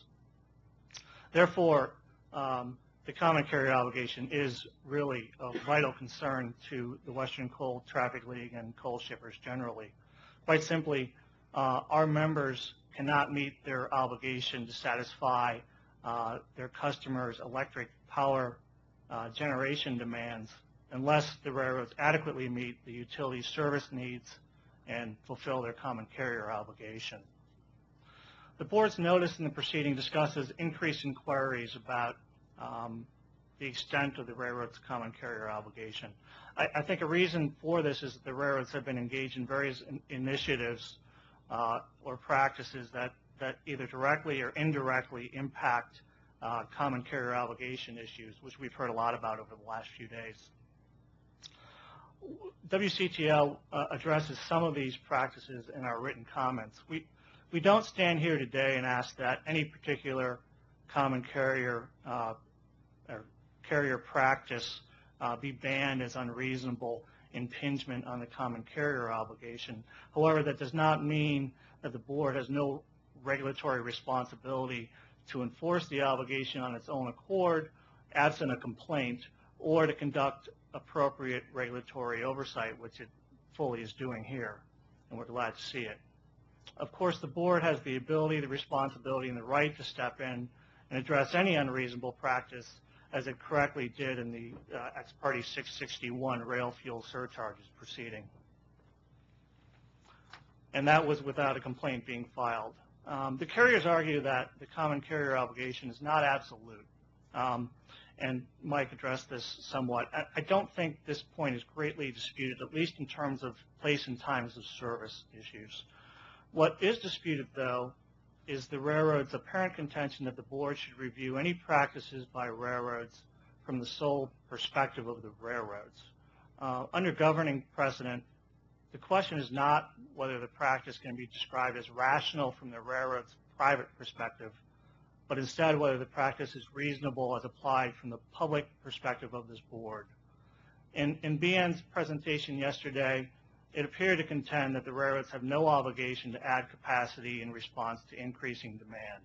UP simply asserted that its responsibility is to grow capacity when its investors' demanded returns justify such expenditures. With respect to these assertions, I think Vice Chairman Mulvey got it right yesterday when he answered that if it's left to the carriers as to how much capacity to offer, and the common carrier obligation is bounded by that available capacity, this leaves it to the railroad's sole discretion as to the scope and limit of their common carrier obligation. That can't be right and is not right. If the board's role is to fulfill the congressional mandate to enforce the common carrier obligation, the board has no right or ability to undercut that obligation absent statutory amendment, and certainly not because the carriers believe it is more convenient or expedient for them to do so. I appreciate the time here, and we'd be happy to answer any questions. Thank you, Mr. Bull. Thank you to each of the panelists. Mr. McBride, I appreciate your testimony, as always, very thoughtful. Certainly, this one of the nice things about having a hearing is it forces board members, especially me, to read those cases if I hadn't read them before. So I have, and it was for me, it's well worth having the hearing just to force myself to make sure I've really read and thought about some of the important cases that I might not have had a chance to read before. You mentioned characterizing some of my remarks over the last day or two, the word victories, and I hope I didn't emphasize that word because I really don't. I'm not motivated by what interest group or what client or what side has a victory on any third Tuesday of the month. Or I mean, as you know, we deal with hundreds of over 600 decisions, mostly small, but some not small, a year. And if we were to try to really keep score and make sure that every group got a percentage of victories, first of all, we'd probably go insane, but secondly, it wouldn't be a very reasonable way to interpret the law and respond to cases. But I do remember taking strong exceptions to Mr. Kaplan of U.S. Magnesium's statement yesterday that this board seems to be constantly seeking to ensure their, meaning the railroad industries, inordinate profitability. And when I called the witness out, I didn't hear a defense of that line. His head was nodding more than anything else. But and because that's a pretty strong statement that this board, and I just think it's not a factual statement. Does that mean that your clients always feel victorious? No. And that didn't mean it. In fact, many times when we do things that disappoint or outrage or find ourselves in court up against the railroad industry, which is happening with more frequency in the last a year and a half, 2 years, I would assert, it's not because your clients are happy. Very often you're in court on the same thing saying we got it wrong too for different reasons.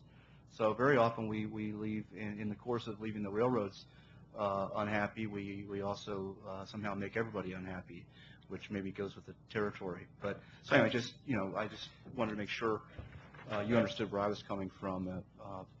Absolutely, and the word victory was not your word, as I recall. I took down the notes as carefully as I could yesterday, but all you said was that you had ruled against the railroads, and you listed those 4 proceedings. And I was afraid the implication of some people was, and therefore the shippers were victorious. And I was simply explaining to you from that shipper's point of view, these were not particularly perceived as large victories, but that was not your word. And I don't characterize this agency as out to just fatten the wallets of the railroads. I don't. I've been the president of your bar association twice, proudly, and I wouldn't do that if I wasn't proud to come down here and think that you listen to the evidence and try to rule on it. I probably disagree more than I agree with what happens in cases, but I get listened to as I am now, and I think I get a fair shake on the evidence, and I appreciate that. I have some differences of view on the law, and I think that the agency has a statutory duty with respect to revenue adequacy that we've never quarreled with. Because realize that I represent investor-owned electric utilities. One thing the railroads comment on, and when they talk to us, is that we understand the need to make a profit, and we do. And so we're delighted that the railroads, in our view, are now revenue adequate, frankly. They said in their comments their return on equity is now for 2006, 14%, the same for 2007. But we do think that that means that there's more of an obligation to regulate now under the statute than there was before. But I didn't mean to mischaracterize what you said. It was not your word, and I didn't want to put words in your mouth any more than anybody else here. I simply wanted you to understand that people are not as fired up, if you will, about some of these rulings as it might seem from your perspective, and it's simply because in the application there's so many problems in trying to carry out some of these decisions, well-meaning as they may be, that it takes a couple of tries sometimes to really get it right. But anyway, I hope you... And Mr. Brown, please be sure, I have no quarrel with you. I just want to make sure while we're together, I communicate my position as clearly as I can as you are yours. And my position is not that every time this board has, which we have had on multiple occasions, the opportunity to, based on the facts that came to us in situations, to rule in a way that was adversarial to the railroad industry. That doesn't necessarily mean that shippers reaped direct benefits or immediate benefits or should be happy or should be high-fiving each other. No, I understand that. Sometimes benefits accrue many years later. Sometimes they never accrue. But let's be honest, if you're the railroad industry and you experience for the first time in your history this agency making an unreasonable practice finding the way we did, probably not a good day for them, correct? And now they find themselves in federal court, in several federal courts, defending antitrust cases that all coincidentally reference our finding. What a coincidence. Correct. Will those cases win, lose? I have no idea. But anyway, just right. I think it's a fairly safe statement to say that it was not a happy day in the railroad industry world when they were tagged with the first unreasonable practice, and it is directly consistent with my statement that this statement we heard from U.S. Magnesium that we are this board, not historically or some boards, this board is constantly seeking to ensure railroads' inordinate profitability. Those are statements I can't let slide on into the record without some calling it out a little bit. I understand, and I hope I've tried to make myself clear because I'm certainly not trying to mischaracterize your position. And I've appreciated your willingness to listen and keep an open door the whole time you've been the chairman, and I just hope it stays that way because we frankly welcomed this proceeding because we viewed it as an opportunity to educate. And as you've indicated, not only about the cases, but about the facts and the industries, these people are very dependent. The people you've seen over the last 2 days are very dependent on the railroad system to make this economy go. And my clients, more than anyone probably, because of the need not only to move coal, but also to move these other products. And we find no unwillingness on anybody's part in the industry to ever come down here when you ask to try to participate as helpfully as we can to make sure that we're on the same wavelength. But in any event, if I mischaracterized anything you said, I didn't mean to. I was just trying to use my time as quickly as I could to communicate the points to you. No, understood. No problem there. I just wanted to make sure I had a chance to clarify in case anyone did mishear me. But I do think it speaks to the broader concern that I know I personally have as a board member that, and sometimes it happens when we're present and then we have a chance, hopefully, to explain our perspective and side of the story. Very often, though, it happens, unfortunately, when we're not invited or present at different public forums where advocates, I'm not particularly saying any of you in particular, but just advocates for various reforms and various changes in the rail regulatory world will say things like, shippers can never get a break from this board. And and you can I could go on for 18 hours with examples that I think you all know. And that I just ask as a point of professional privilege if folks would just take a moment to think through that and the message that sends back to this board when we feel those kind of statements are just flat out inaccurate, because it goes to the credibility of people who, and I say this because we have a lot of people listening. I'm not talking at you individuals per se, but you're in the fray. You're sometimes there when these statements are uttered by others, and help us at least. It's fine to have disagreements and to fight hard for hard-fought positions and for clients, but you know, be fair and judge us based on what we've actually done or not done, not somebody 10 years ago or 20 years ago. Or Two quick comments. One, that's why we come in. And two, that's why I try to be as specific as I can be about where we agree and where we disagree. So you can take shots right back if you disagree with me or Commissioner Buttrey. You know, I like you guys. I respect you guys. I speak well of you guys. But I come in here and I tell you as straight as I can what's on our mind and let you come right back at me if you disagree, rather than just generalize about your motives or, you know, what you're in business to do down here, because I frankly don't think that gets the ball moved down the field very far. I think trying to be specific is a much better way to go. We're not thin-skinned or sensitive.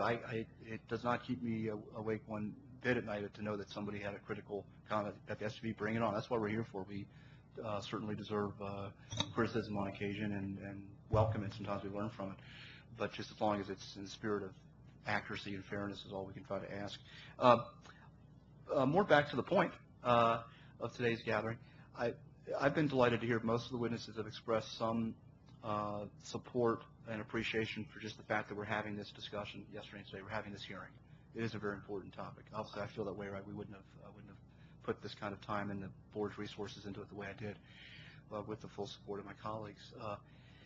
But others, though, in the next breath almost seem to indicate that while it's good the board is having this hearing, the board shouldn't feel like we have any real authority to implement, I don't want to put words in it now, adjust, breathe life into the very general wording of the very serious, and I have utmost respect for congressional intent, and all three of us have worked hard in the legislative branch in the U.S. Congress and have, I feel pretty comfortable in saying, have enormous respect for Congress and deference to statutes and legislative intent. At the same time, I look at the common carrier obligation. It's pretty brief in its wording. It's open to a fair amount of interpretation. Thankfully, we're guided, as you helpfully pointed out, Mr. McBride and others, and Mr. Colestar and others, by extensive case law and background. So I don't propose like we come to work and rewrite the rules every day by any means. But we do have, for example, over 100 exemptions, exempt commodities. That may not be a perfect example related to either any of the examples that you mentioned, TIH or something else, but there have been over 100 instances where the board, either on its own motion or on the motion of shippers, or railroads have exempted commodities from regulation. So I think it's not quite fair to let stakeholders go away from this hearing thinking, yeah, I heard it loud and clear. Everybody seemed to agree that the board shouldn't do anything ever that might change the playing field or the status quo on the common carrier obligation. But I'd love to get some reaction. Maybe I may have this wrong, but that's what I see, and that's part. I think that's why we're here, is to breathe some life into it. Congress, of course, can always get the last word. They can eliminate the agency, which they've done once. They can change the statute or tell us, but I mean, I think we have a job to just do to do that implementation of the statute. And occasionally that means defining it, for lack of a better word. Well, I don't want to monopolize the field here, so I'll just make a few quick points in response to that, because I think that goes right to the heart of what we're here to talk about.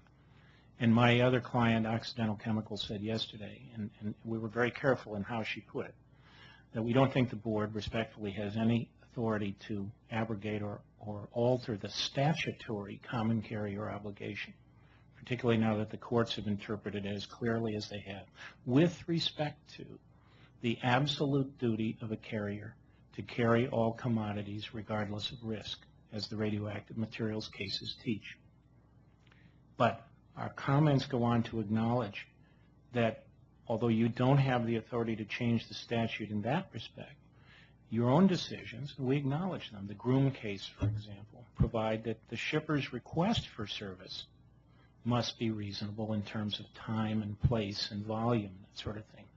So that I think what's happened here is the railroads have come in and said, well, gee, if some shipper did something really crazy, you know, and tried to put a switch in, and maybe this wasn't exactly their example, but I'll make it even more extreme, right at a diamond crossing, you know, we wouldn't have to do that. Well, probably wouldn't have to do that. But the carrier would have the obligation, I think, to go back to that shipper and say, well, we have a duty to serve you. We can't do it right there. Here's how we're going to propose to serve you. I've had this situation, and so have these gentlemen at coal-fired plants, where we wanted to expand the capacity of the plant. The existing rail line wouldn't accommodate it. And we've been out to places like Omaha to talk to the railroad and say, here's what we propose to do. What do you think? And their engineering department says, actually, we've got a better idea. If you build a bigger loop track and you can store a whole empty unit train, and we can then bring in a full one too, you could really make that place hum. And the client said, great. And they worked it out, and we came in here and we got approval to build that line, and it did get built in Joliet, Illinois for Edison Mission Energy. And Union Pacific was most cooperative in that project. And so it's in that sense that I think this board does have authority. And I think that's all we're trying to say. We're not saying you don't have authority. But what we're saying is the courts and the Congress have said the railroads may not refuse to carry anything because of a perceived risk. And particularly the materials we're talking about today, chlorine, anhydrous ammonia, radioactive materials. And that's welcome anyone else jumping in too. If you could, if your answers try to touch on what does that mean to the over 100 exemptions we've granted. In other words, if the ironclad rule is the board can never adjust or implement the common carrier obligation in a way that actually results in a shipper not being able to get rail service, which is the case potentially for exempt commodities like automobiles. How do we square that with, have we overreached our bounds in the past in doing that? Because I say this I will say from a pro-shipper perspective. There are shippers out there right now who meet with me on occasion to say, we have an exempt commodity. We think the times have changed and circumstances have changed. We might not want to be exempt anymore. And because of the problems they're having with railroads. So this is not some pro-railroad position per se. I don't think the railroads necessarily want the board redefining the common carrier obligation every day of the week either, nor do we propose to. But do you all recognize we have all these exemptions? Those, as well as some of obviously our cases that we've decided meaningfully add context to the common carrier obligation, and that's part of what the board is supposed to do. Certainly, Chairman Nottingham. The statute exists, but you are the regulatory agency that administers that statute. And your decisions on matters either that are related to exemptions or are in a more general common carrier service dispute are part of what informs the interpretation of that statute and allows parties, railroads, and shippers going forward to have a better sense as to how that common carrier obligation ought to be understood in the industry.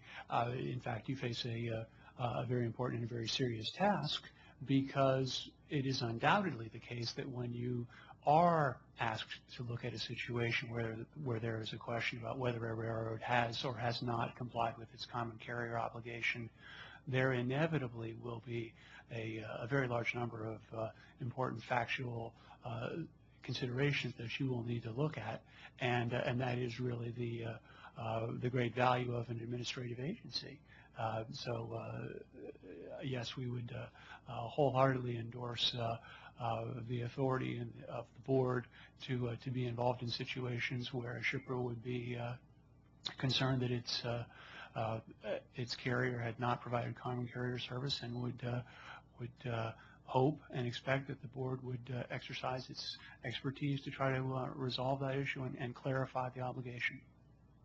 Let me just add on that too, that I've heard a lot of discussion in the last 2 days about the exemption authority. Well, that is an express statutory provision that allows you to do that. It's section 10502, and that section reads that in a manner related to rail carrier providing transportation subject to the jurisdiction of the board may exempt a commodity where it is not necessary to carry out the transportation policy of section 10101 of this title, and either the transportation or service is of limited scope, or the application in whole or in part of the provision is not needed to protect shippers from the abuse of market power.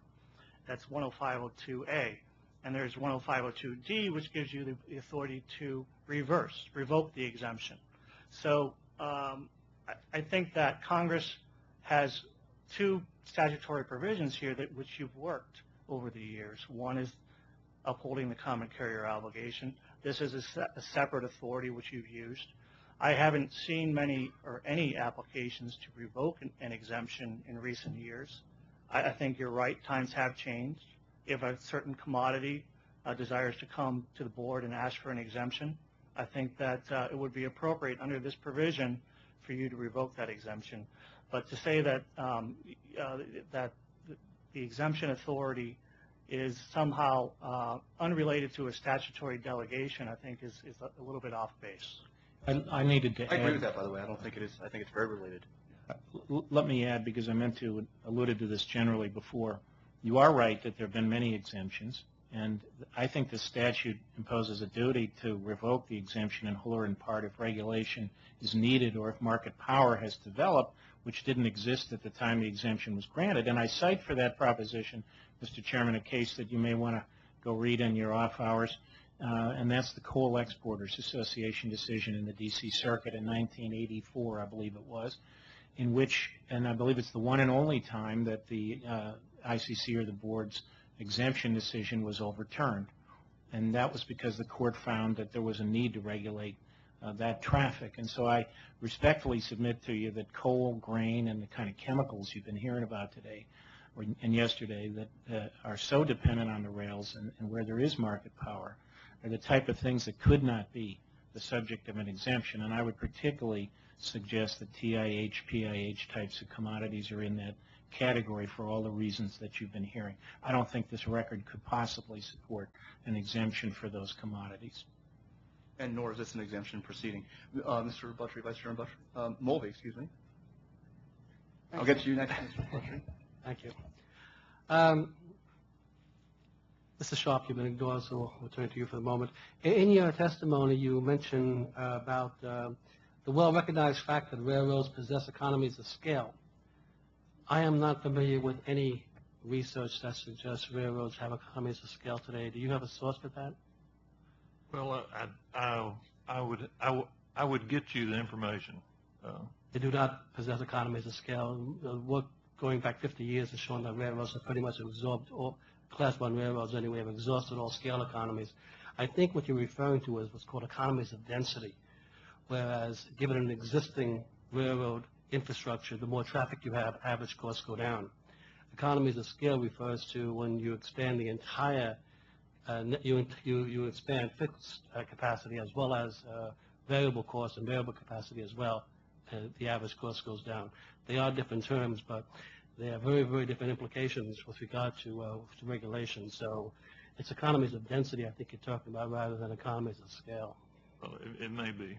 Okay. Vice Chairman Mulvey, yes. If I may jump in, I don't have my copy of the coal rate guidelines handy, but at least within the last 20 to 25 years, rather than the 50-year period you refer to, the coal rate guidelines, if I'm not mistaken, refer to economies of scale, scope, and density in the railroad industry. And those are different. Certainly. Yeah. Okay. Yeah. Scale refers to varying all inputs, including fixed inputs, what would normally be fixed inputs, as well as variable. Scale, density rather, holds some inputs fixed and others variable. Mm-hmm. So it's the difference between short and long run average costs. So, but there's different implications for regulation if you're talking about scale economies versus density economies, or for that matter, scope economies, which are a whole different kettle of fish. Also, Mr. Sharp, could you elaborate on your recommendation? I'm sorry. Yes, could you elaborate on your recommendation in your written comments that the board should consider expanding the abilities of shippers to make use of the private cars they supply?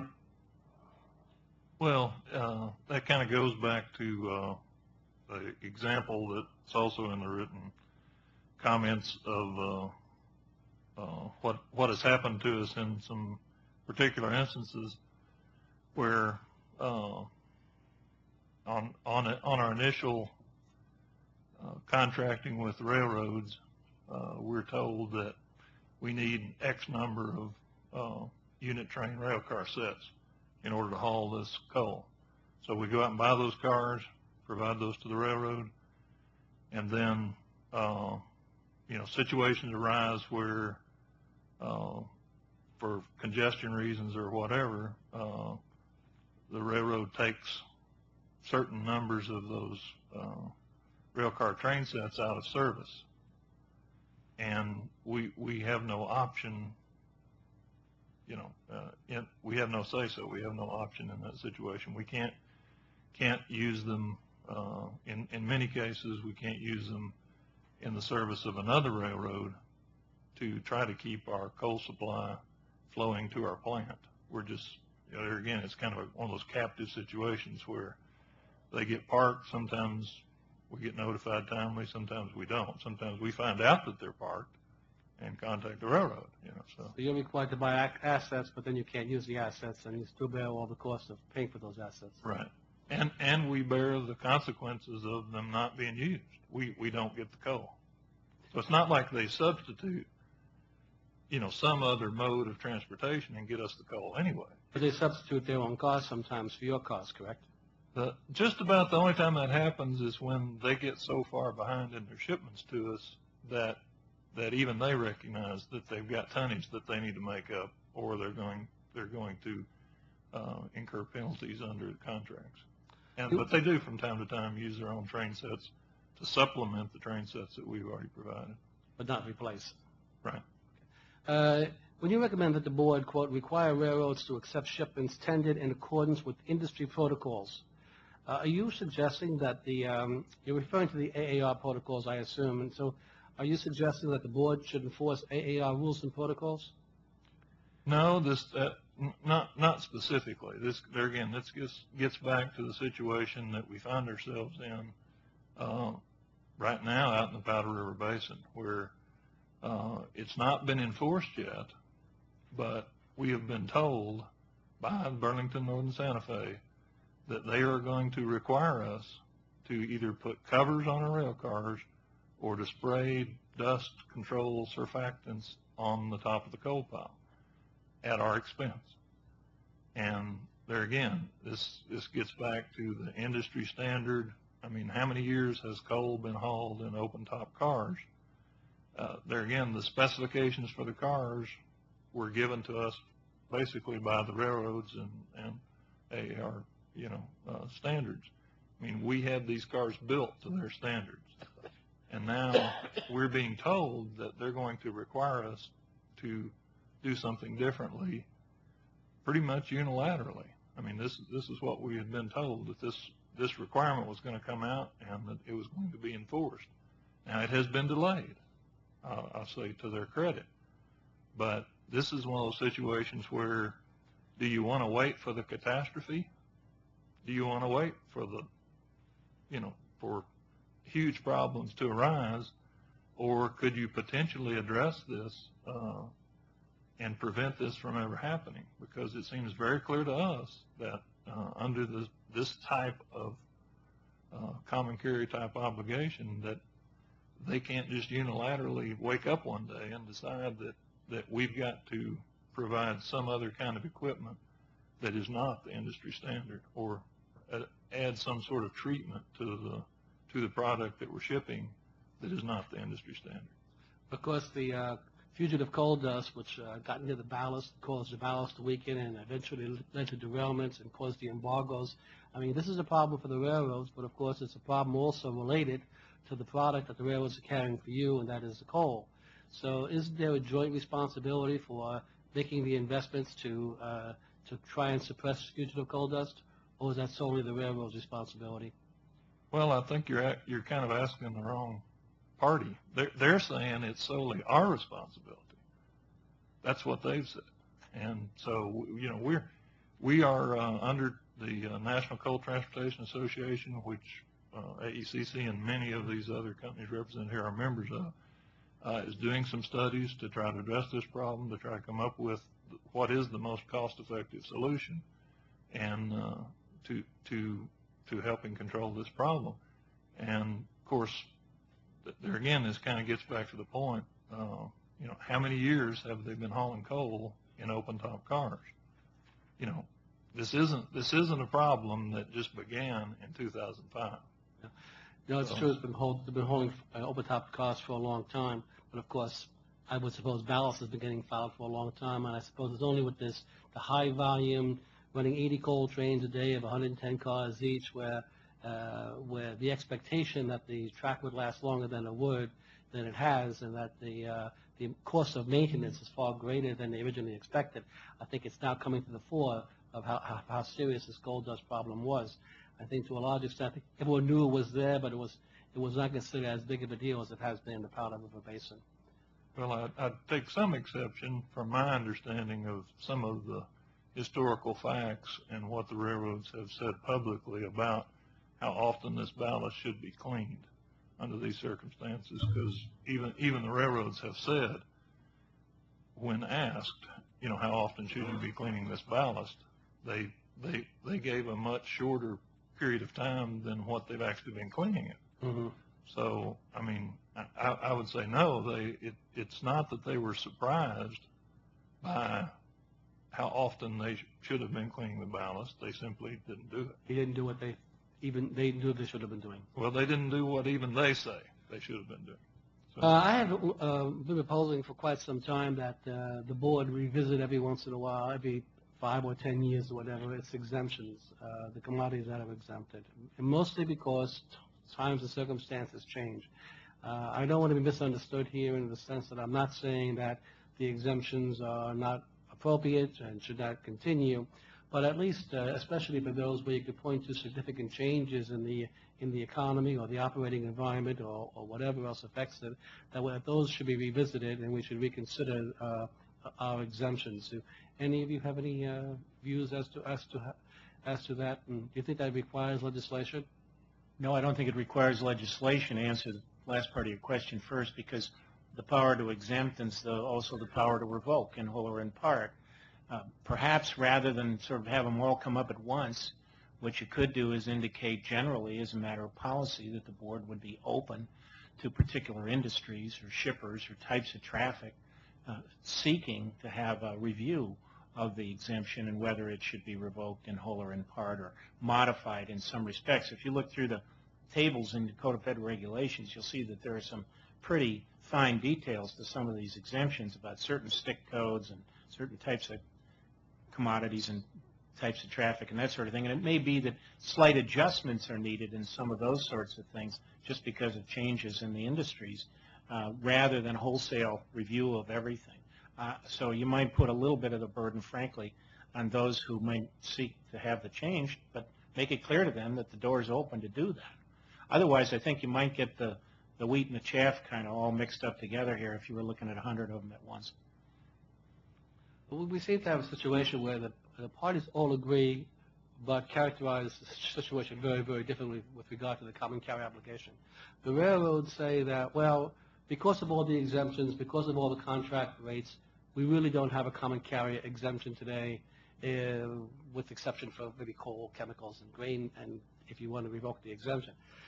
You're saying, it seems to me, the common carrier obligation is fundamental, and that it's sort of suspended for these other groups, but the common carrier obligation underlies all movements, and that therefore anybody should be able to come in and say, well, wait, we have a problem, we should revoke it, and then look at it because it is fundamental to the railroad's responsibility. Two responses. First, you may have noticed if you were listening carefully, and I think you were, that some of the railroad witnesses told you that the common carrier obligation was revoked for those commodities, or maybe just because of the passage of time, for all intents and purposes, or some slight qualifying words like that. They were arguing practicalities, really, rather than law. And part of what's going on in this proceeding, I think, is there's a collision here between economics and law, and I think it's reflected in part in their testimony versus our view of things. I read their testimonies in the main as driven by Wall Street, driven by economics. They're saying finances rule everything. Capital determines everything. And we don't view it quite that way. Yes, we think they need to make a profit. Yes, we want them to make a profit. But we think there's some legal obligations that they can't evade. And so I would contrast this common carrier obligation and the law about it to another body of law that you're familiar with, and that is for abandonments. The Supreme Court held that once this board issues a final decision on an abandonment, and this is a Chicago and Northwestern case, that's it. You've lost your ability to compel that carrier to perform its obligations with respect to the line that has been abandoned. It's over. But there is no case that has ever held that just because something is exempt or because the board has declined out of practicality, for example, in the DeBruce Grain case to enforce the contractual agreement to ship, or in some case involving an embargo for a limited period of time, there's no case that's ever held that just because of the passage of time or because of an exemption or because of Wall Street demands or because of practicalities that the railroads can escape their statutory common carrier obligation. And that's what we're saying. Congress knew what had been said in the radioactive materials cases, and it reenacted the statute just as it was without any material change. And under the Supreme Court's decision in Square D, which reaffirmed Keogh, the Supreme Court recognized that when the Congress repeatedly sits after it's issued a decision and doesn't change the statute when it's invited to do so by Supreme Court decision, then that must mean that Congress intends the law to stay as it is.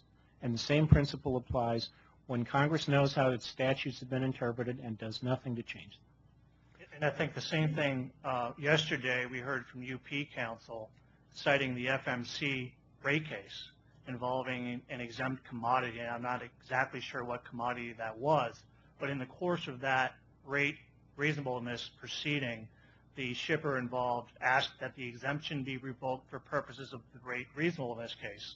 And as counsel indicated yesterday, the board allowed that.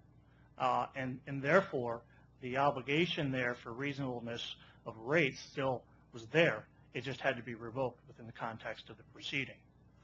Vice Chairman Mulvey, if I may, not in the context of exempt commodities, but to answer your question about the significance of the common carrier obligation, certainly when coal shippers are moving their products subject to a contract, they nevertheless remain of the view that the common carrier obligation is very serious and very important. It is the backstop on negotiations for new contracts. It becomes the threshold for the minimum of what a carrier must do, and that can be built upon by parties in their contractual negotiations. Also, if I can follow up very briefly on the exchange you had with Mr. Sharp. Yeah, go ahead. Isn't it sometimes argued, though, that, well, that's a violation of the contract, and therefore that should go to the courts rather than the board, because the courts should enforce the contracts rather than the common carrier obligation. So. Most definitely, and that isn't what I had intended to suggest. I didn't mean that the board somehow would enforce the contractual obligation, but that a coal shipper deciding whether to enter into a contract or to, on the other hand, receive common carrier service still regards the enforcement of the common carrier obligation as important, because it knows that it has if it cannot successfully negotiate a contract, it knows that it has another service vehicle available to it that will provide meaningful service. And if the assurance that that service commitment under a tariff will be meaningful ceases to exist, then it makes it much more difficult to negotiate the contract. Thank you. The follow-up point on your discussion with Mr. Sharp and the notion of coal dust, simply that maintenance has historically been understood as a railroad obligation.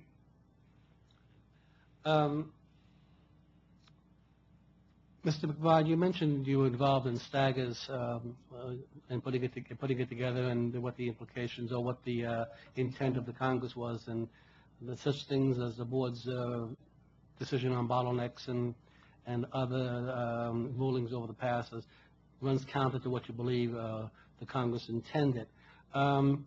And there is legislation out there now, which I think some people think of it as re-regulation, others look at it as promoting competition or what have you, but you infer that these are things that are consistent with what you think the Congress actually intended at the time back in 1980. Had the board followed that, or had those laws been in place, would the railroads have become as quote-unquote revenue adequate as they are now? I mean, the railroads seem to believe that these benefits that they have, these abilities that they have been very critical for their ability to differentially price and to capture revenues in markets where they can capture them with regard to captive shippers. And that absent those, the railroads' returns would have been much more marginal.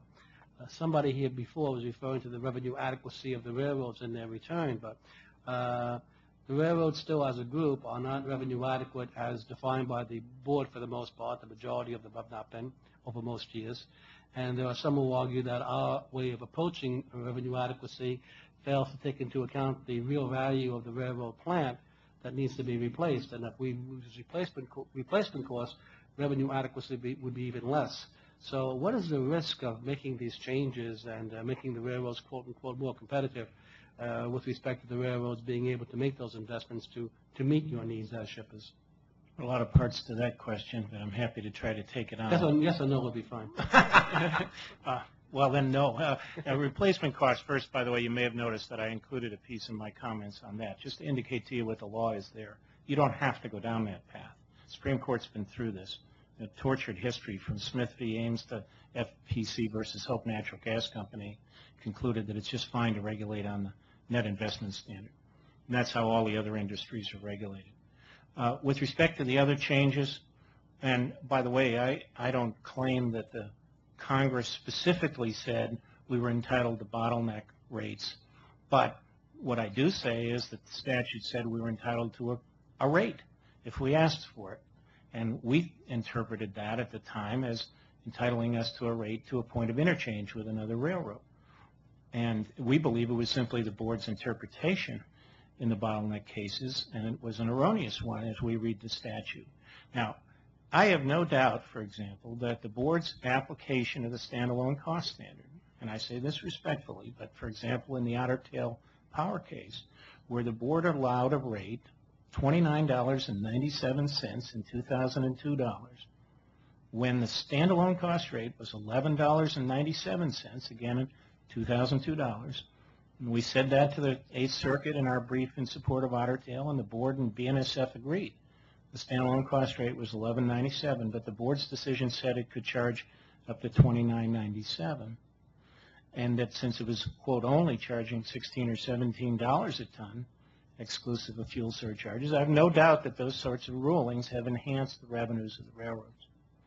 I'm not here to try to revisit the last 28 years and argue that you shouldn't have done this or you should have done that. I don't see much value in going back over the past and trying to rewrite the history. Our view today is that when the industry says, as it said to you in its comments, that it earned a 14.0% return on equity for both 2006 and 2007, that from any standard of revenue adequacy we're familiar with, at least as an industry, now maybe there are specific exceptions for particular railroads, but that just means other railroads are doing better, that we believe there are a number of revenue adequate railroads. When you work through the process of applying your new cost of capital standards to the railroads and the more recent data that's in, and I think you have a proceeding before you to do that right now. We do.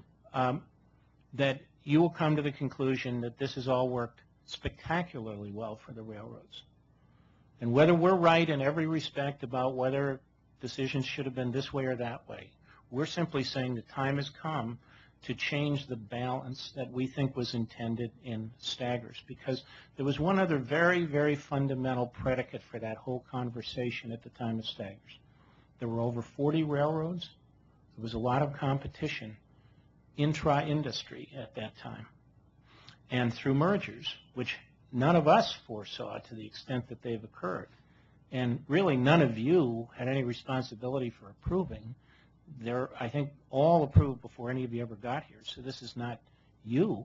I'm just simply saying that when the mergers took 40 plus Class 1 carriers down to 7, with no more than 2 competing in any market in virtually any place in this country, and in most respects because of the bottleneck ruling, you can't even use competition when you have it for 90% or more of your route, that maybe those decisions would be different today under the current set of facts. If you look at the Eighth Circuit's ruling in the bottleneck cases, for example, it seized on an argument that I don't even think was in the board's decision, but apparently was in the briefs and the oral argument was picked up in the Court of Appeals, where they said because of revenue inadequacy, among the reasons they deferred to the board's ruling. But they also said if it had been our decision to make, we might have made a different decision. So I think it's very clear that bottleneck, terminal trackage rights where the ICC added the standard of competitive abuse, paper barriers where there's been sort of no review until recently when you decided to invite review, and you have one of those before you now, that I think times change. And we're simply saying that the decisions that were made in the past, whether they were right or wrong, we think ought to be different going forward. And we've put a list of them, obviously, as you know, before the Congress. Because in the past, your predecessors have said to us, we don't need any more authority and we don't need to change our authority. We think the statute is just fine the way it is. We were told that more than once. So we said, okay, we'll go to Congress because we respectfully disagree in certain specific respects. And I'm trying to be as specific as I can be about those. So, for example, we think time has come not to use standalone cost anymore, or at least not to be compelled to do so. We think an actual cost standard, like all the other regulatory agencies apply, would be the right way to do it. Because then people could afford to try these cases, including the railroads. And who knows how they'd come out. It doesn't mean the shippers would win, but it just means we'd do it on a more cost-efficient basis. So we have a specific series of things that we disagree with respectfully over the last 28 years, and we've chosen to go to Congress, and I'm here happy to defend every single one of them. I'm glad you made a distinction between the courts when the courts ruled that, not that you were right, but that you weren't wrong, which I think is very, very different. Sure is. Way of ruling at it. One other thing I want to address, and that is Price-Anderson. Price-Anderson is one of the suggestions that the railroads have put forth with regard to covering trying to limit their exposure in case of a serious accident. We just heard recently from General Timmons from the Short Line Railroad Association that while they've been on the Hill trying to drum up support for such a change, Price-Anderson or something else, they have not been joined by the shippers. And I was wondering if the coal shippers, for example, I know you do handle hazmats with regard to anhydrous ammonia and chloride for cleaning the stacks and that sort of thing, but for the most part, coal's not a hazmat, at least that's what is moving on the rail anyway. Right. Do you feel that the shipping community is amiss here in not joining with the railroads to try and resolve this problem of liability for movements of hazmats? No, because the word amiss would imply that we had an opportunity to, get on board the train, and we somehow missed the train. We never were given that opportunity, so far as I'm aware. I should, by the way, slightly correct something I said in my comments to you. I was not aware of any formal legislation the railroads had proposed, and that's why I said that I didn't believe these issues were pending before the Congress. But we've heard over the last 2 days that they have informally discussed them with Congress, so I take that on face value. But we've had off-the-record conversations with them in which we've pointed out to them, we're the experts in Price-Anderson. In those radioactive materials cases that I tried, you'll find in the ICC decisions and even a little discussion in the court decisions that Price-Anderson came up because railroads argued there were gaps in Price-Anderson, wouldn't provide them adequate coverage when they moved our radioactive materials. And we showed there were no gaps, and the ICC affirmed that. And so we'd be more than happy to talk to them about it. I said that to railroad representatives at lunchtime today. But we were not included, so far as I know, in any of the discussions in the framing of whatever they've come up with. And I suggested to them that maybe the reason things haven't moved is because we weren't involved.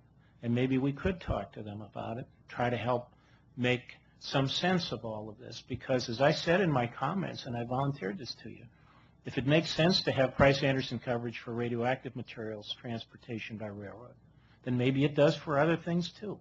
Although you couldn't do it exactly the same way, and I'm happy to explain that to you. Because the way it works is the nuclear utility, owners of the reactors, each are required to have all the commercial insurance there is available. That's the first layer.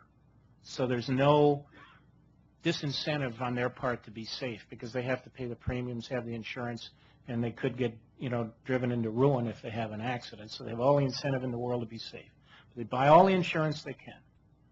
And then to promote the nuclear industry, Congress passed this statute in 1957, and what it said was the next layer will be indemnification. Each of the reactor owners has to provide a certain amount of money, it's determined annually, into a fund so that if there's any incident at any reactor or related to any reactor anywhere, including by contractors, service providers, everyone involved, then that fund would be used to indemnify, regardless of whose reactor or what the cause was. And only after that second layer of indemnification is exhausted, and now we're up to several $billion, is there a cap on liability, but a statutory commitment on the part of Congress to make good on any additional liabilities as there may be. You couldn't quite carry that over to the railroad industry because we pay it in the nuclear industry, the utilities do.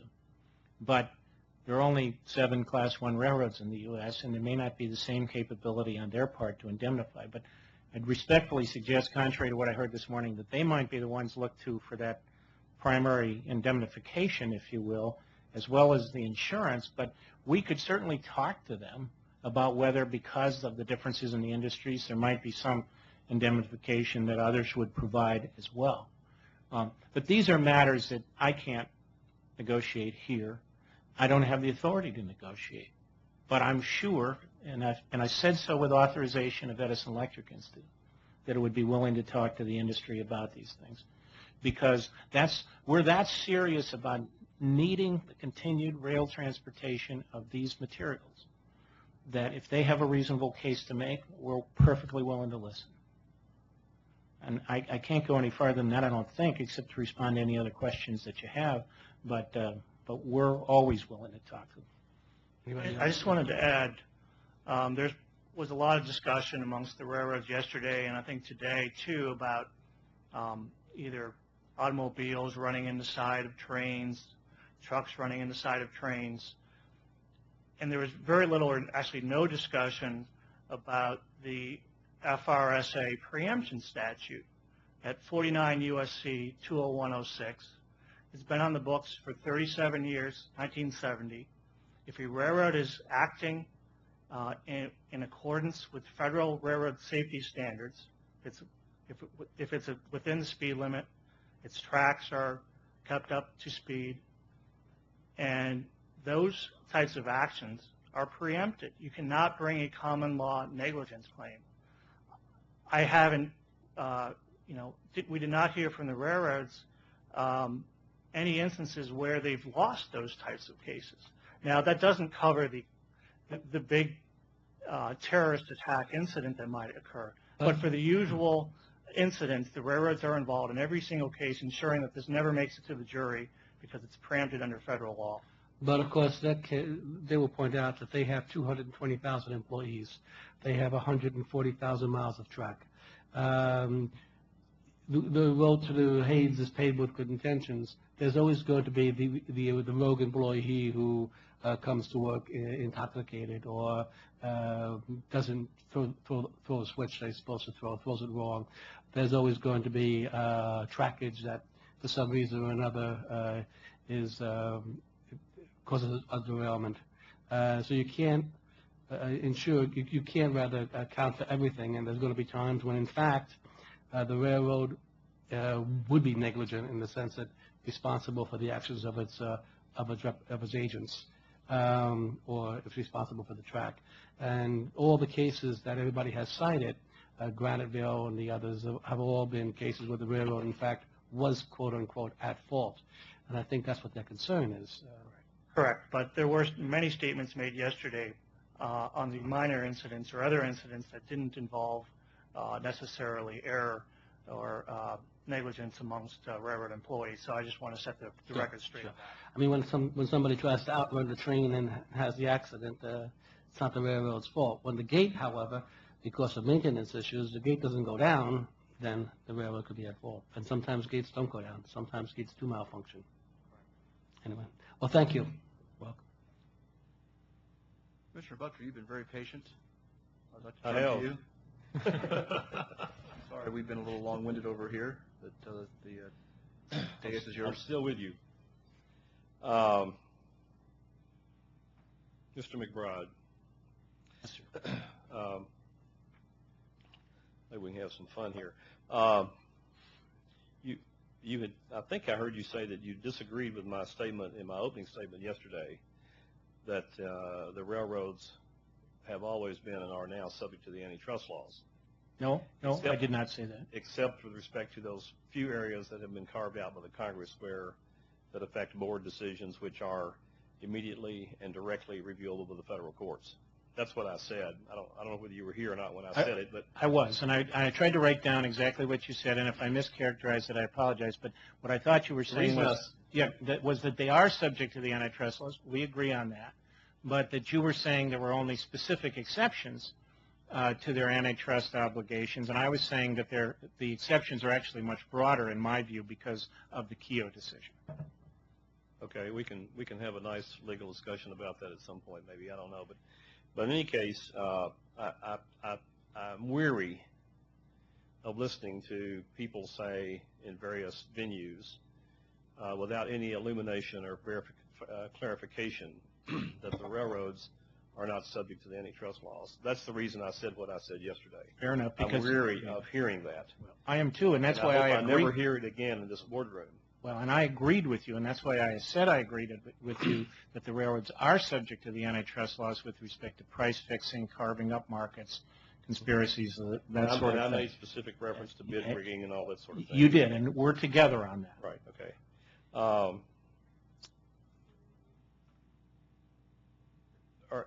Is it your position that the board is without authority or jurisdiction to make a determination on a fact-by-fact, case-by-case basis upon what is a reasonable request?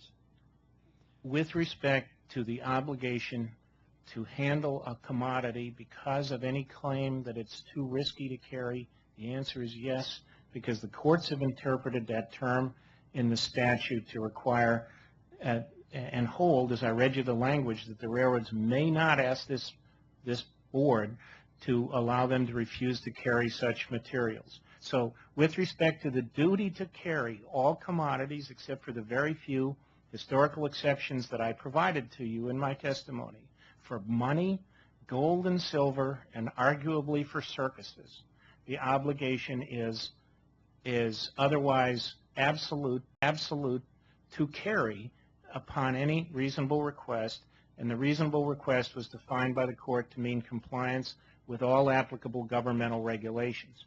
But the answer to your question is you do have authority with respect to other terms of carriage, place, time, manner, volume, so that, for example, if a shipper asks for a spur, I use this example, into a diamond switch, you'd say, well, that's not safe. You can't do that. You're going to have to get your service somewhere else. And so I'm not disagreeing with that. And the shippers have to reasonably inform the carriers how much service they need and what types of cars, what's going to be in the cars, and if they have any special needs for when they have to be picked up or dropped off, those kinds of things. Yes, of course, you have authority, and you can take all those kinds of factors into account so that, for example, we don't quarrel with the outcome in the DeBruce grain case, because the board was faced with a physical impossibility, at least that was the finding that it made, that Union Pacific couldn't handle all the grain shipments that were demanded of it. What were they going to do? DeBruce wanted its contracting form carried out. We happen to sympathize greatly with the notion that if they have a contract, they should have to abide by the contract. Otherwise, why have contracts? But there may be times when a court or this board would say, there's just no specific performance available here because we'll be running the railroad, or we'll harm Peter to pay Paul, and then damages might be the appropriate alternative remedy. So we recognize that in physical impossibility situations, just like in a real embargo for legitimate reasons, they may be excused or their obligation may be modified. But short of that, I think that you're here to carry it out and enforce it rather than give them reasons not to comply with it. And you cite Akron. Is that Akron-Canton? Akron and Youngstown Railroad Company et al. Versus the ICC. Right. GPU Service Corporation. I'm sorry? GPU Service Corporation. Was involved as well. Yeah, there were many utilities. Those were the people I represented. My name didn't make the volume, though. But we're talking about 611 F. 2nd, 1162, and the follow-on decision of the D.C. Circuit in Conrail. Let me read you something from that same decision, if I may. Sure. A little bit further over in the decision.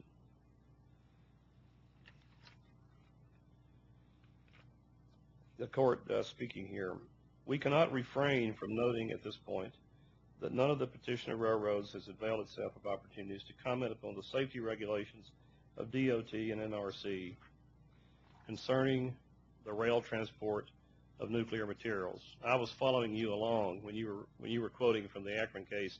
I was following along in my copy of the Akron case, which I also have. Still quoting.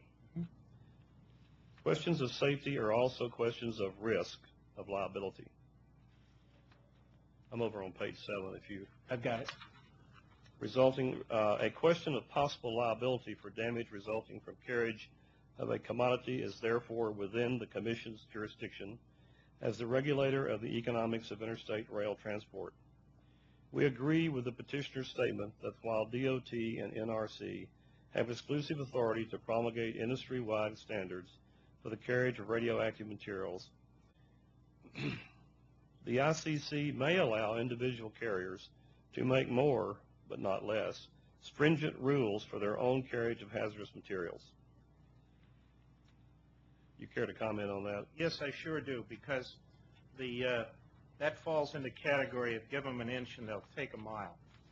So what then happened was the railroads, the same railroads, came before the commission with tariffs that purported to be in compliance with what the Sixth Circuit mandated. And that was in the case, and maybe you have it, I'm looking for it here, I think I do, Conrail v. ICC. That's why I keep referring to that. The follow-on case, 646 F. 2nd, 642. Because what the railroads did, seizing on that language, was to insist that we use special trains and some other things. There had to be a separate locomotive and caboose for every shipment. And the industry at the time thought that was wasteful and inefficient. Now, today, by the way, the nuclear industry might make a very different judgment after 9/11. But that was then. And the argument was that was wasteful, inefficient, and unsafe. And we showed that it would be unsafe because we wouldn't have the cushioning effect of the other cars in the train.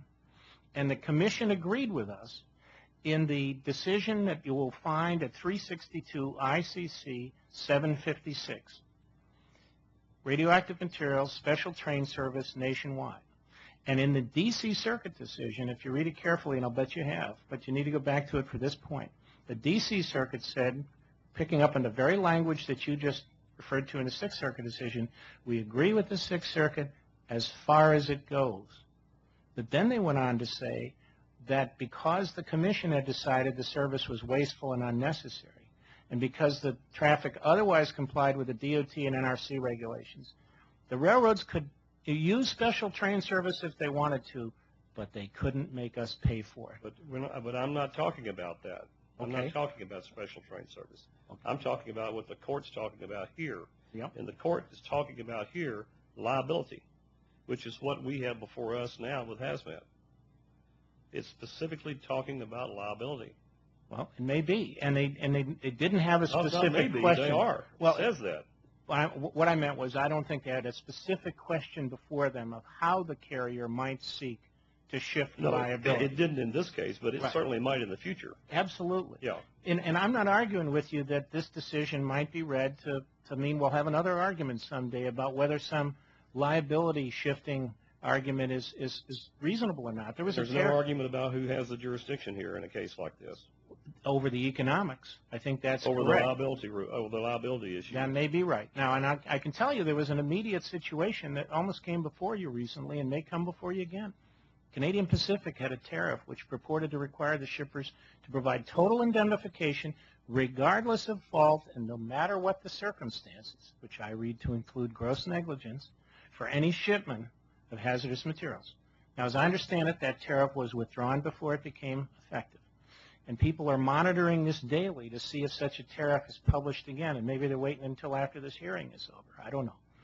But they may come out with such a tariff, and then I think there will be people who argue that you have the jurisdiction because it's in the tariff to decide whether that's lawful or not. Now, I can't tell you sitting here that I'm going to agree with that because I don't know what all the facts and circumstances are until I see it. And I'm going to look at these cases closely. So if they purport to adopt regulatory requirements that DOT didn't agree with or were inconsistent with or something, then we may very well be arguing that they violated these decisions and they're in the wrong place. But if this is all about economics, then this may well be the right place to be to hash that out. That's how I read the decision. Well, it seems to me, I mean, of course, I'm just one person, but I frankly would enjoy going before the Court of Appeals and arguing that case. Well, I think it's just as clear as a nose on your face that the board has jurisdiction to deal with this, and that the carriers have the ability to make rules that are more stringent than, not less than, rules for carriage of hazardous materials on their line. Even if we were to agree that you had the authority, and I just said that you might, let me tell you about another case that was decided by this agency after these, because that's why I say I think this is going to end up being a fact-specific inquiry. And I think you heard Mr. Hamburger say those words this morning about things That's what sometimes they being said facts. Exactly. But let me just tell you that there was a case called contaminated covered hopper cars on the Illinois Central, and I've cited it in my comments as well. And we were involved, I was involved for the fertilizer industry. And the argument there was that the Illinois Central adopted a tariff that purported to shift the liability to the shipper. If there was contamination in the car, it was used to load animal feed, animals later ate the feed and died from the contamination. And we argued that was a violation of the common carrier obligation because the railroad was in the superior position to know what had been in the car previously and to inspect it and had a duty to furnish safe and clean equipment. And the ICC agreed with us that the proper placement of the burden in that case was on the railroad because it was in the best position to prevent the harm from occurring. And so, and nobody argued it didn't properly belong before the ICC to decide, and we prevailed, and that was stricken from that tariff of the Illinois Central. So, you know, that case and things like it may come before you one of these days soon on some of these issues, and if it's about the economics, then we may be in the right place here. But I mean, that case you just cited, though, is strict tort liability, is a tort liability case under the Paulsgraf rule, if nothing else. Well, that may be right, and that's why I have some problems, frankly, with tariff provisions that purport to alter tort law with respect to who's liable for something. And you may well hear me arguing that you don't have the authority to preempt state law with respect to matters that were traditionally for the states in terms of tort. But I don't know that yet. I don't know what the facts are going to be. I may well end up arguing a different position, but I'm just alerting you to the fact that this kind of issue has come up before, and the board has dealt with it, or the ICC before it, and you may have to do it again. And I'm not arguing with you that that's the kind of thing that may fall squarely within your jurisdiction. Thank you. You're welcome. Mr. McBride, I very much appreciate your offer to consult with the railroad industry about the predicament they're currently in with liability exposure from a broad policy perspective, putting aside more narrow STB and ICC precedent and law. To me, it's a big problem. It's a major societal problem, and just because some parties are unhappy with others for other reasons, and some people want certain bills to pass, others don't, I hope those kind of disagreements don't continue to prevent any discussions about moving forward and solving a problem that needs attention. And I think it would any role that you or anyone else can play in brokering those kind of discussions, I can assure you earn the appreciation of this board member, and we'll be happy to help any way we can. I also sense from the discussions I've had before this hearing and then at this hearing, what I've heard, you've said you haven't really been invited to get too involved in this issue. Don't worry, I don't think there have been many meetings up in Congress. If I heard General Timmons correctly this morning, they have trouble even getting a meeting with the staff because of the interest groups on the other side. And so anything you can do to help get us to a better place would be appreciated. We've made those comments to railroads already. My principals have, as I understand it, as well as myself. So you won't need any stick to encourage us to talk to them about these matters. We'd be happy to do it. And I thank you very much for your comments, and thank all three of you for your attention. And I want you to know that everything I've said is always with the greatest respect for this body. Thank you. I appreciate that. That concludes our questions for this panel. Thank you for your patience. We'll now bring up our final panel and ask them to come forward. And as they do, I'll step out just for a second and be right back. Thanks.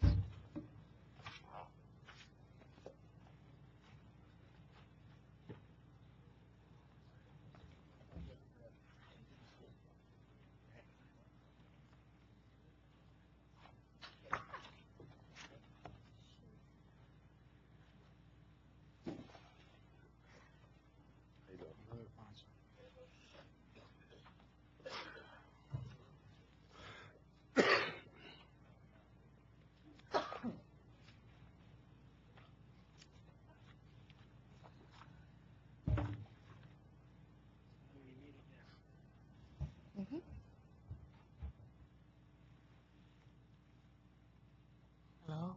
Yeah.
Already on. I feel like I'm going to corporate.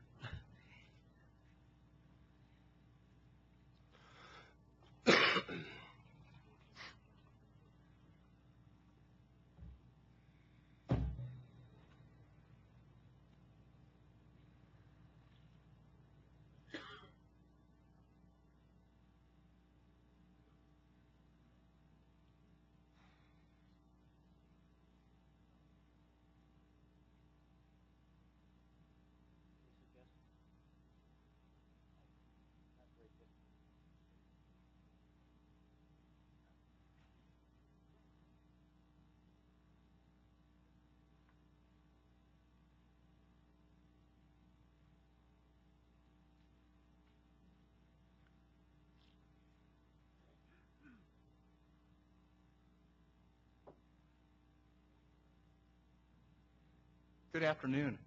We appreciate your patience. It's not always easy being the final panel in the two-day hearing, but somebody had to be the final panel, and we appreciate your being with us. Mr. Mulvey had to step upstairs to tend to a very short matter. He said he'll be back momentarily, and Mr. Buttry is within earshot, just in our anteroom there. So we'll go ahead if we could. He's with us returning now. Our first witness in this panel we'll hear from is Mr. Robert P. Fixer of Clean Earth of New Jersey. Welcome. Thank you. I'd like to thank the board, the chairman, vice chair, the commissioner for giving us this opportunity. Again, my name is Bob Fixer. I'm vice president of Clean Earth of North Jersey. We are a licensed hazardous waste facility located in an industrial park in South Kearney, which is about 15 miles south of Manhattan. I'd like to go on record of praising the board for providing this opportunity, this forum where we could talk to you face-to-face about our service issues, and also to thank you for the work that you've done so far in response to our two informal complaints that we filed with the board. Obviously, I'm here. We need some additional help, and that's what I'm going to speak about for the next 5 or 10 minutes. I'll try and keep it short. It's been a long 2 days. As part of our business, we are required to move large volumes of contaminated soil in short periods of time. 2 years ago, we constructed an industrial spur off an active rail line that services another company further on down the line. Once the spur was complete, we approached the railroad for service, and they told us that they were not going to provide a service. The issue is that the active rail line goes through intermodal yard, where it's a very busy yard, and they use the active line as a parking lot and a loading unloading area. And that prompted us to file the first complaint. And after that, we at least got the railroad to the table, and they negotiated with us a sidetrack agreement, which was executed by the line owner, Clean Earth, and then presented to the railroad, and no activity. Months went by, we filed the second complaint, and it brought them back to the table, and we did start to see some service on a limited basis. Basically, they told us that we will get service when the other customer down the line gets service. And that doesn't suit our needs in the business that we're in. Again, we need to move large volumes of soil from projects, which are basically redevelopment projects, brownfield type redevelopment projects in the greater metropolitan area. So that brings us to where we're at now. We're received their final response, and what we believe to be their final response, which in essence is that we will service you 1 day a week, and that's it, take it or leave it. Obviously, that does not suit our needs. So again, that's why we're here approaching the board. We do need some help. Right now, what we're asking is to bring the railroad back to the negotiation table. We believe that there is a business-to-business solution if they have the willingness to come and discuss that with us. They did offer at one time what we felt was a legitimate engineering solution. They pursued it quite slowly. We pursued their engineering solution. We were able to get quotes from a railroad contractor in 2 days, where it took the railroad, we really don't know how long, because they have yet to come back to us with a cost estimate for that solution. They came back and said, we evaluated it, we're not going to proceed with it, that's it, 1 day a week, take it or leave it. So again, that does not suit our business purpose, our business model. We need to move large volumes of soil in a relatively short period of time. The issue is allowing the train through the intermodal yard on a daily basis. And that is the summary of my testimony. Thank you. Thank you, Mr. Fixer. We'll now turn to Mr. Benjamin V. Slaughter of the Slaughter Company. Welcome. Yes, sir. I'd like to take this opportunity to thank you, Chairman Nottingham, Vice Chairman. Be sure to to press the button in front of you till you see the red light, and then the mic will go live. I thought it was on. Excuse me. Thank you. No, it happens to me all the time, too. Thank you, Chairman Nottingham, Vice Chairman Mulvey, and Commissioner Buttrey. My firm is engaged, we operate a transload facility and have for 19 years. In the past 6 years, due to an eminent domain action brought on by a state entity, we were forced off of the previous site. Once we identified a new potential site, we met with the, at that time, general manager of the East Carolina Business Unit, a division of Norfolk Southern, and a member of the Industrial Development Department with Norfolk and Southern. Out of that meeting, and this was on or before the closing on this piece of property, out of that meeting came a tentative rendering from the engineering department at NS for a proposed, based on GIS information, spur or track layout.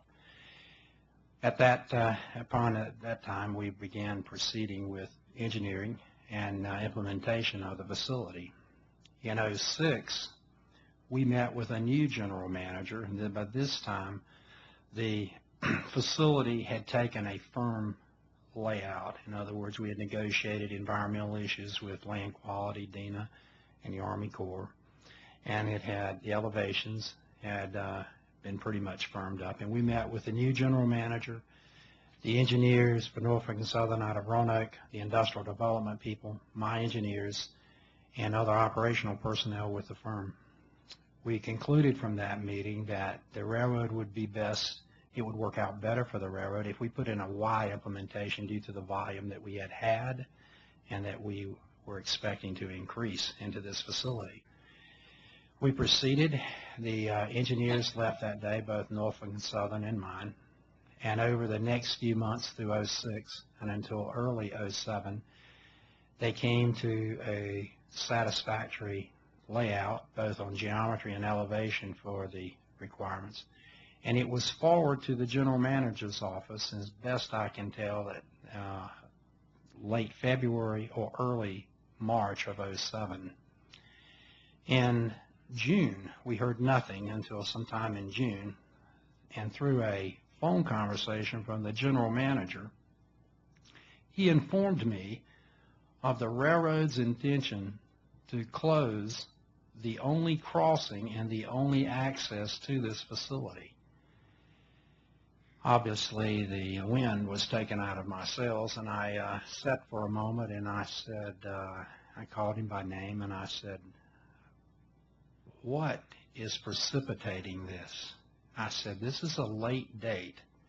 After 4 years of development, millions of dollars in expenditure, to come up and say that you're going to close the only crossing, the only access to this facility. And he said, well, it's a safety issue. And he says, you have other access. I said, by all means, please come down and show my lawyer, my engineer, my surveyor, and myself, because that access has escaped us. And he said, well, you shouldn't have bought landlocked land. I said, we need to meet further on this. So I went away and I pondered the situation at length, and I discussed it with my investors and my other colleagues. And before we proceeded with a further meeting, an article appeared in the paper, which we think, in the state paper, which we think is relevant to what was happening now. And the article reads, major transport hub in the works. Well, further examination, this is a cooperative effort between Norfolk and Southern and another entity. And we have no problem with their desire to implement another facility. The facility that was proposed was going to take $25 million of public funds. It was going to be exactly the same size, a 100-acre site that we had. If they're willing to work 16, 18 hours a day, 6 days a week as we do, we have no problem. And we have a fairly lengthy clientele, and we expect it further. So we don't have a problem competing there. But as it went on, after this, we met again with this general manager, my engineer, and out of that meeting he came up with, he said, well, you closed 3 crossings, and he said, and I'll probably leave this in place. I said, where is it that you think that I'm going to close 3 crossings? And my engineer was with me, and I was upset. There's no question of that. But I was trying to contain myself, and so we left with pursuit of more goals and with more research. And I contacted both extensive state agencies, senators, congressmen, federal agencies, and one of them said, I don't know where they get off thinking they can require of you to close 3 crossings, and moreover, I don't know where they think you have the authority to close those 3 crossings, which we did agree.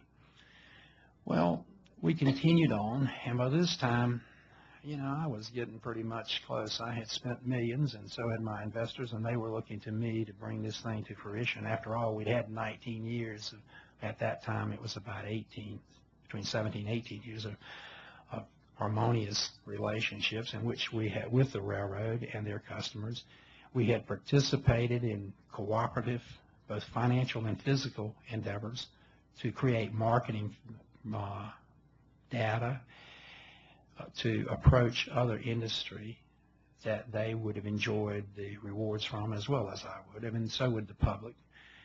And so finally I said, well, my dad had died many years ago, but he had started shipping on the original Norfolk Southern in 48 and had enjoyed throughout that tenure until his date, and I had continued it on once I completed college.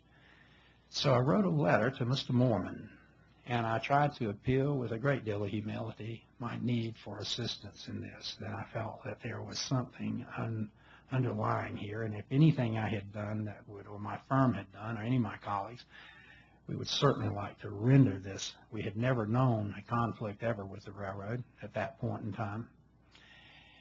Out of that, and I followed it up with a phone call to his office and was relegated down to some vice presidents. And from there came a meeting that was with a representative, or viewed as a talented and proficient crossing expert.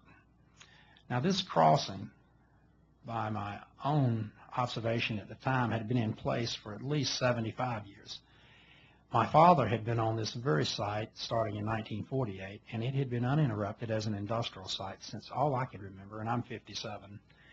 My father had sold to his partner, gone not too far away, put in another facility, and was shipping 5 and 6 cars a day, and did for many years. When the eminent domain took my previous site, I started looking. I knew most of the track. I had worked as a contractual matter for cleaning up and doing load adjustments for both CSX and Norfolk Southern through many years. So I knew a vast amount of the trackage. I was not a novice to any of this. And when I found this new site, I met on site with the, at that time, general manager, which I have a great deal of respect for, and the industrial development people, and as I said earlier. And so when in 2007, after our meeting, I'll wrap this up, in 2007 when he brought this on, and then the meetings pursued and we ran no place, the crossing expert came up and said, well, the railroad's going to require of you to put in lights and gates. And I listened. And then he went on and he said, and they're going to require of you to pay $3,000 a year, maintenance agreement, paid in advance for 25 years. And I listened even further. And then he got down and he said, and they're going to require, and this was the onerous part, a crossing agreement be signed that stipulates at their determination, any time that I have other access, that they would remove my crossing. That wasn't acceptable to either mine or my financial institutions and my investors. So I plead with you. We need your assistance. We have pursued in every manner. We have been willing to work and negotiate in any manner that we could to seek remedy, to negotiate this settlement. We need your help. Thank you. Thank you, Mr. Slaughter. Ms. Sandra Dearden of the High Road Consulting Limited. Welcome. Thank you.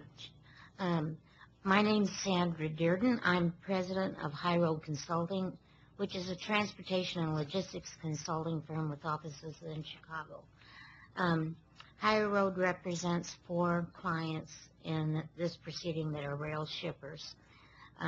In addition to addressing some of the topics in their statements which were filed, I will cover some other topics based on events and issues that I have observed since I launched my career as a professional consultant.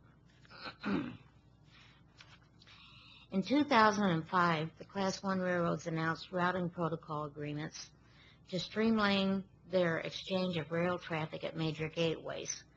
The objective was to address congestion by directing rail traffic flows through the most efficient interchange locations and to improve transit times and asset utilization for rail customers. There's no doubt that when they first developed the routing protocols, they were acting in the public interest, and there was no question that the routing protocols were successful in addressing congestion in some major lanes. However, as time passed, more problems surfaced with respect to transit times on particular routes, and customers brought these problems to the attention of railroad marketing personnel. Unfortunately, because the routing protocols were being strictly enforced by the railroads, it appears the customers do not have the option to use alternative routes. As a result, some customers have experienced increased transit times, and since alternative routes evidently are no longer available, the routing protocols are having a negative impact on potential rail-to-rail competition as well as the competitiveness of our customers in the broader marketplace.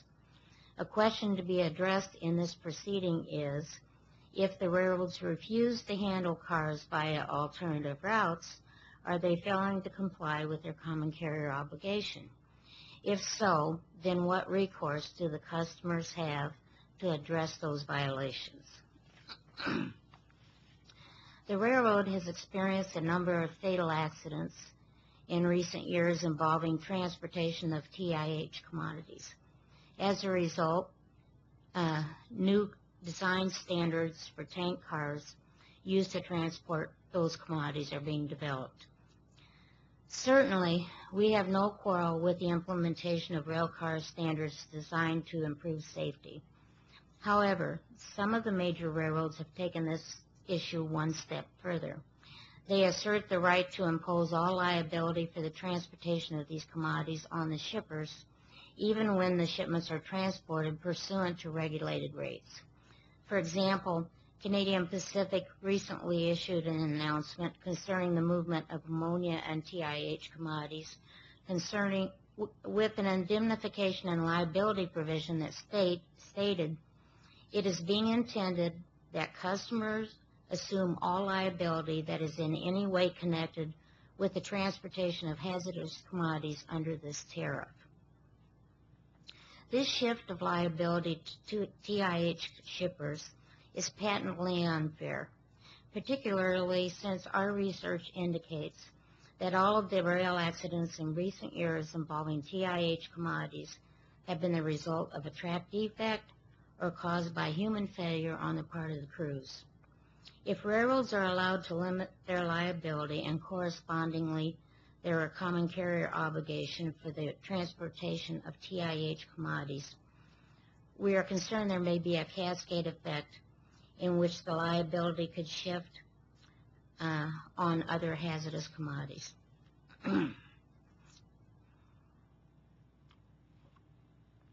The chemical industry is very safety conscious. Major rail accidents involving TIH commodities have generally not been caused by the shippers or the rail equipment, and the new safety rules and standards for car design have been established in recent years, further enhancing the safety of shipments of hazardous commodities.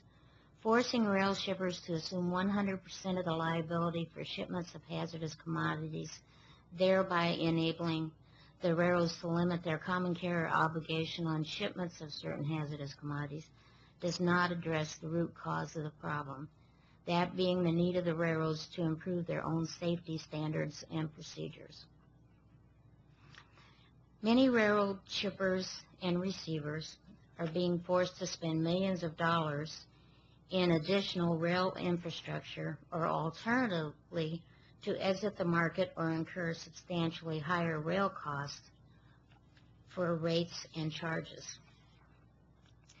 Rail customers have made decisions to locate plants and distribution facilities on railroads based on agreements that were subsequently canceled. Some have the space and ability to commit capital to make the infrastructure changes that become necessary when the serving carriers change their policies, but others do not always have the room to expand. The railroads acknowledge that there is not enough business to go around. For example, if all of the grain shippers in a region expand their operations to 100-car trains, forcing some to go out of business. This is indicative of a trend in which carriers, and particularly Class 1 carriers, have become market makers instead of market service providers. They handle the traffic they want to handle and demarket the traffic they are not interested in handling. This, ineffectively, is an erosion of their common carrier obligation. The concept of demarketing is not really new to the railroad industry. Initially, when the railroads developed plans to rationalize their systems and implemented abandonment programs in the early 80s, the abandonments focused on lines that clearly did not have adequate volumes and revenues to support continued maintenance of the lines. However, once those lines were eliminated, some railroads adopted policies to demarket business on marginal lines. This was accomplished by reducing service, thereby forcing shippers to ship by truck. Eventually, rail volumes and revenues on those lines declined to the point that they met the regulatory guidelines for abandonment. Since I started High Road Consulting in 1996, I've become aware of numerous examples of railroads demarketing business.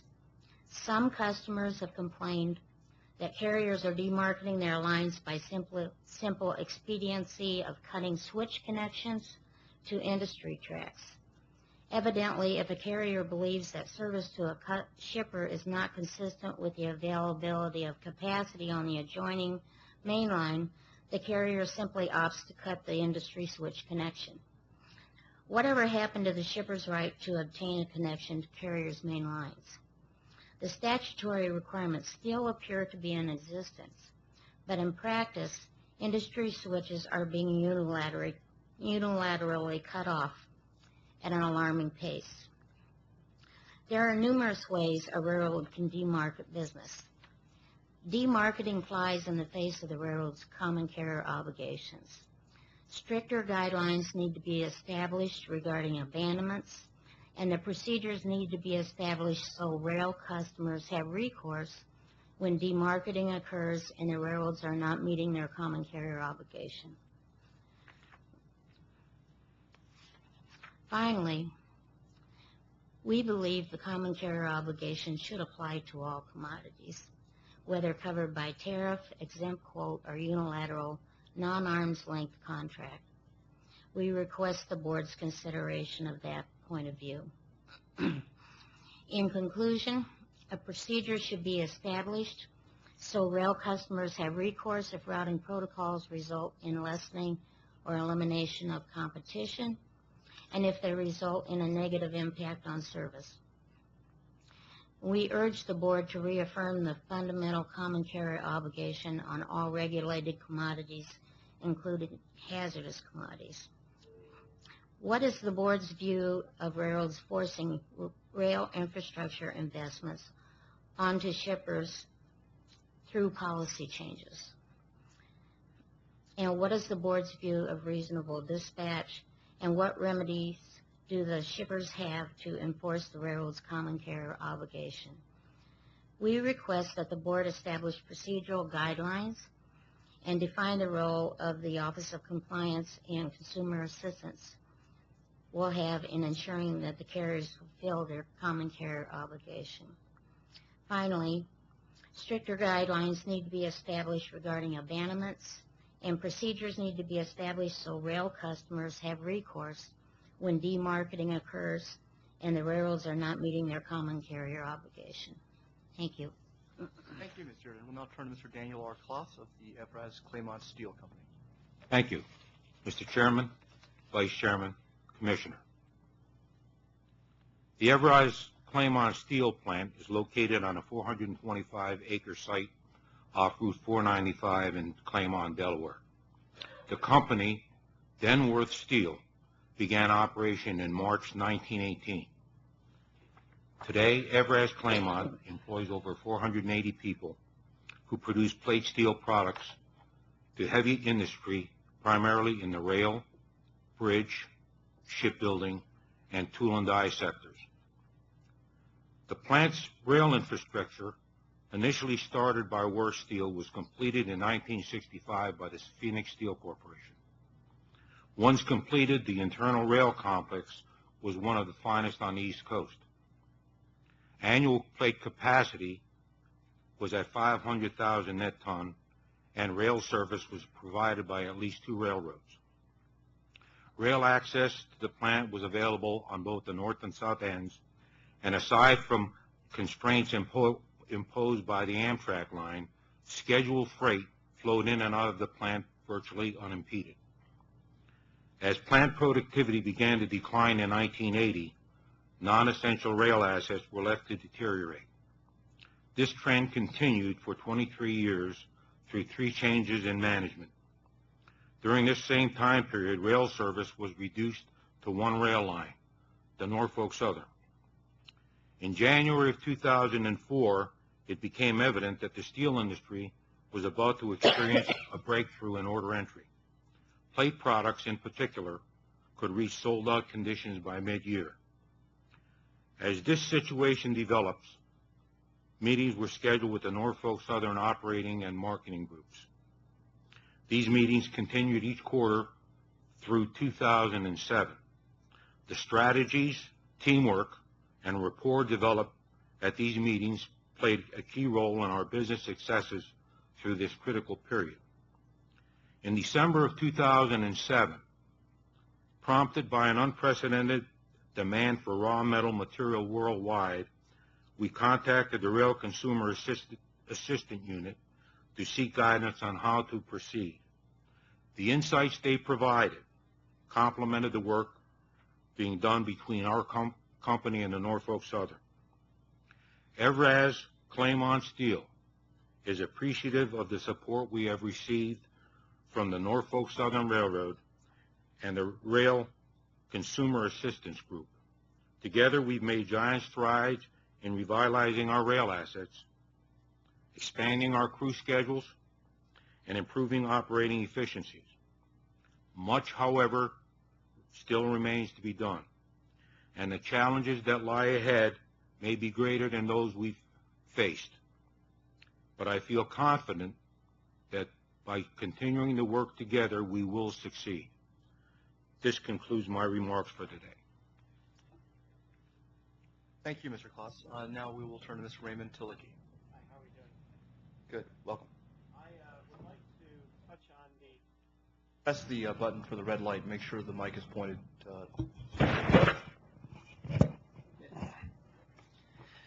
I am a member of the general public, and I would like to touch on some of the historical basis of common carrier obligations.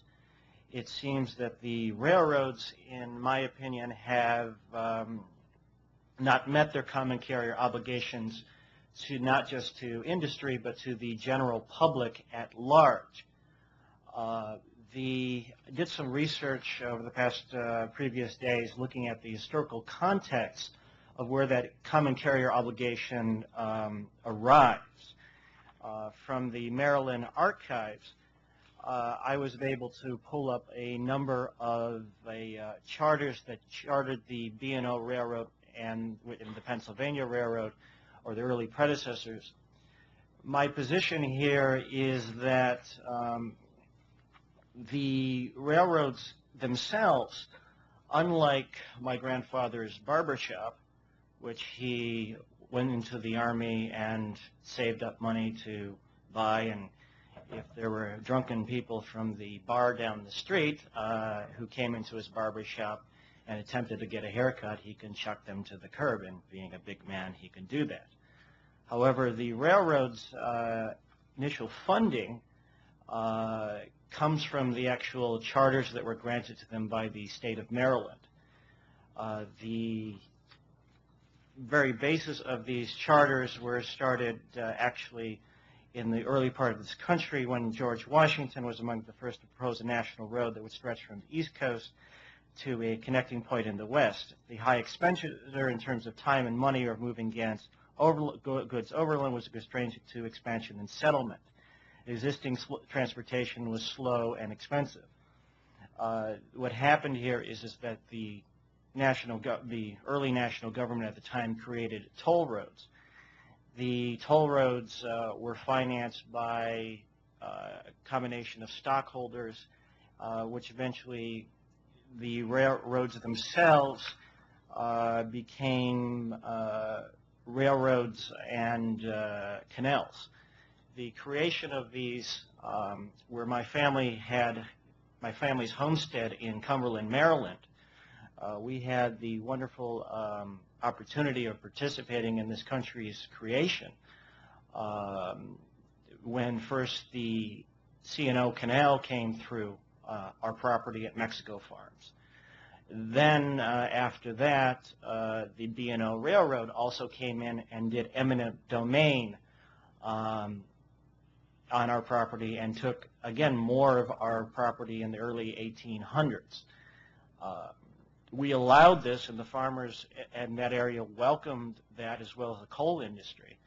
and the people there because the public had derived a direct benefit from the existence of the railroads. My grandmother, hobos would come up on the railroad would sort of wave them on, and they would harvest the crops. We would take the crops down to the train station and load them onto railroad cars and ship them back out to port.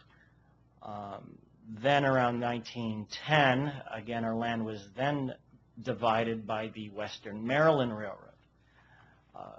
These charters of these companies originally created were created by the C&O Canal Company, which then became the C&O part of the railroad.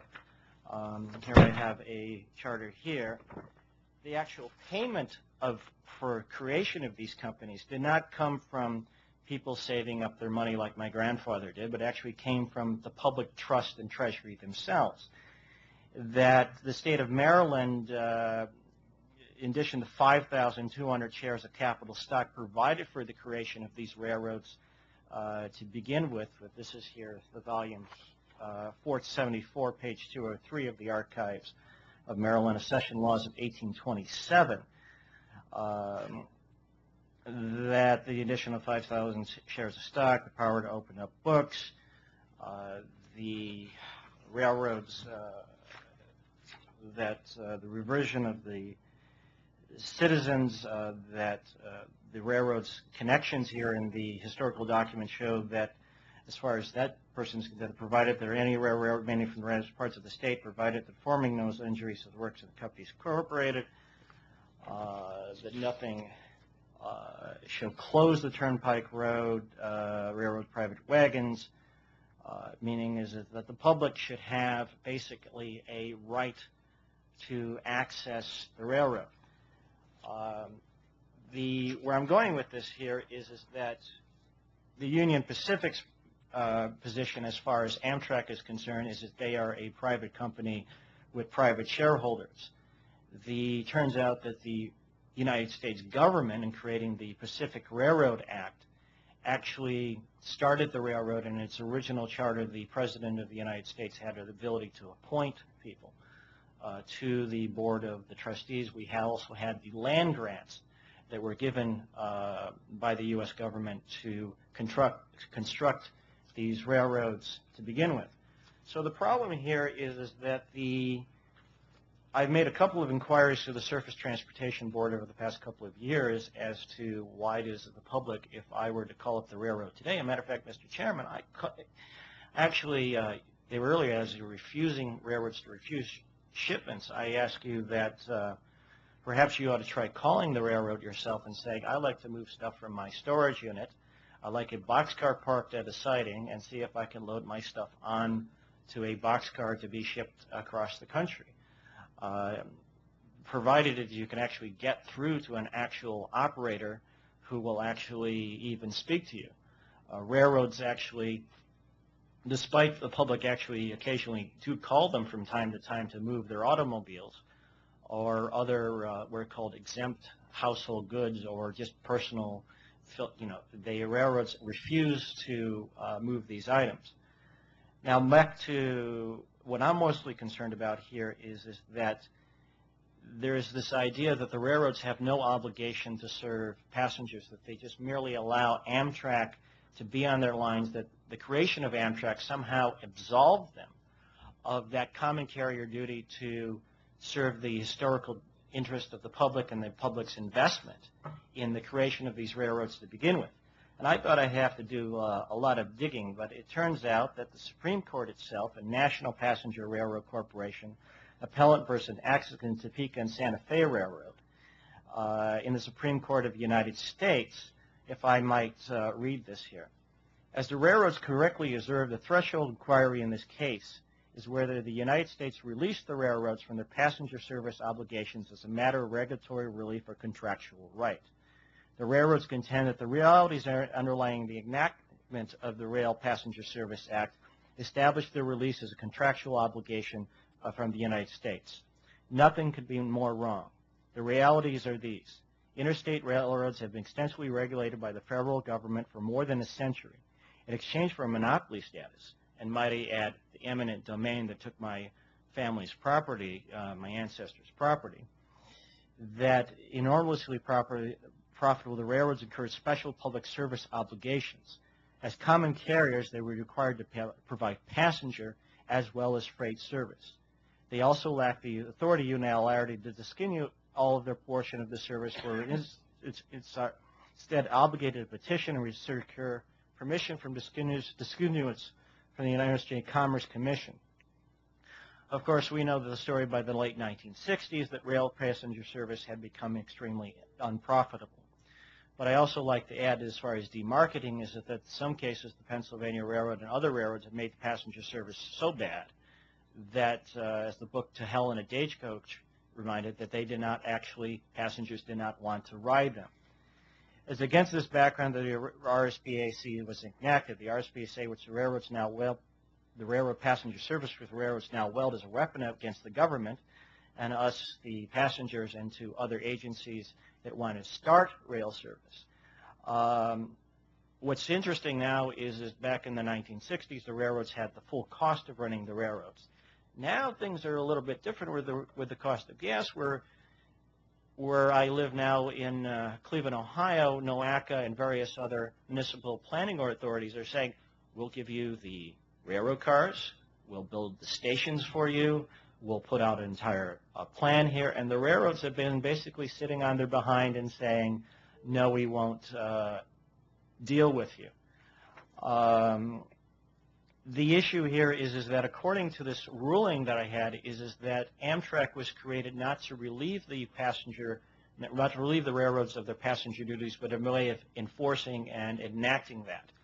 Is that the railroads were sold their rights to run those passenger trains, but the common carrier obligation, I believe, according to this ruling back in 1984, the courts have said that Amtrak was created as a quasi-governmental entity that took assumption of those obligations. And if Amtrak, what I'm asking this board to consider is that the contract between if the railroads refuse to provide passenger service, in this case Amtrak is proposed to expand its lines, the railroads have basically, particularly Norfolk Southern, has been protesting up and down saying we want the full cost of running a passenger train.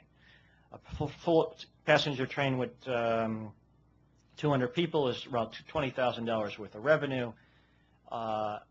A freight train with 100 trailer cars is about $1,000 per car, so that's $100,000. But still, regardless of the profit, as the coal producers had mentioned earlier, that they still should have that obligation to carry me and people who would like to get back and forth to work. Behind here we have the Virginia Railway Express, which Norfolk Southern has sort of petitioning, and there really is a public need to expand those services. If you could wrap up. Yeah, basically what I'm asking here is that my solution to this is that the Surface Transportation Board should have provisions that when you have metropolitan planning organizations and regional transit authorities who need, and there's a definite need to have competitive cities, such as Cleveland would like to have regional rail systems in order to be competitive with other municipalities such as Chicago, such as other Nashville, which now has commuter rail, that there should be provisions to say that the railroad, instead of sitting on their behind and saying we don't have to serve you, should there be provisions where the regional planning authority should be able to petition the Surface Transportation Board based on the historical obligation of common carrier duty to provide service. We got you. We've made your point quite well. Thank you. And I appreciate everyone's patience with working with our time limits, but it's only fair. Everyone's done a great job of respecting that. Thank you. Mr. Plicki, I'll just say Commissioner Buttry and I both are regular customers of the Virginia Railroad Express, and so we often ponder what we can do to get ourselves to work and home a little quicker but we haven't quite figured that out yet. But we're working on it informally.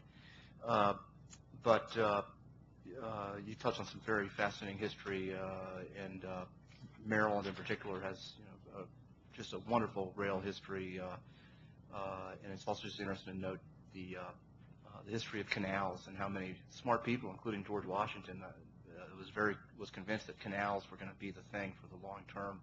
A lot of money was bet on the canals. Basically, my point here is the public has made a significant historical investment in the railroads. Also, on the railroad side, I don't think that it's fair to tax the railroads. When you have tax the railroads while their infrastructure is deteriorating, I think railroads should be exempt from the taxation if they agree to carry passengers. I understand. Let me just ask a question. Mr. Kloss, thank you. Appreciate your testimony, and frankly, I appreciate your coming all this way to share a positive experience, but also to give us a little bit of a warning that we may have some more challenges and to be ready. We appreciate that. It's far better from the board's perspective to know about situations before they are already upon us, so we can get ready. But too often people only take the trouble to come to the board when they're really mad or really angry at the board, and I appreciate the fact that you would come and actually share a good experience you've had. We're very proud of our Office of Rail Consumer Assistance. We're in the process of actually strengthening it and adding staff to it, and I'm hopeful that that office and the whole board will continue to be a resource for you to help make sure you can operate your business the way you need to operate it. I'm sure they will. Thank you. Mr. Fixter, glad to see someone from Kearney here. Whenever I hear of Kearney, it conjures up childhood memories of going to Kearney from where I grew up in South Orange and getting thoroughly humiliated on the soccer field. Fantastic soccer players. I won't list them all, but Tony Miola and John Harkes, World Cup and Olympic players. Kearney's got a great history, well beyond soccer too, and transportation. We look forward to working with you further, and please do keep in touch with our staff and our agency as your problems continue. I recognize that getting daily service in a busy environment is not always a simple matter, but hopefully we can continue to be a resource for you. Thank you. Mr. Slaughter, sorry to hear about your situation. It sounds pretty complicated, and it sounds like you've been through a lot of cost, time, and expense trying to figure out how to develop your project. Just had a quick question.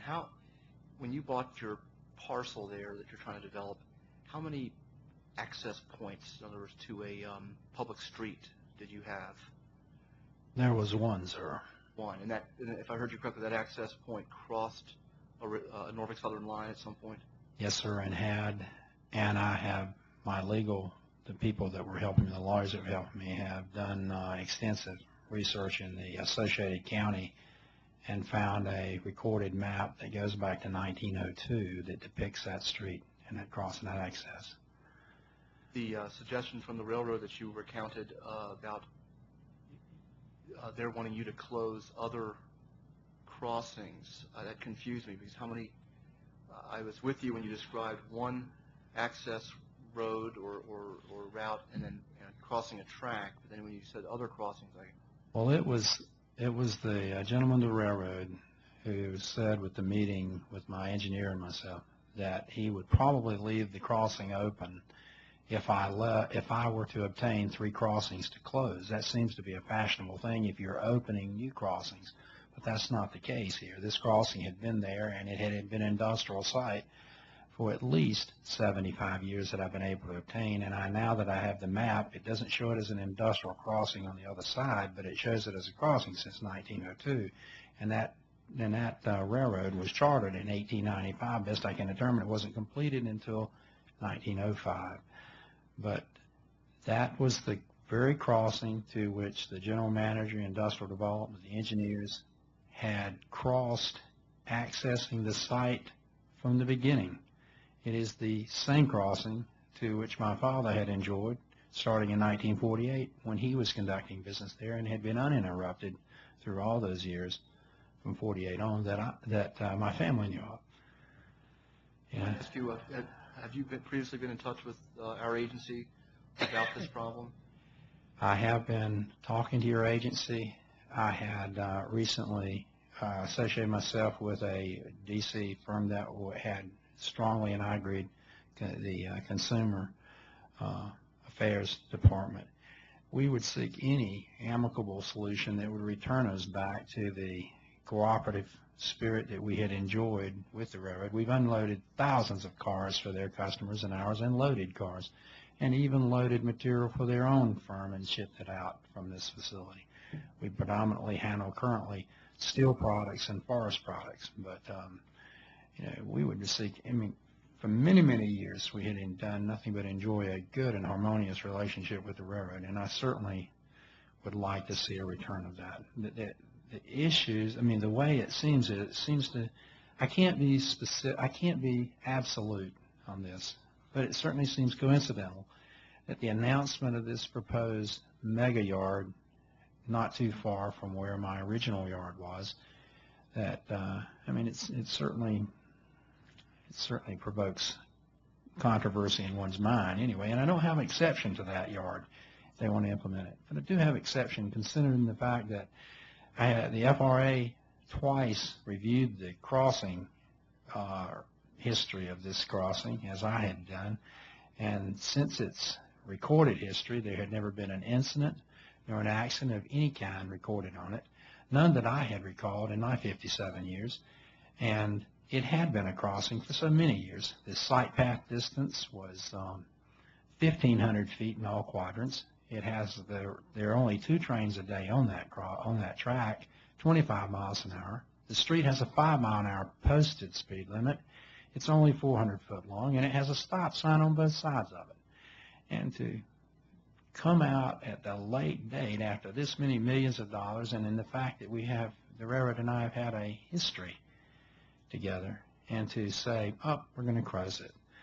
I understand. Is the street a publicly owned street? Is it part of a city or county? Or it is a 60-foot deeded easement street. It was recorded many, many years ago. So, yes. Is it part of a city or county system? In other words, do they come in? I know you probably don't get a lot of snow down there, but if the test we used to always use in Virginia is who plows the snow off of it once in a blue moon? I don't recall any agency maintaining it. I've been the one that's been maintaining. There are others that access it. And there's nothing wrong. It may well be a private road or privately owned road. Well, I think the way my lawyer represents it to me in the title opinion that was written long ago was that it is a public street, but it has not been accepted by the state DOT. Okay. And I'm doing the best I can to represent that accurately. But it is a recorded easement, just as they do not own a fee simple deed to the right-of-way that they enjoy. They own a easement and to the charter. Have you been in touch with your state economic development authority or industrial development authority? Sir, I have knocked on every door that I knew, and I continue to explore that. I would do just about anything to return to where I was and to continue this operation and to satisfy anyone's reasonable request. North Carolina's got a pretty good, historically good Department of Transportation. It's quite large. Have worked with them, sir.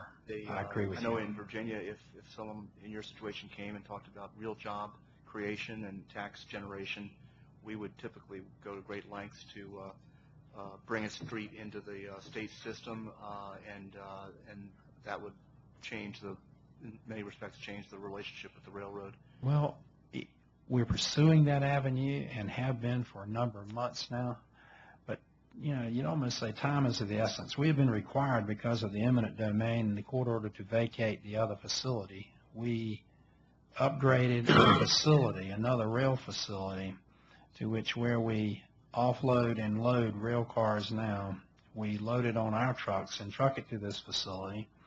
Some of the customers that we've had for many years are helping us out by shipping in by truck, which they normally used to ship by rail, where we offload it.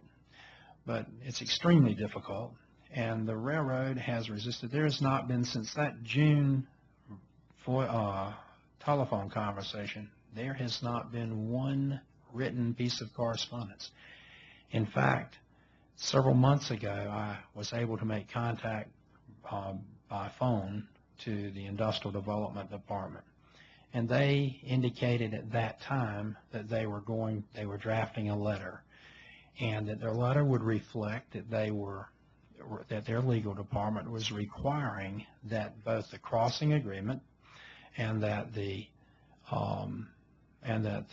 lights and gates would be put in place concurrently with the installation of the new switches. I asked the gentleman at that time, and I had known him for well over 20 years, to please include the facts that we had been working together with this, and they had participated with this for over 4 years. And his answer to me was, Ben, I work for Norfolk Southern.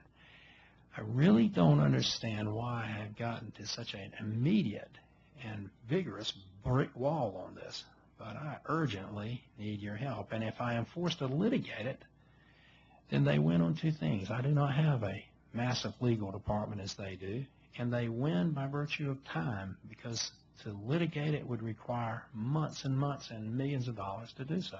I understand. We'll certainly track this situation. I'll follow up with staff as well. Thank you for bringing it. I do appreciate it, Chairman. Thank you. Ms. Dearden, thank you for being here today, too. I took a particular note of your statements about the unilateral severing of track connections. That's something, as a person who came to this job out of a deep passion for infrastructure and keeping things moving in our country, those types of statements and situations are always of concern to me.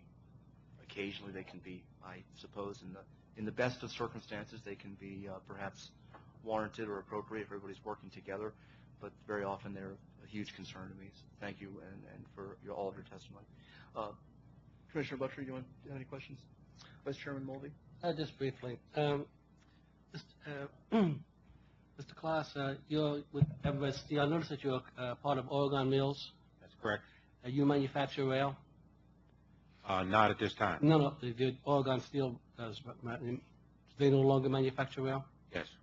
Okay, they're out of the business then? Okay.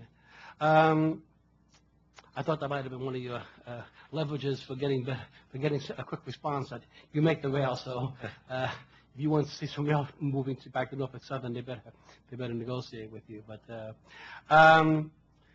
yes, Mrs. Slaughter, you said it'd be very, very difficult to bring a case, but you are indicating that there's almost a conspiracy involved here between the railroad and this mega transload facility. That this got proposed, and they're going to work with them, and then they shut you down by closing your crossing. Is that accurate? I mean, well, I would argue that point, sir. Mm-hmm. Exactly. But really, what I'd really like is a resolution of this without having to go to that extent. Mm-hmm. I mean, essentially, I have been forced to vacate the other facility, which you enjoyed for many years, and I'd like a dialogue with them that would be meaningful and that we could go. But as I said, when you can't even get a letter within 4 months, it was indicated where a letter was being drafted. Well, maybe hopefully that our Office of Consumer Assistance will be able to help you and at least get a response to the railroad so they can try and justify what they're trying to do. And we are very, very sensitive to these kinds of Commissioner, I would be immensely grateful, and so would my employees and my customers. Mr. Dearden, thank you very, very much. I want to ask you, you said that the railroads are basically demarketing some of this TIH material. Where has it gone? Is it moving by truck, or has it just stopped being shipped? And what are the consumers doing who are receiving that material? Well, some of the business is being rerouted to different destinations. Some of the destinations, one of the negative impacts is actually by changing the routes, they're actually adding miles to the routes, and so the safety of the shipments is negatively impacted. Or at least the exposure is anyway, yeah. Right. Mrs. Talicki, I found your comments very interesting on passenger rail. I will tell you that I wrote my doctoral thesis on Amtrak when it was first getting started, so I'm very familiar with with what the railroads got in terms of relief from their common carrier obligation. It was in response, of course, to providing service to Amtrak on reasonable terms. There's some legislation out there that proposes to increase to some extent this board's responsibility for making sure that working with railroads to improve commuter rail service and Amtrak service, and this is something this board also feels is very, very important. And I want to thank you for your testimony. That's all I have, Chairman. Thank you. Thank you, witnesses. That adjourns our hearing today, and the record typically remains open for 30 days. We'll typically keep the record open for 30 days if there's anyone else who has anything to add. And thank you. This hearing is adjourned.